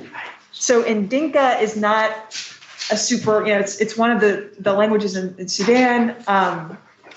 So, and Ms. Frazier is obviously not here, but my understanding from her is that is the guy she uses or has been using at least during COVID, for Zoom kind of purposes. So my request would be that we either get the California interpreter, another interpreter, an in-person interpreter. I just think the challenges of trying to proceed with a Zoom interpreter during a jury trial are just so. I don't see how you can do that. Right. I guess I just want to put on. Ms. Frazier has on occasion been in kind of a Zoom setting when she's interpreted. As I recall, the defendant was on Zoom as well. Yes. Right, but for the But it's more complicated. And she says you have to go much slower, and right. And if I needed to communicate something more complicated to Mr. Luth, we wouldn't. You wouldn't be able to do that. Well, tell Ms. Frazier, come by and see me in the morning after 10:30.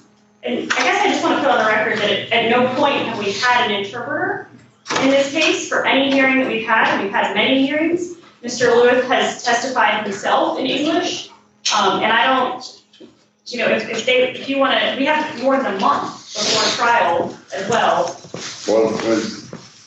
Well, and I think the way this has transpired, at the beginning of this case, Mr. Luth said to me, no one speaks my language, and it turns out that is kind of true. So we have kind of soldiered along, but as the court saw in the last hearing where Mr. Luth did testify in English, that was very challenging for the court reporter, that was very challenging for both of us. And I guess is Ms. Dragonetti saying that she's unable to have communications with her client, because how is she talking to him? And then at the same time, we have this entire case and the fact that night were conducted in English. At no point have we had any interpreter, at any point, has there been any even allegation that he doesn't speak English? Well, he does speak English, but Right, he so I don't think that's a reason to continue the trial. But it's He does- broken English. Right, and he doesn't speak English at a high enough level to be listening to testimony and to process it all, or if he were to testify, I think there would be some real challenges in him communicating effectively to the jury.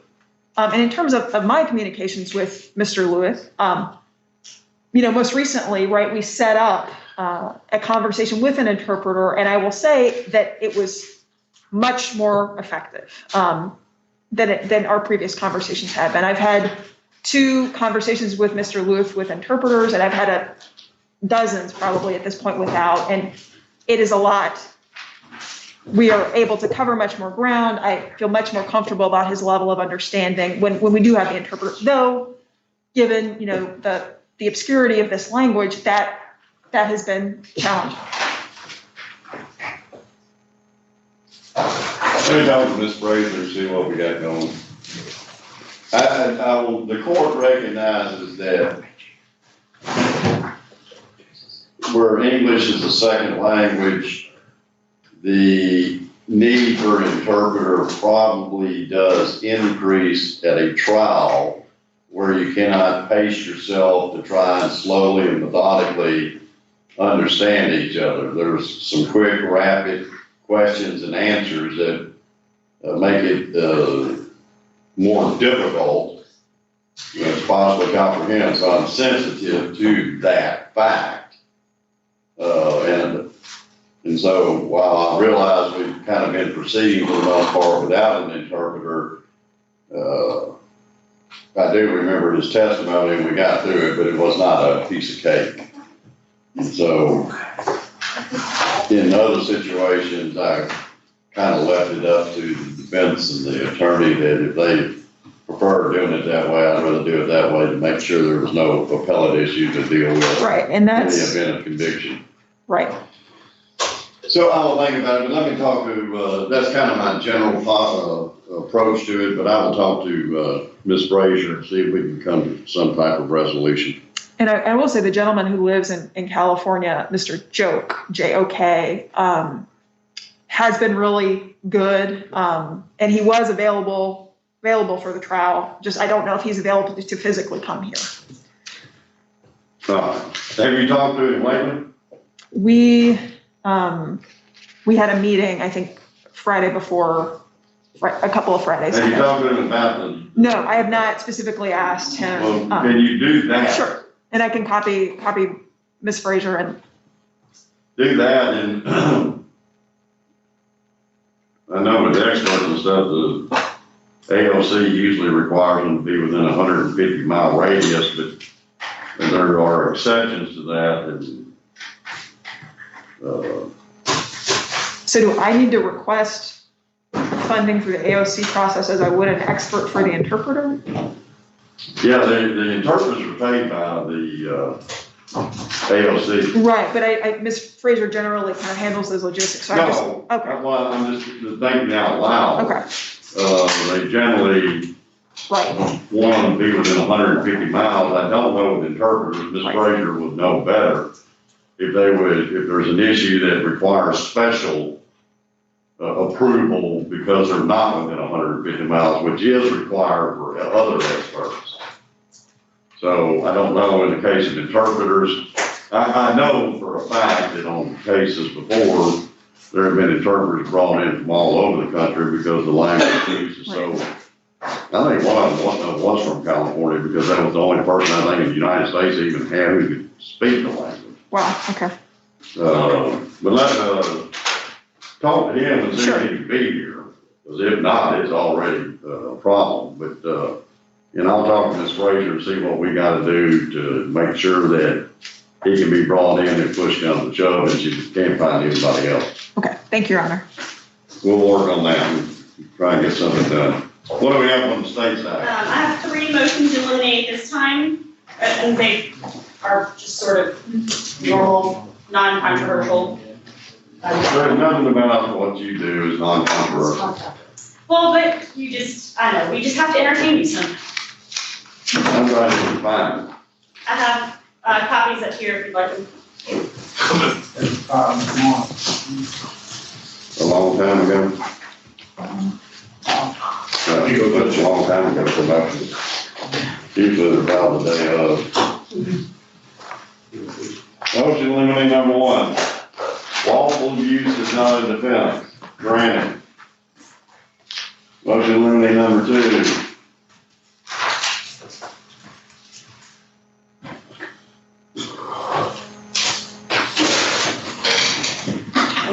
Are you talking about the home motion? Yes, Judge. Yeah, granted. Number 3.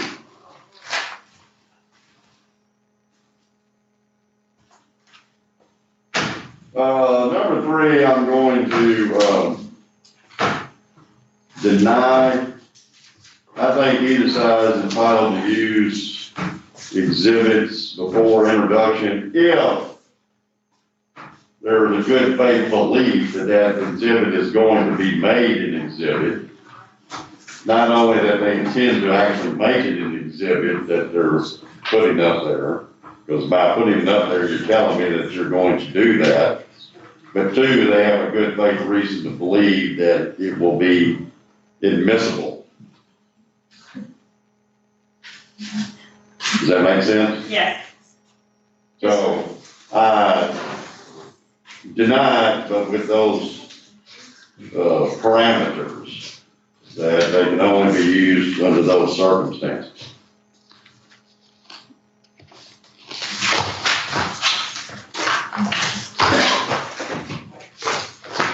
Are we gonna reset this for a status on? Let's put it on the Thursday before, just to see where we are. The motions and everything taken care of, and we'll just, what's the Thursday before? 24th. June 20. That's the week after the judicial conference. Yes, sir. Yeah, June 24th, and I'll just make sure that, 1, we'll check on the interpreter situation, but 2, just make sure there's nothing else that's cropped up. 3, I guess, to see what else is on the trial docket and what's priority. Okay, so that's when you'll make the decision about continuance? And I'm sorry, I didn't hear what date it was. June 24th. Oh, I thought you said that was judicial conference. Oh, okay. No, I want to make sure it wasn't, the Okay. judicial conference week before. Now, I'm really at this point in time, maybe taking the continuance under advisement. If I can find out about the interpreter tomorrow or Monday or something like that, then that'll be denied. Okay. However, there are other trials that are scheduled for June 28th, and I don't know what the status of those are and where this one is in the second order. I mean, we're just all, every week we got that problem with COVID.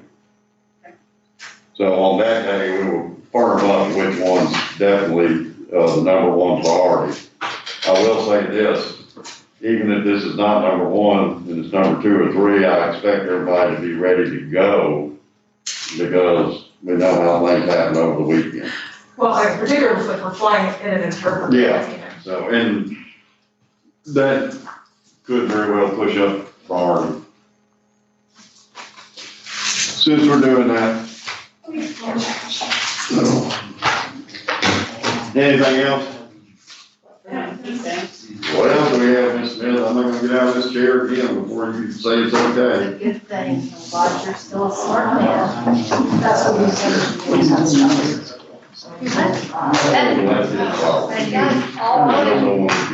It's Tyler.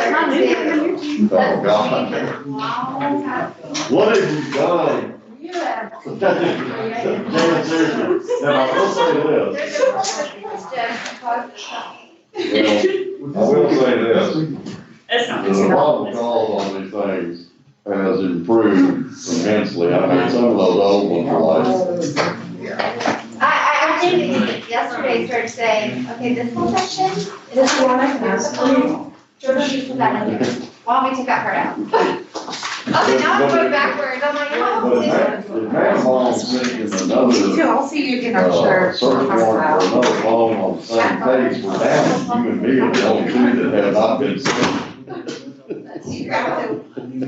You didn't think where I was up. Yeah. I mean, because seriously, he's asked for about 8 or 10 phones on this thing. In a minute, I mean, sign all on the probation violation warrants and everything, he can come in, but you just haven't seen it. This actually might be not for digital, it might be for something, like a. You have anything to say? Yeah, I think he missed me. I need to come more often. But he won't hold me This for long. one, the one, that big one, will probably go better. Yeah. But my thoughts are, hell, it's going federal, get a federal judge, I don't Roger and I are actually talking about, the definition of general criminal jurisdiction yesterday.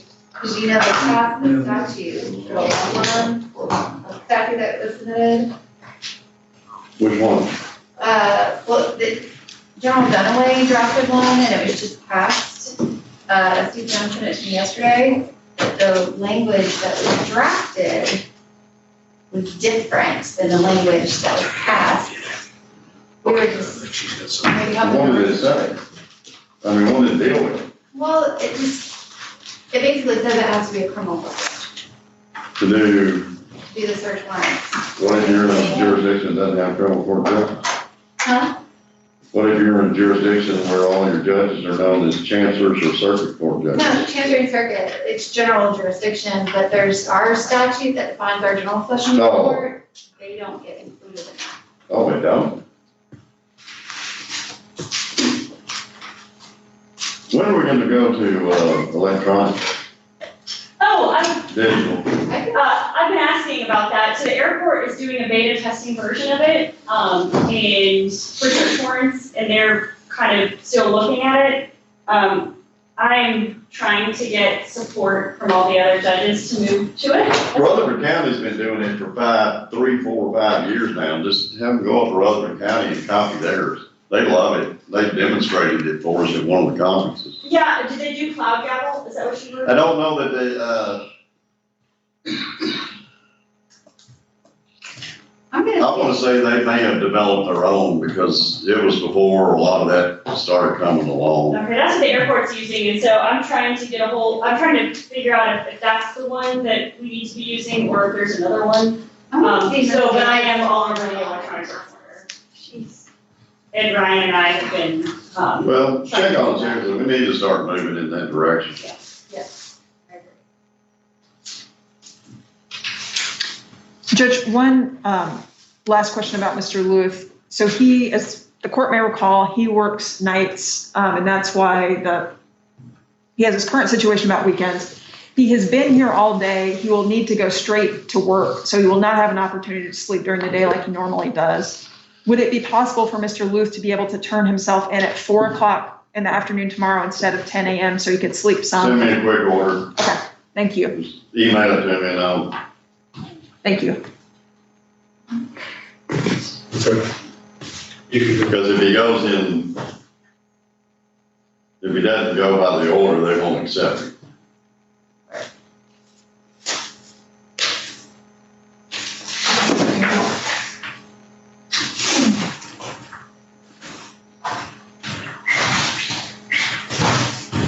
And of course, he had ample opportunity to be like my staff, he could sleep all day. You put that on me today. Not today. Yeah, that's it. I'm getting reacquainted. Just joking. I almost lost one inmate when he was down.